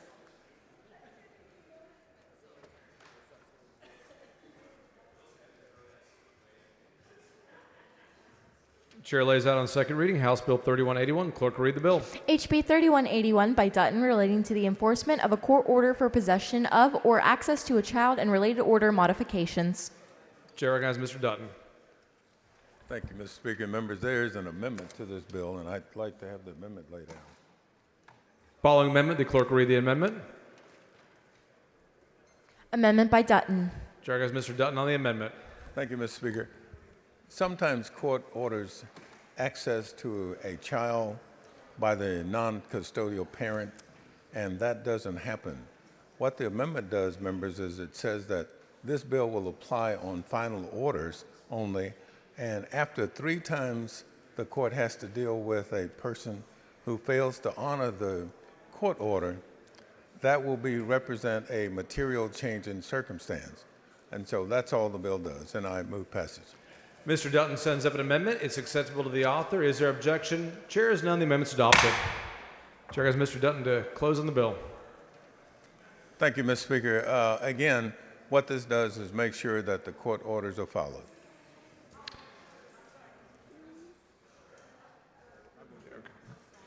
Question occurs on passage to engrossment. Record vote. Clerk, ring the bell.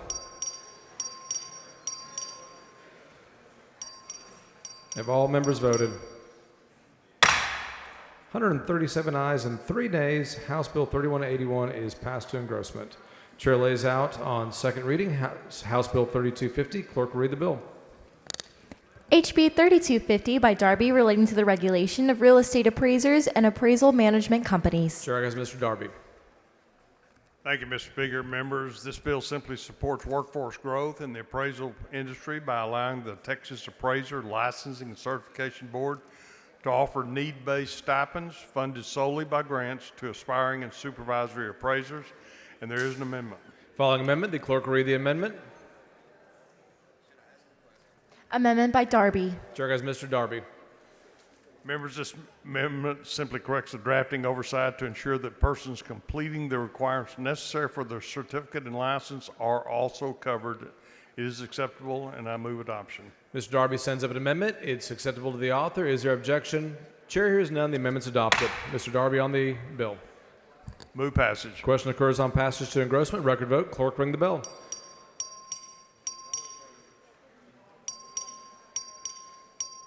Have all members voted?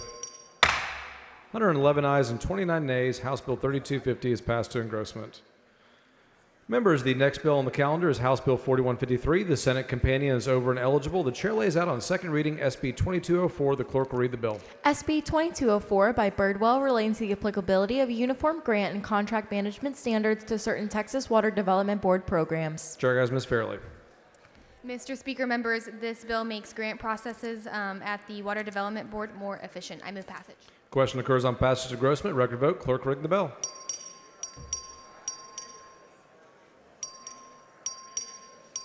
Have all members voted? 106 ayes and 37 nays. Senate Bill 2204 is passed to third reading.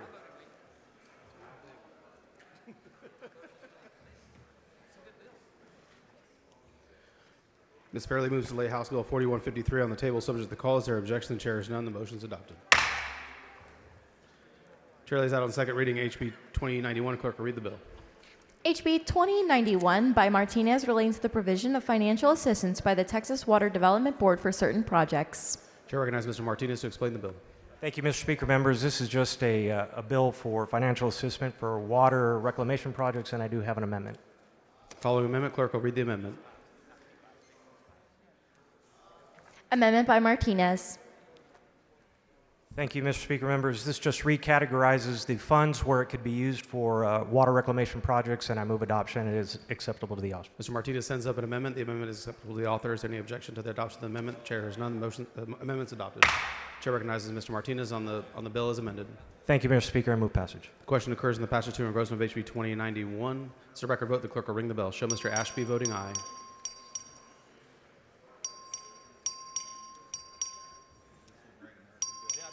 Have all voted. Being 110 ayes, 32 nays, HB 2091 is passed to engrossment. Chair lays out on second reading House Bill 2115. Clerk will read the bill. HB 2115 by Ashby relating to the Rural Sheriff's Office, Rural Constable's Office, and Rural Prosecutor's Office Salary Assistance Grant Programs. Chair recognizes Mr. Ashby to explain the bill. Thank you, Mr. Speaker. Members, this is a cleanup bill to SB 22, our rural law enforcement funding bill from last session. What this bill does is requires that a county auditor or a comparable county office report on the disbursement and compliance of grants under this program. And additionally, it adds our dispatchers to the list of sheriff's office employees eligible to participate. There's no fiscal note. I move passage. Members, a question occurs in the passage to engrossment of HB 2115. This is a record vote. The clerk will ring the bell.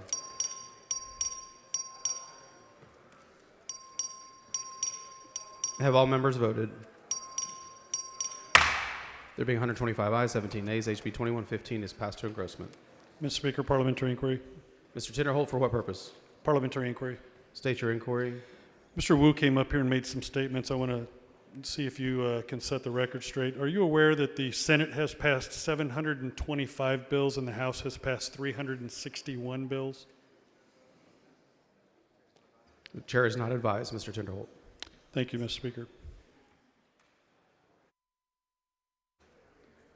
Chair lays out on second reading House Bill 2542. The clerk will read the bill.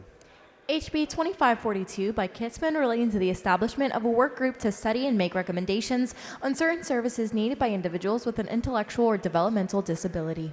Chair recognizes Mr. Kitzman to explain the bill.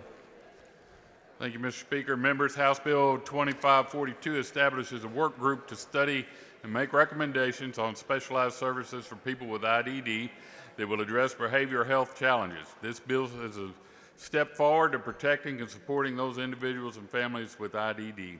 Mr. Speaker, I do have an amendment. Following amendment, clerk will read the amendment. Amendment by Kitzman. Chair recognizes Mr. Kitzman to explain the amendment. Mr. Speaker, this amendment just streamlines the participants in the work group and fixes a typo. Mr. Kitzman sends up an amendment. The amendment is acceptable to the author. Is there any objection to the adoption of the amendment? The chair hears none. The amendment's adopted. Chair recognizes Mr. Kitzman on the bill as amended. Mr. Speaker, I move passage. Question occurs on the passage to engrossment of HB 2542. This is a record vote. The clerk will ring the bell. Show Ms. Rose voting aye. Show Mr. Kitzman voting aye. Show Mr. Reynolds voting aye. Show Mr. Tinderholt voting no. Have all voted. Being 108 ayes, 32 nays, HB 2542 is passed to engrossment. Chair lays out on second reading House Bill 2768. Clerk will read the bill. HB 2768 by Capriglione relating to the development of a state information technology apprenticeship credential offered by public junior colleges or public technical institutes to address shortages in the state information resource workforce. Chair recognizes Mr. Capriglione to explain the bill. Thank you, Mr. Speaker. Members, House Bill 2768 establishes a state information technology apprenticeship credential offered by public junior colleges or public technical institutes to address shortages in our state information resources workforce. I move adoption. Question occurs in the passage to engrossment of HB 2768. This is a record vote. The clerk will ring the bell. Show Mr. Capriglione voting aye.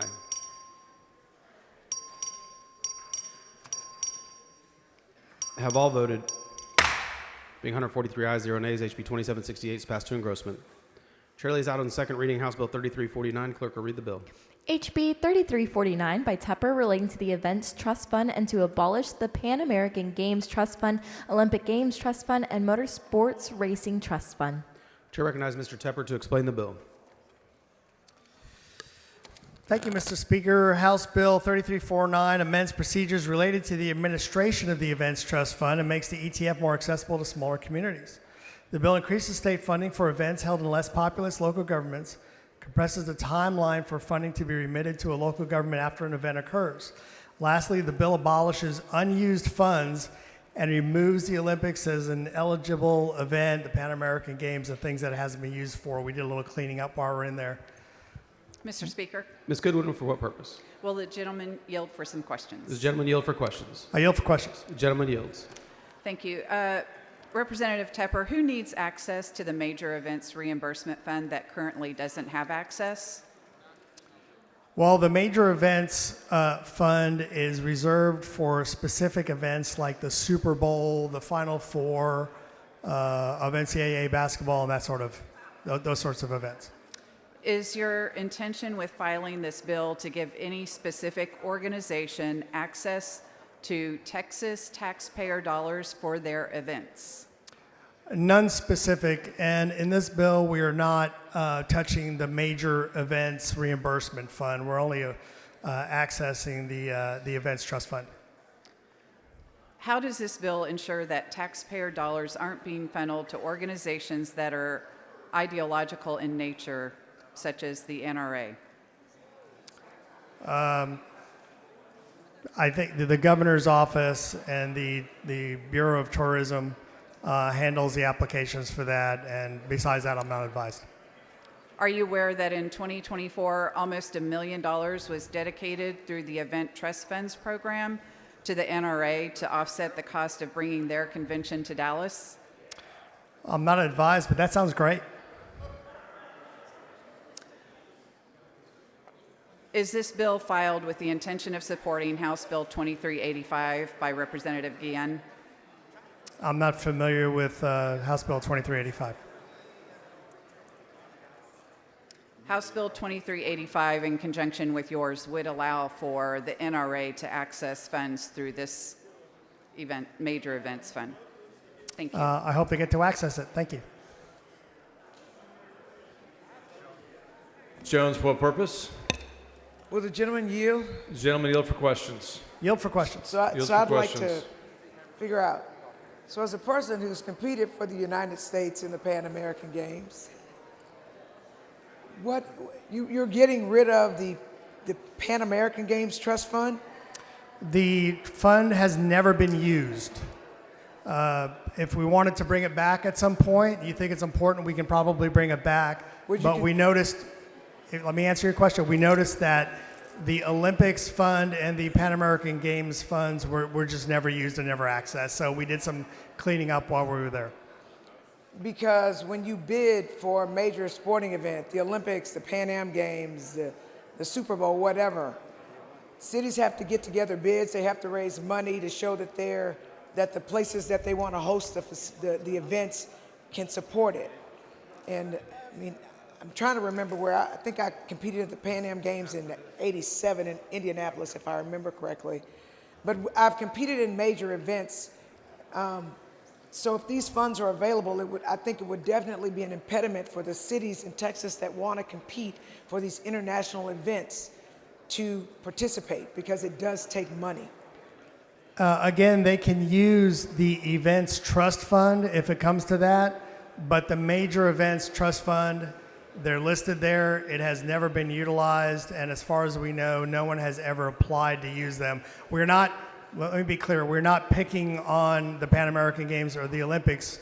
We just saw that they were never utilized, never accessed, and so we did some house cleaning and took them out. If you know, when did this fund begin? I'm not advised. I do seem to remember it's been over 2 decades ago. And what events do you consider major? It's not what I consider representative, but I do remember that there were the Super Bowl, the Final Four, there were several other events in the list. Because what I can tell you, say for the Pan Am Games, the World University Games, all those things, those are actually precursors to the Olympics. And those are the kind of competitions that athletes participate in to prepare them to compete at the world stage. And so I would really, I mean, I just think that it's a problem if we don't have access to them. But I will also say this: I literally had no knowledge that this fund even existed until you brought it up. And perhaps cities didn't know that it was available for them to try and compete for these world-class, worldwide events. Representative, that's possible. I think the organization for those games takes several years. So if it does come up again and Texas has an interest, I'd be happy to work with you on bringing that part of the fund back and listing those games as eligible. All right, thank you. Yes, ma'am. Move passage. Question occurs on passage of engrossment. Record vote. Clerk, ring the bell.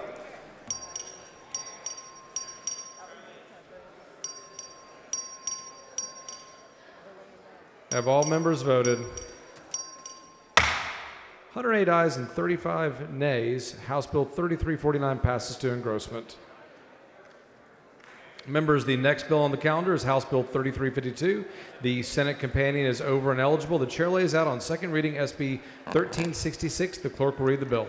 SB 1366 by Nichols, relating to the inclusion of information about construction or maintenance work zones in the curriculum of driver education and driving safety courses. Chair recognizes Mr. King.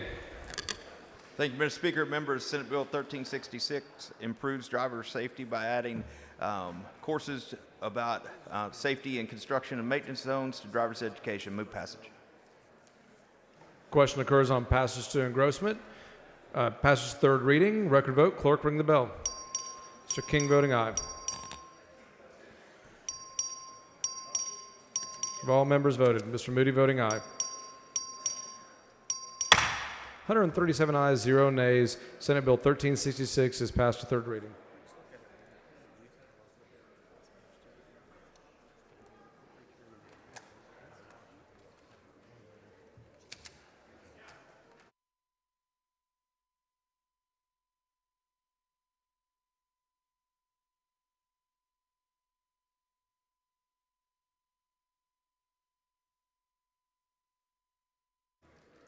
Mr. Kane for a recognition. Thank you, Mr. Speaker. Members, today marks the 7th birthday for Maverick McGregor Kane. And so I just wanted to wish you happy birthday, son. We love you.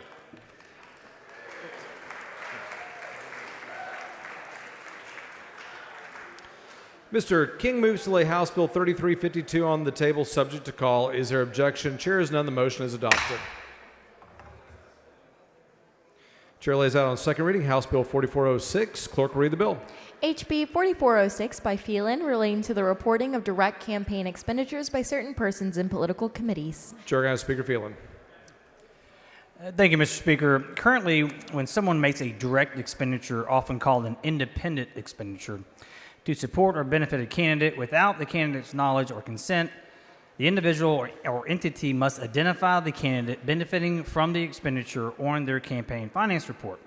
However, current rules do not require individuals or entities spending money to oppose candidates to clearly identify the opposed candidate when reporting these expenditures. HB 4406 would enhance transparency by clearly showing how much money is being spent both to support and oppose individual candidates, providing voters and candidates a clearer understanding of campaign finance activities. Mr. Speaker. Mr. Hopper, for what purpose? Will the gentleman yield for questions? Does the gentleman yield for questions? Absolutely. The gentleman yields for questions. The bill analysis says that you informed the committee that there is a need for increased transparency and accountability in reporting political contributions and expenditures. Is that right? Did you say that? I don't have the paper in front of you. That sounds correct. It also says that you informed the committee that enhancing reporting requirements and providing clearer and more comprehensive financial disclosures would ensure that voters and stakeholders can better understand the financial activities behind political campaigns. Do you remember that? Is that true? That sounds correct. Sure. Okay. And you believe that transparency in political spending is important to voters? Yes, sir. And that transparency in government spending is important to taxpayers? Sure. Okay. Is it wrong to cover up true expenditures from voters and taxpayers? Pardon me, say that again? Do you think it's wrong to cover up true expenditures from voters and taxpayers? That does not sound like a worthy cause. No, sir. Right. Your bill amends Texas Election Code Section 254.031A7 to require reporting of the name of each candidate or office holder for whom a direct campaign expenditure was made to support or oppose, rather than the current requirement to report the name of each candidate or office holder who benefits from a direct campaign expenditure made. Is that true? Correct. Okay. What is an expenditure to support a candidate that you used in your bill? What would be an example of that? Well, currently the law is if you're supporting a candidate without their knowledge or consent, so it's an indirect expenditure, then you on your campaign finance report has to show I spent X amount of money supporting Mr. Hopper. The law does not say that if you oppose Mr. Hopper, I spent money opposing him. That is not required on that PAC, we'll call it a PAC, campaign finance report. This bill, as you know, I'm sure you're aware, passed this House almost unanimously last session with one no vote. It overwhelmingly passed the Senate and was vetoed by the governor for unrelated reasons to the bill.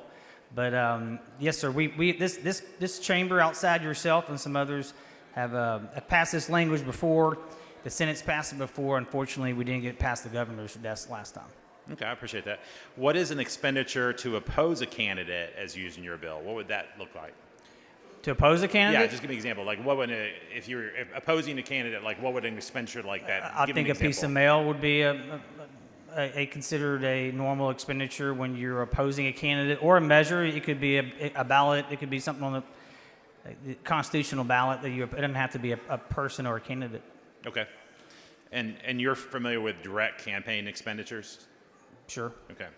Currently, if you make a direct campaign expenditure that benefits a candidate, you must report it, right? To benefit? Yes. I'm sure that may be the case, sir. I'm not aware of that particulars of that piece of code. I'm not talking about that right now. Right. So currently, so if you send a text message, for instance, to benefit a candidate, or mail advertising to benefit a candidate, are you required to report that expenditure? I'm sorry, say that again. A text message or what? So if you send like a text message or, mail advertising to benefit a candidate, you're supposed to right now report that. Well, yes. If you were doing an indirect expenditure, you're supposed to report that, or a direct expenditure. If you're reading that piece of code, I'm not. Okay. But so with this bill, if you send a text message opposing a candidate, that would be a required expenditure. I don't know about a text message. I've got a bill in about 10 minutes that will address text messages. That is a different section. That is text messages do not appear in our statutes right now. Okay. But hopefully we'll change that in a few minutes. Text message maybe like an email blast that costs some money. That would be. I'm not, again, I don't know if email is part of that as well, but I do know mail, radio, TV. So with this bill, what happens when a representative staffer spends their time defending their boss on social media? How would that be reported?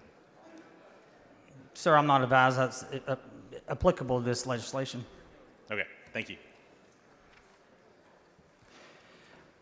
Members, let's pass this bill in memory of Glenn Rogers, who was a great member of the Texas House. Move passage. Question occurs on passage of third reading. Record vote. Clerk, ring the bell.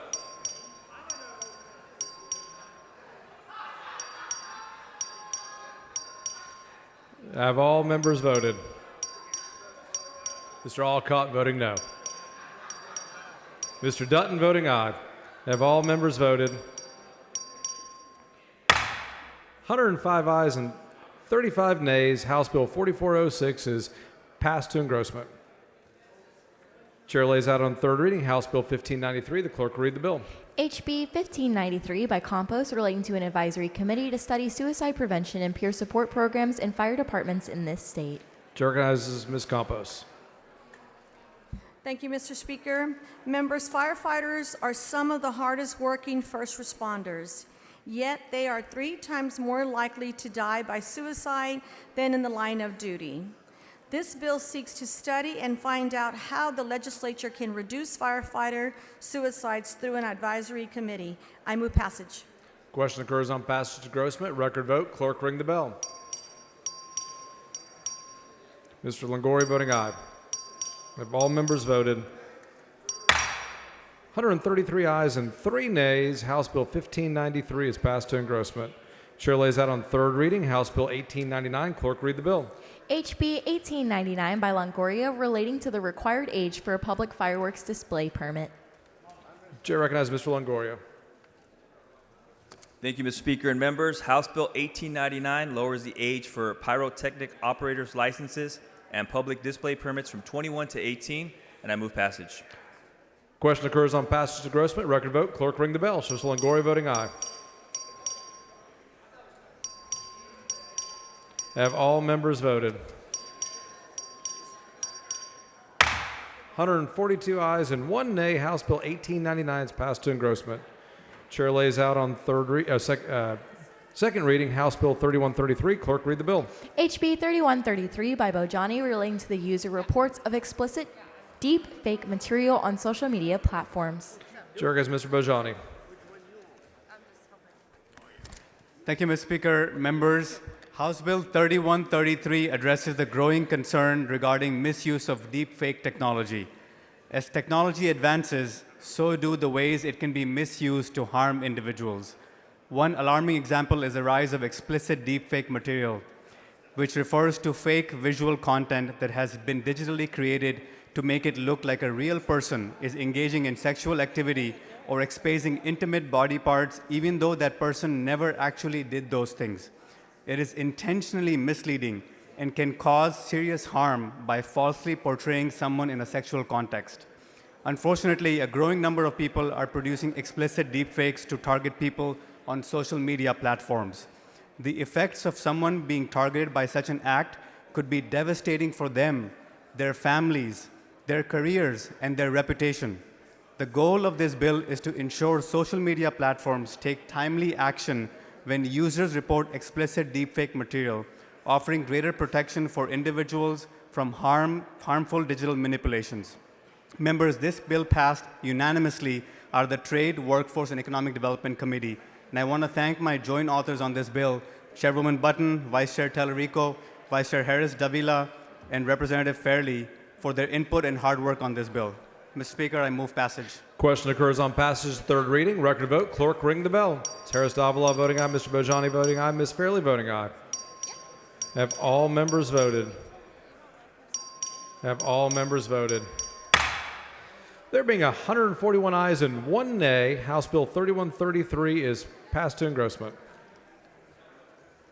Members, the next bill on the calendar is House Bill 4432. The Senate companion is over and eligible. Chair lays out on second reading SB 2077. The clerk will read the bill. SB 2077 by Zaffarini relating to the Board of Directors of the Texas Mutual Insurance Company. Chair recognizes Mr. Dean. Thank you, Mr. Speaker. Members, this bill is intended to help Texas Mutual Insurance find qualified individuals for their board. The restrictions currently in law are reasonable when they were set, but the list of disqualified people has grown to cover a broad array of business interests, making it unreasonably difficult to find qualified board members. SB 2077 would expand the pool of qualified individuals who are eligible to serve on Texas Mutual's board of directors. I move passage. Question occurs on passage to third reading. Record vote. Clerk, ring the bell.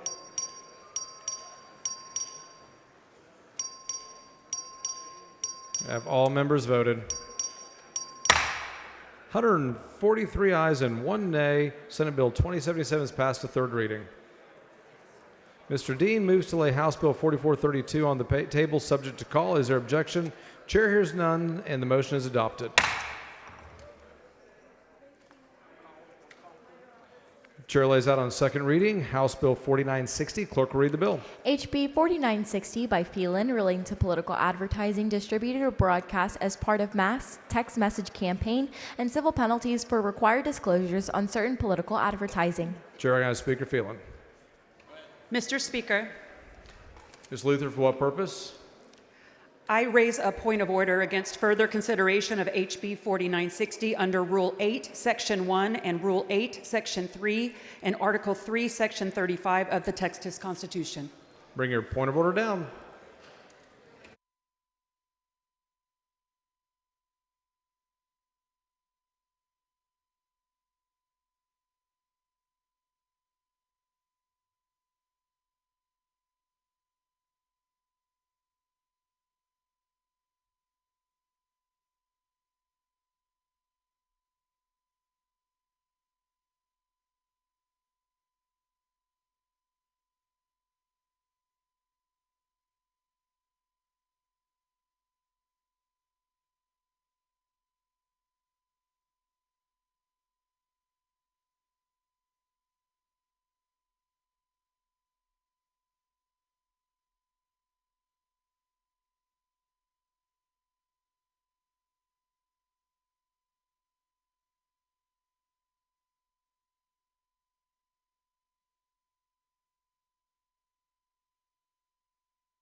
The point of order has been withdrawn.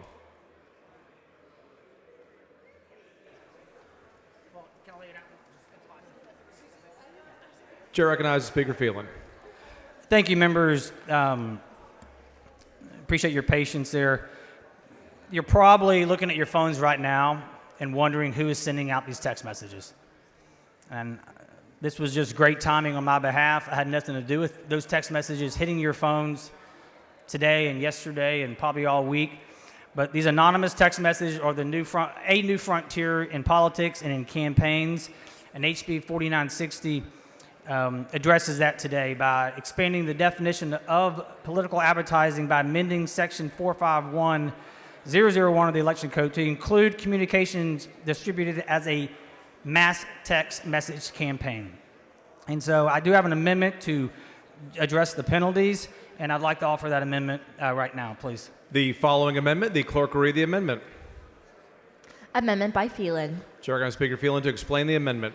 Thank you, Mr. Speaker. Members, this amendment brings the fine from $10,000 back to $4,000, which is the current law, for any violations of this Chapter 251. So if you don't put a disclaimer on mail or TV or your radio, it's currently $4,000 per instance. Now this would be $4,000 as well. It also treats each violation of this act as an individual instance instead of each individual text message being a violation. And I move adoption. Speaker Phelan sends up an amendment. Second to the author. Is there any objection? Chair is none. The amendment's adopted. Speaker Phelan on the bill.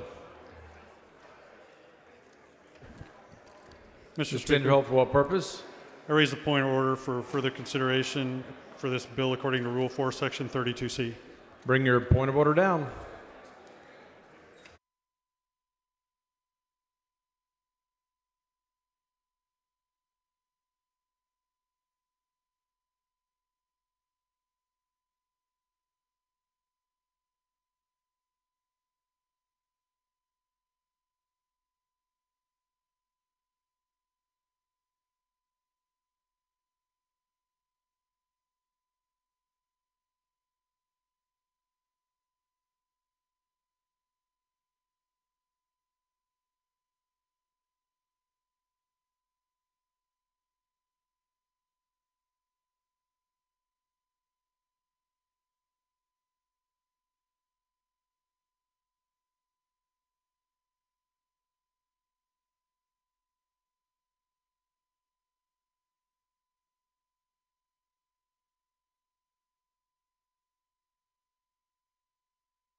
The point of order has been withdrawn.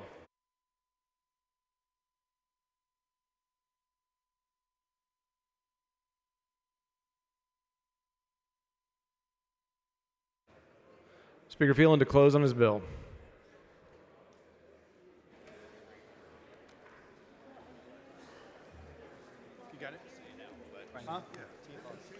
Mr. Kane, for what purpose? Yes, Speaker. Question for the author. Does the gentleman yield for questions at this time? I yield for questions. The Thank you. gentleman yields for questions. Thank you, Speaker Phelan. Okay. I understand we're making this a better bill and we've got a lot of people's concerns resolved. I'm trying to understand, though, if we got these text messages, and my constituents got them last night, these just very big, dirty, lying text messages about us, how would we then hold these people accountable under this bill?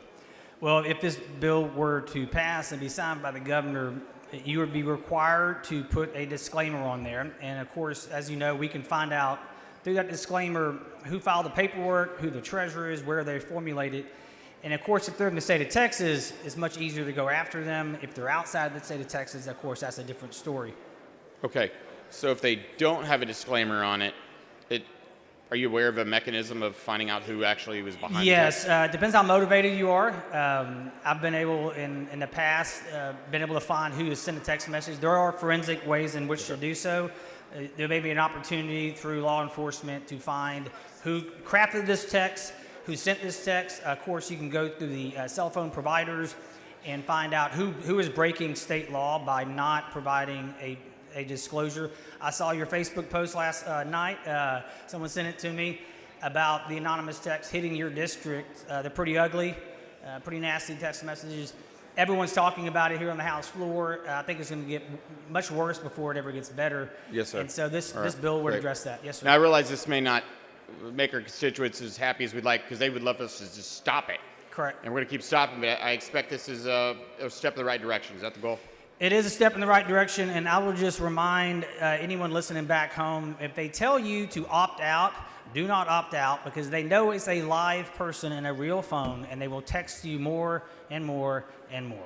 So unfortunately, I would just ignore the text message. I hope what you just said is run on the news tonight because I just learned something from you. Thank you, Speaker. Thank you, sir. Move passage. Question Yes, sir. occurs on passage to engrossment. Will the gentleman yield for He's moved a couple of passage. questions?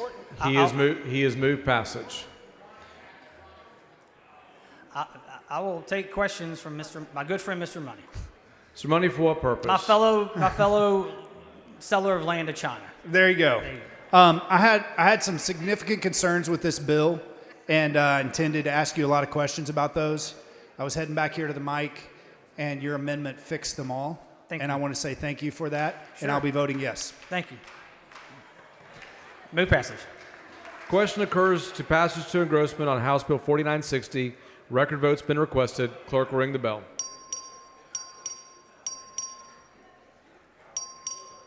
Have all members voted?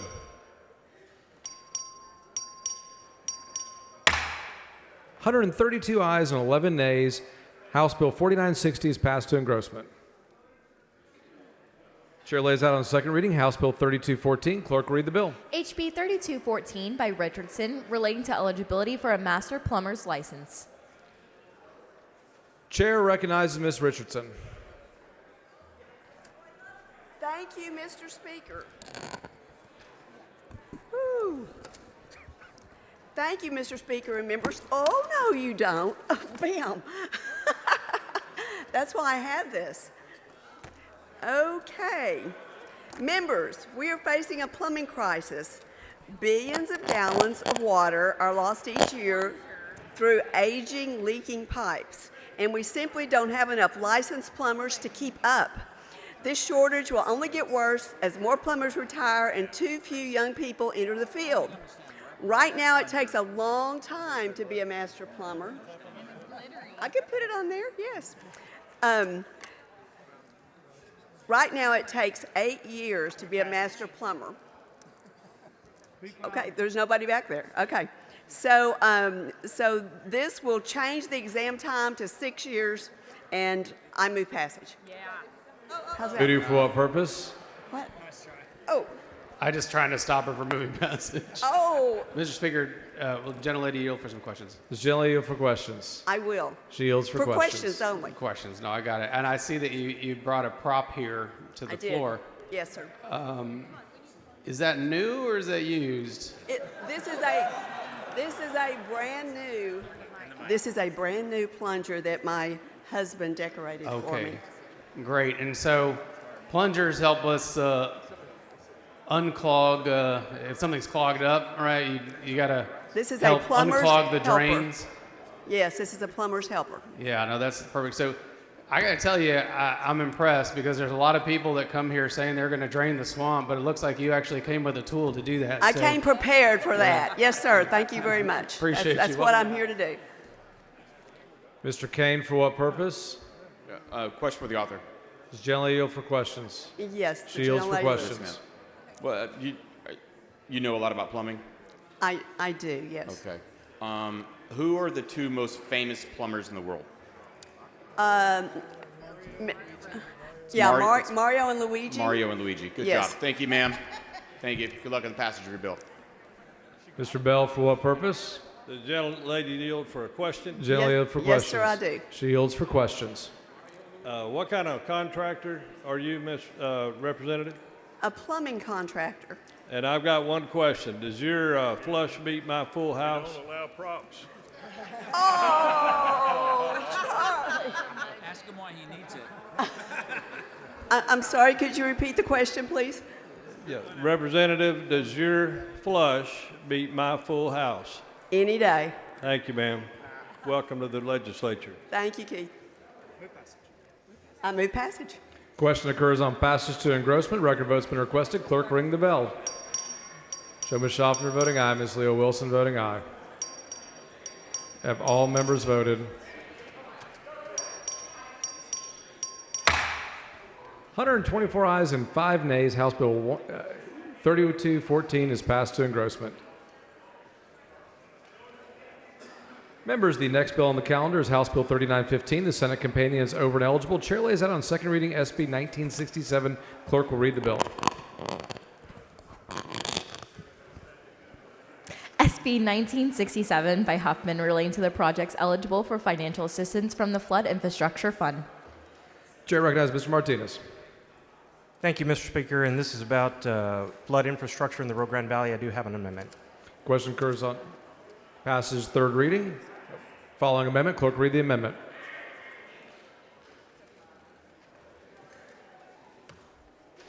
Amendment by Martinez. Chair recognizes Mr. Martinez. Thank you, Mr. Speaker. Members, it's just a clarifying amendment that places this under an assistance of flood and grant funds for flood infrastructure, and I move adoption. Mr. Martinez sends up an amendment. It's acceptable to the author. Is there objection? Chair is none. The amendment's adopted. Mr. Martinez. Move passage. Question occurs on passage's third reading. Record vote. Clerk, ring the bell.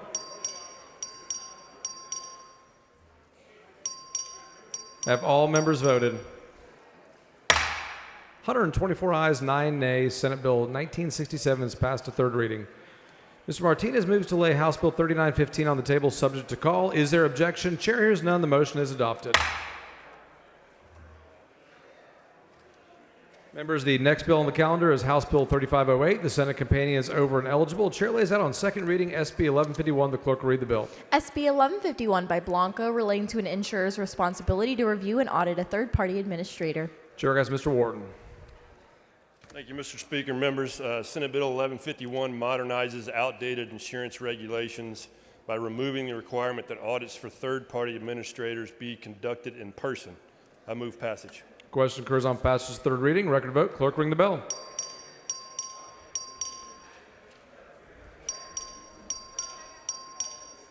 Have all members voted? 143 ayes and 0 nays. Senate Bill 1151 is passed to third reading.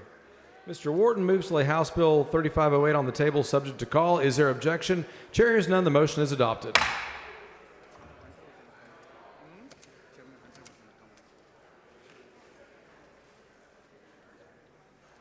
Chair lays out on second reading House Bill 2145. The clerk will read the bill.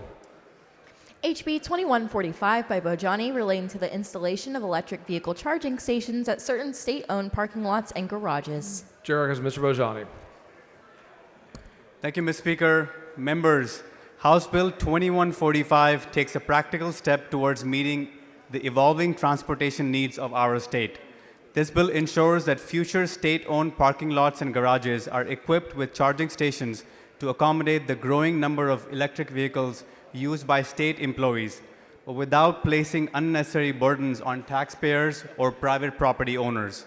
Members, there is a concern that this bill conflicts with the oil and gas industry, but I wouldn't do that as I own gas stations myself. This bill doesn't mandate who drives what. It simply is about adding amenities for people who use our state buildings. And this is very similar to how we have a gift shop or the cafeteria in this building. It is a service for a fee, which passes the cost down to those who choose to use that service. Since electric vehicles charge gradually while parked, unlike gas vehicles that refuel quickly at gas stations, it makes sense to consider charges where vehicles already sit for hours, like parking lots. Chairman Capriglione will be offering an amendment to make it absolutely clear that this is not a mandate. Agencies are not required to install EV chargers, only to consider them when designing new lots. Members, this amendment was proposed to me by TCC, Texas Conservative Coalition, and if this amendment passes, they have agreed to change their recommendation from opposed to neutral. I sincerely appreciate Representative Noble and TCC staff member Russell Withers for his help with resolving concerns, and Chairman Capriglione for carrying the amendment. Mr. Speaker, This is a good one. For what purpose? will the gentleman yield for some questions? Gentleman yield for questions. Yes, I yield for Gentleman questions. yields for questions. Thank you, Representative. We spoke earlier, and I really appreciate your bill. I, over the course of my time in the Texas House, have felt like we ought to have charging stations even here on the Capitol grounds. I myself have been driving an electric vehicle since 2019, but because I live in Austin, I have the ease of charging at home when I come here. But for anyone who's coming to visit the Capitol from Dallas, Houston, et cetera, they may not have that luxury, and it sure would be nice to have charging stations here on the Capitol grounds. Does your bill address that? It does not address that, but I'll answer your question by saying that when I got elected in my first session in 2022 and I came to the Capitol and we were picking, my staff helped me pick which parking location I would park at. I asked my staff which parking location has a charging facility because I used to drive an electric car, and they said none. I was like, wow, let's change that by filing a bill. So I filed a bill last session to add electric vehicle charging station at the Capitol. It didn't move. Maybe I was a Democrat or maybe I was a freshman. But it's really important that we have facilities like that. I've seen a lot of Teslas actually in the parking garages. And Tesla is a great company in our state and it produces so many jobs. So I feel like we should be able to do that. But maybe later. Maybe you can file another bill later on. Well, again, I think more and more people, ourselves, our staff, visitors, are driving electric vehicles. So I appreciate your bill, and perhaps I will one day file a bill to have electric charging stations here on the Capitol grounds. Thank you, Yes. Representative. Thank you. Thank you very much. Amendment. The clerk will read the amendment.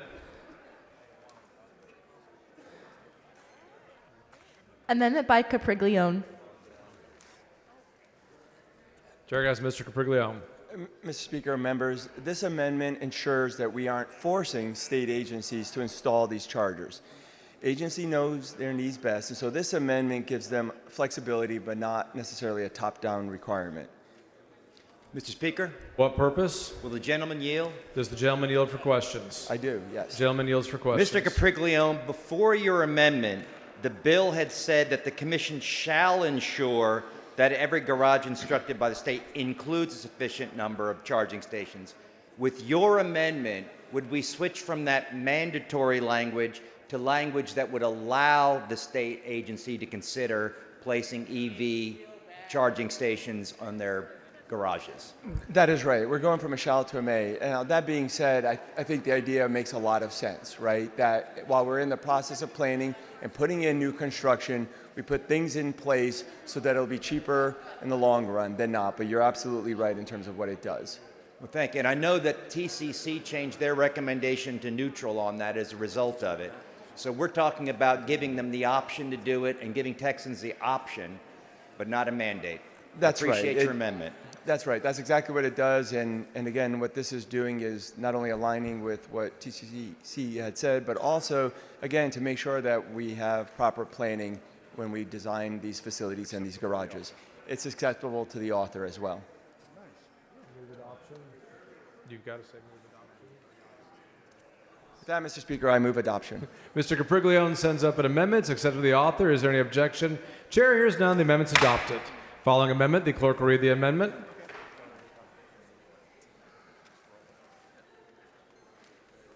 Amendment by Isaac. Chair has Ms. Isaac to explain the amendment.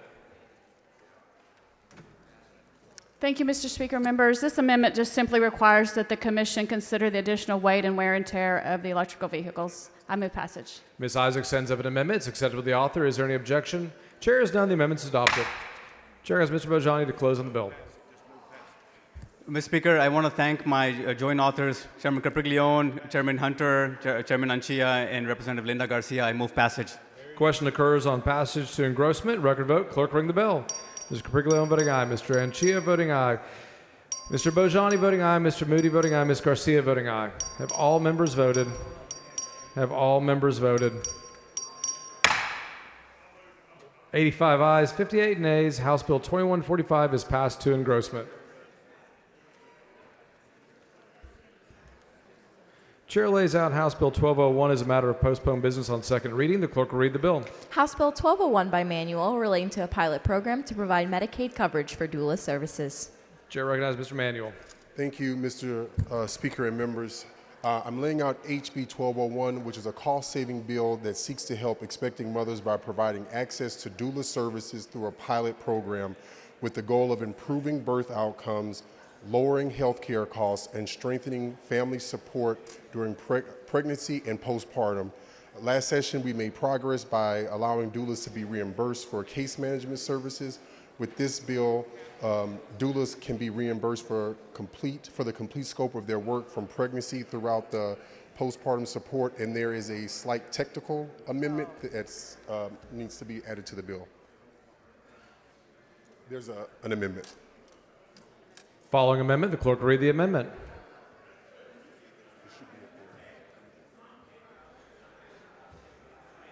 I see no amendment.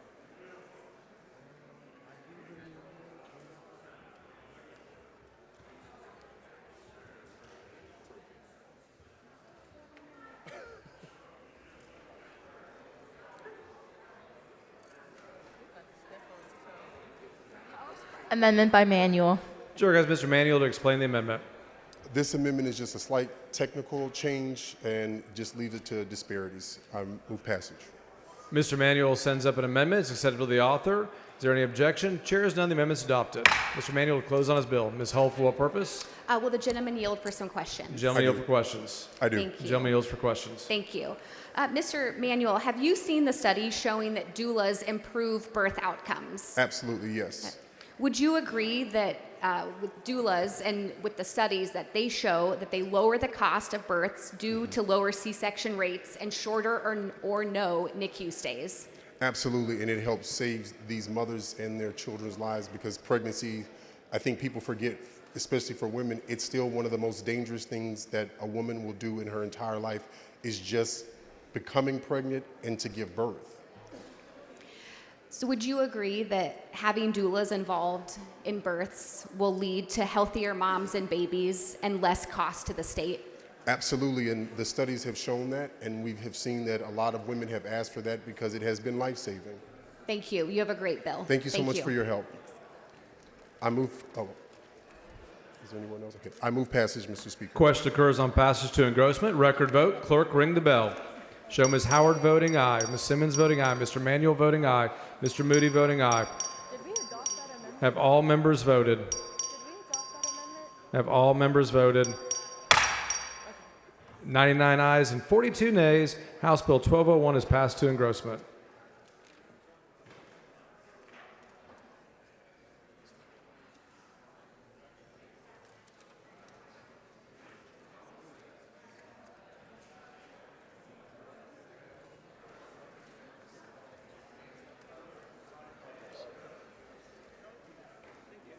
Is Mr. Leach on the floor of the House?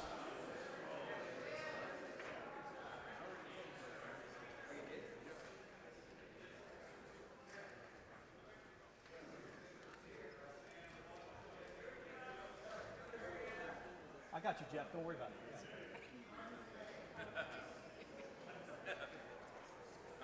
Chair lays out House Bill 5061 as a matter of postponed business on second reading. The clerk will read the bill. HB 5061 by Leach, relating to prohibiting certain activities by contractors and vendors of state agencies, providing administrative penalties. Chair recognizes Mr. Leach. Thank you, Mr. Speaker. Members, a few weeks ago, you'll remember that our newly created DOGE committee, chaired by Chairman Capriglione, held a hearing in which they uncovered a state contractor that was, among other things, performing surveillance and hiring third-party investigators to follow elected officials, including some of our colleagues in this building and their families. If you didn't read the news stories or talk to some of the members on the DOGE committee about what was uncovered during that hearing, I encourage you to do so. It was incredibly troubling and, frankly, shocking. This bill is meant to address that, to crack down on that from happening now or in the future. I want to thank sincerely Chairman Capriglione for his work leading the DOGE committee. I've frankly never seen him happier than he is this session. This is what he's doing a great job, and this bill is a true product that has come out of that committee. I move passage, Chairman Hunter. Thank you. Following amendment, the clerk will read the amendment.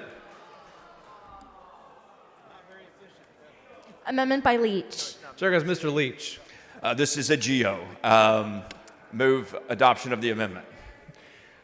Mr. Leach sends up an amendment. It is acceptable to the author. Is there objection? Chair is none. The amendment's adopted. Mr. Leach. Thank you, Mr. Speaker. Members, move passage. Question occurs on passage to engrossment. Record vote. Clerk, ring the bell. Mr. Alcott voting aye. Mr. Morgan voting aye. Mr. Capriglione voting aye. Mr. Curry voting aye. Mr. Leach voting aye. Have all members voted? Mr. Moody voting aye.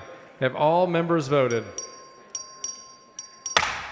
There being 143 ayes and 0 nays, House Bill 5061 is passed to engrossment. Chair recognizes Mr. Guillen for recognition. Thank you, Mr. Speaker. Members, up in the gallery, in the north end of the gallery today, we've got a distinguished constituent of mine from the city of Poth in Wilson County, Aiden Reed.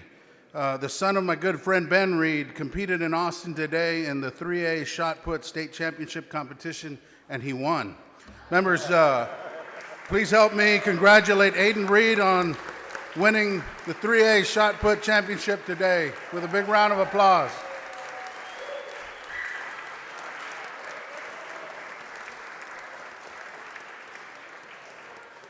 Chair recognizes Mr. Schofield. Thank you, members. Sitting to Aiden's left is my legislative aide, his brother Ben Reed Jr., who until today was the most accomplished son in the family. Congratulations, Aiden. Ms. Schaffner for recognition. And thank you, Aiden, because you are going where? Stephen F. Austin University, Axum. Okay.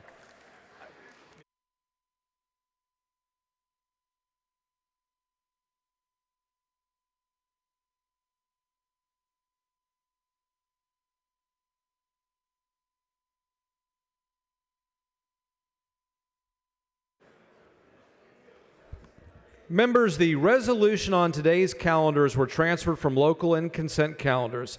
It is the intent of the chair to move through these quickly.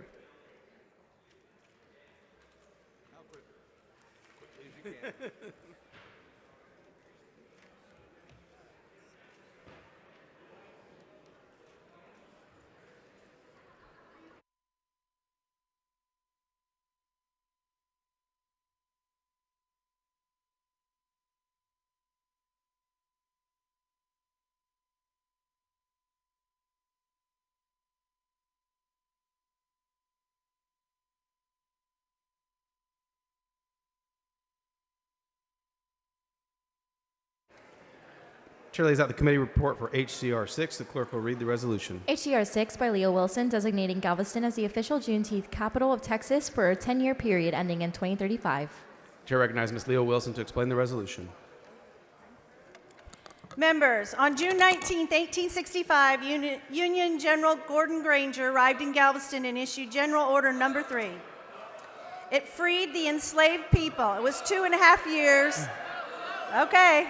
I move passage.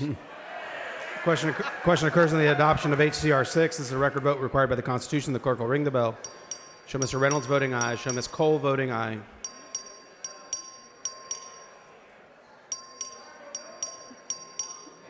Have all members voted? There being 133 ayes, 5 nays, HCR 6 is adopted. Chair lays out the committee report on HCR 12. Clerk will read the resolution. HCR 12 by Leo Wilson, designating September as Deaf Awareness Month for a 10-year period ending in 2035. Chair recognizes Ms. Leo Wilson to explain the resolution. This is Deaf Awareness Month. I move passage. Question occurs on the adoption of HCR 12. It's a record vote required by the Constitution. The clerk will ring the bell. Show Ms. Cole voting aye. Have all members voted? Being 138 ayes, 2 nays, HCR 12 is adopted. Chair lays out the committee report for HCR 34. Clerk will read the resolution. HCR 34 by Cole, designating Pflugerville as the official trail capital of Texas for a 10-year period ending in 2035. Chair recognizes Ms. Cole for a motion. Mr. Speaker, I move to postpone HCR 34 to next Thursday, May 8th. Members, you've heard the motion. Is there any... 10 a.m. Members, you've heard the motion. Is there any objection? Chair is none. The motion is adopted. Chair lays out the committee report for HCR 50. Clerk will read the resolution. HCR 50 by Leo Wilson, designating Galveston as the official Mardi Gras capital of Texas for the 10-year period ending in 2035. Chair recognizes Ms. Leo Wilson to explain the resolution. Mardi Gras. I move passage. Question occurs on the adoption of HCR 50. This is a record vote required by the Constitution. The clerk will ring the bell.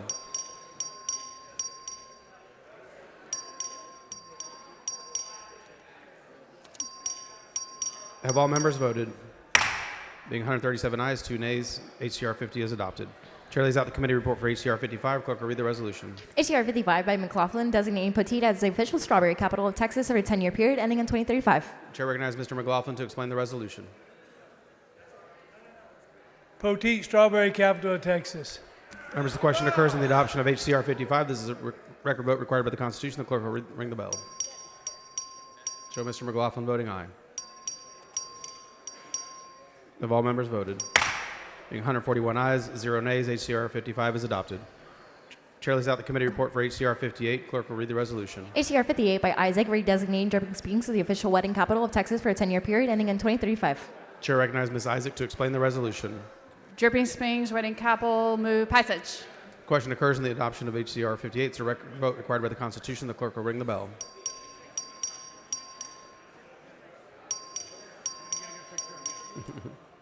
Have all voted? Being 137 ayes, 0 nays, HCR 58 is adopted. Chair lays out the committee report for HCR 70. The clerk will read the resolution. HCR 70 began redesignating Jim Hogg County as the official vaquero capital of Texas for a 10-year period ending in 2035. Chair recognizes Mr. Guillen. Jim Hogg County, Vaquero capital of Texas. Question occurs on the adoption of HCR 70. This is a record vote required by the Constitution. The clerk will ring the bell. Show Mr. Guillen voting aye. Have all voted? Being 137 ayes, 0 nays, HCR 70 is adopted. Chair lays out the committee report for HCR 71. Clerk will read the resolution. HCR 71 began designating LaSalle County as the official wild hog capital of Texas for a 10-year period ending in 2035. Chair recognizes Mr. Guillen to explain the resolution. Thank you, Mr. Speaker. LaSalle County, Wild Hog capital of Texas. Move passage. Question occurs on the adoption of HCR 71. This is a record vote required by the Constitution. The clerk will ring the bell.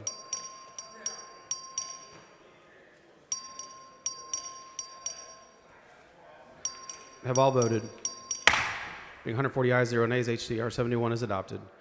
Chair lays out the committee report for HCR 72. The clerk will read the resolution. HCR 72 by Schaffner, designating Newton County as the first official forest capital of Texas for a 10-year period ending in 2035. Chair recognizes Ms. Schaffner to explain the resolution.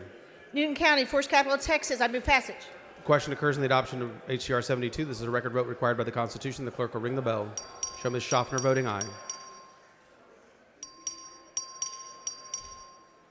Have all voted? Being 139 ayes, 0 nays, HCR 72 is adopted.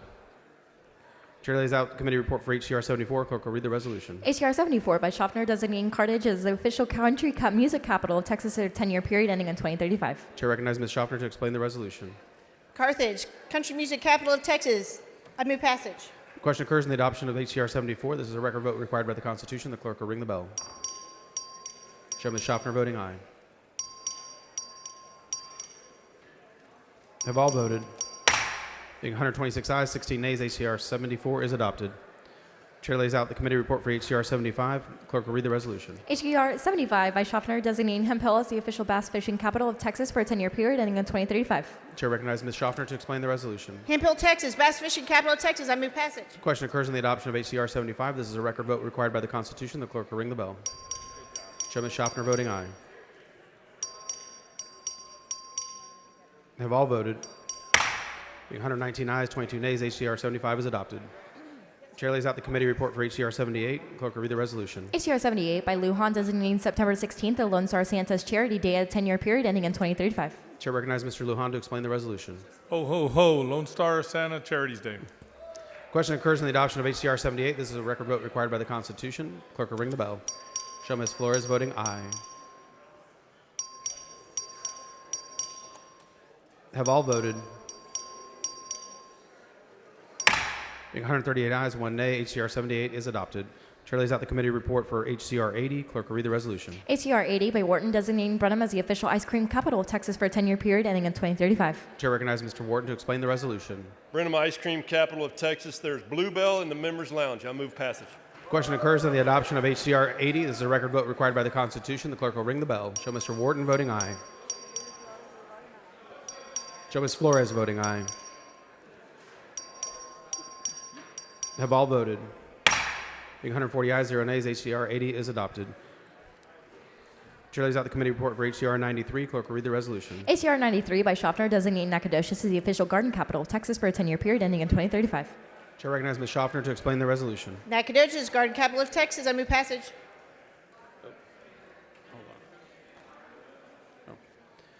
Question occurs on the adoption of HCR 93. This is a record vote required by the Constitution. The clerk will ring the bell. Show Ms. Schaffner voting aye. Show Ms. Flores voting aye. Have all voted? Being 138 ayes, 0 nays, HCR 93 is adopted.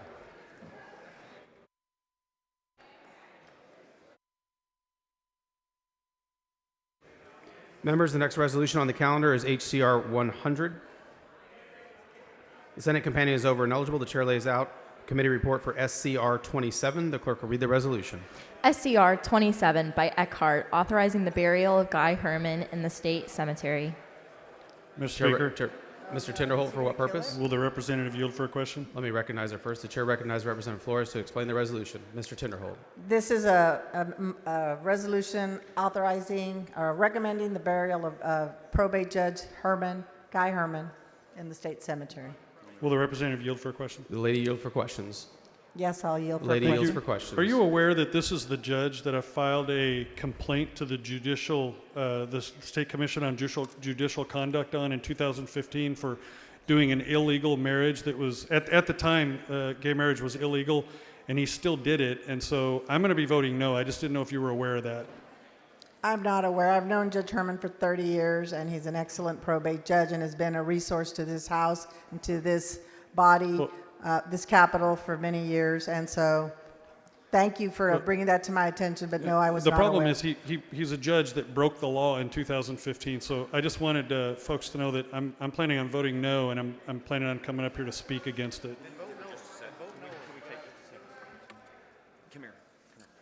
Hey, since my peers seem to have so many problems with Mr. it, Tinderholt, for what purpose? I would like to continue questioning the author of this bill. Does the general lady yield for questions?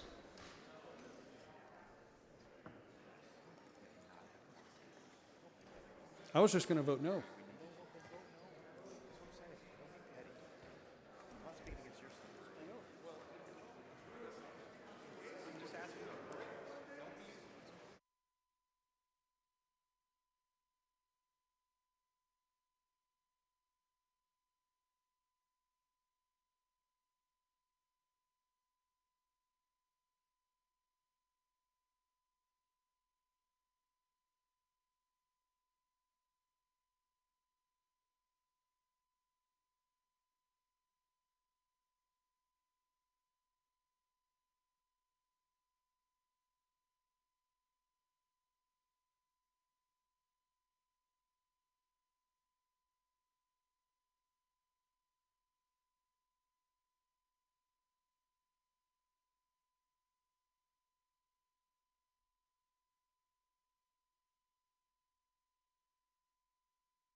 Is Mr. Tinderholt on the floor of the House?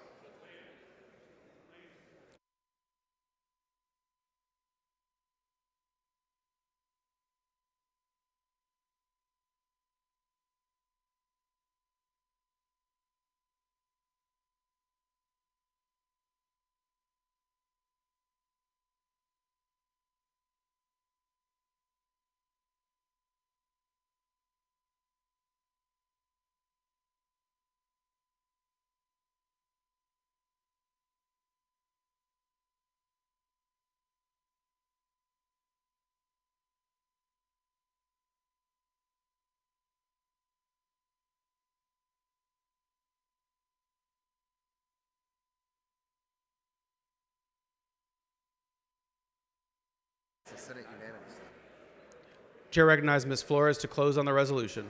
Thank you, Mr. Speaker. I'd like to just say Judge Herman is an outstanding, he's been a resource to the House and the Senate for over 40 years. This resolution passed unanimously by the Senate. Okay, move passage. Members, the question occurs on the adoption of SCR 27. This is a record vote required by the Constitution. Clerk will ring the bell. Show Mr. Leach voting aye. Show Ms. Flores voting aye. Show Ms. Garcia Hernandez voting aye.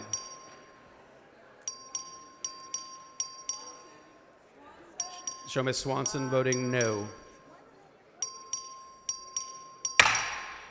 Being 77 ayes and 57 nays, SCR 27 is adopted. Ms. Flores moves to lay HCR 100 on the table subject to the call. Is there objection? Chair hears none. The motion is adopted. Chair lays out the committee report for HCR 107. Clerk will read the resolution. HCR 107 by Metcalf, designating Texas Almanac as the official state book of Texas. Chair recognizes Mr. Metcalf to explain the resolution. Thank you, Mr. Speaker. Members, designate Texas Almanac, official book text, move passage.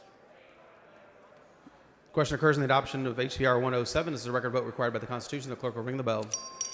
Show Mr. Metcalf voting aye. Have all voted. Show Mr. Leach voting aye. Being 123 ayes, 16 nays, HCR 107 is adopted. Chair lays out committee report for HCR 116. Clerk will read the resolution. HCR 116 by Gomez, designating Brownsville as the official bike lane capital of Rio Grande Valley for the 10-year period ending in 2035. Chair recognizes Ms. Gomez to explain the resolution. Thank you, Mr. Speaker. Members, Brownsville, Texas as a bicycle capital of the RGV. Move passage. The question occurs on the adoption of the resolution HCR 116. This is a record vote required by the Constitution. The clerk will ring the bell.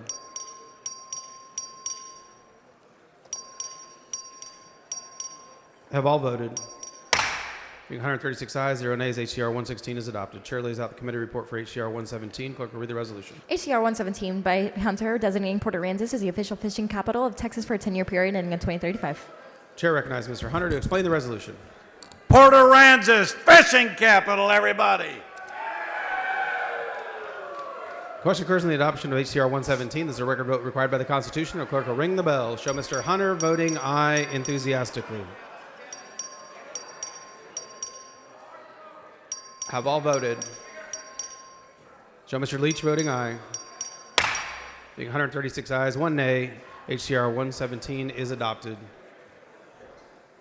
Chair lays out the committee report for HCR 90. Clerk will read the resolution. HCR 90 by Capriglione, expressing support for strengthening the partnership with Israel and the creation for Texas Trade and Investment Office in Israel. Chair recognizes Mr. Capriglione to explain the resolution. Thank you, Mr. Speaker. Members, HCR 90 proposes the establishment of a Texas Trade Office in Israel. I move passage. Question occurs on the adoption of HCR 90. This is a record vote required by the Constitution. The clerk will ring the bell. Show Mr. Capriglione voting aye.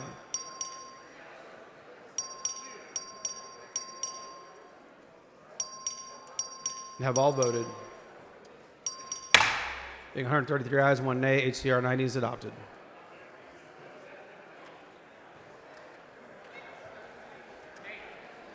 Mr. Speaker. Mr. Doorkeeper. Mr. Speaker, I have a messenger from the Senate at the door of the House. Admit the messenger. Thank you, Mr. Speaker. I am directed by the Senate to inform the House that the Senate has taken the following action.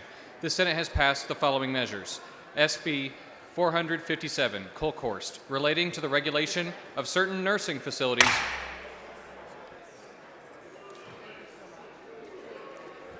Following bills and resolutions on first reading and referral. The clerk will read the bills and resolutions. HB 5695 by Curtis relating to the creation of the Surrey Ranch Municipal District, granting power of eminent domain, providing authority to issue bonds, providing authority to impose taxes, fees, and taxes for the Committee of Land Resource Management.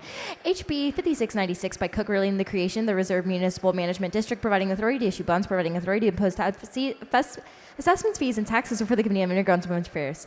HB 5697 by Darby relating to jurisdiction of the county courts at law, Tom Green County, for the Committee of Judiciary and Civil Jurisprudence. HCR 141 by Paul urging Congress to move NASA's headquarters to Houston, for the Committee of Delivery, Government Efficiency. HCR 142 by Garrett designating Fort Worth as the official aviation and defense capital of Texas for a 10-year period ending in 2035, for the Committee on Culture, Recreation, and Tourism.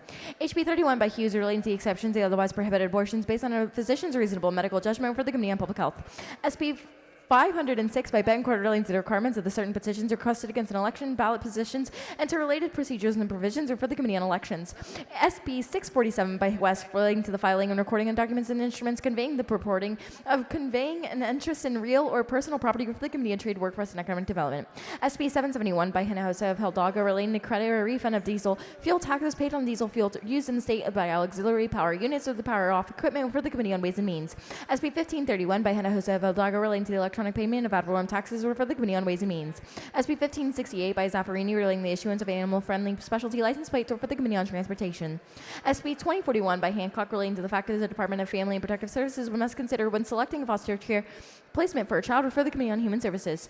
SB 2080 by Alvarado relating to the various matters pertaining to certain government entities that operate port facilities, or for the Committee on Transportation.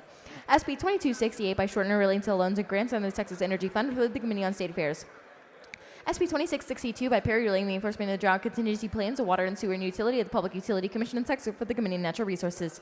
SB 2722 by Betancourt relating to the use of certain tolls and charges imposed by certain counties, authorizing administrative penalty, for the Committee of Transportation Funding. SB 2843 by Perry relating to the study of the effectiveness of rules and policies implemented by the Parks and Wildlife Department and manage and contain chronic waste and resistance to chronic wasting disease, or for the Committee of Culture, Recreation, and Tourism. The following resolutions are being referred to the Committee on Local Consent Calendars. HR 959 by Lambert. The following resolutions by Wu are being referred to the Committee on Local Consent Calendars. HR 960, HR 964, and HR 1029. HR 961 by Lauterbach. HR 962 by Garcia Hernandez. The following resolutions are by Leo Wilson are being referred to the Committee on Local Consent Calendars. HR 965, HR 968, HR 969, 989 through HR 1001, HR 1024, and HR 1027, HR 966 by Martinez Fisher, HR 967 by Howard. The following resolutions by Bernal are being referred to the Committee on Local Consent Calendars.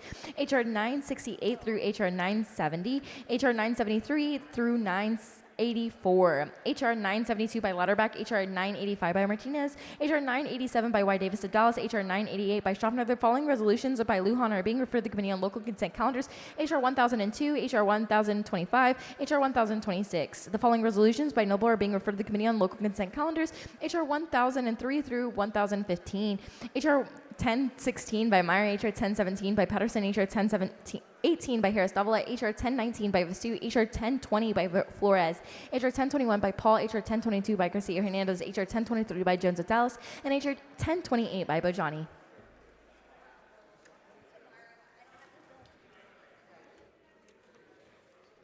Mr. Capriglione moves that the House adjourn until 9 a.m. Friday tomorrow morning. Is there any objection? Chair hears none. House stands adjourned.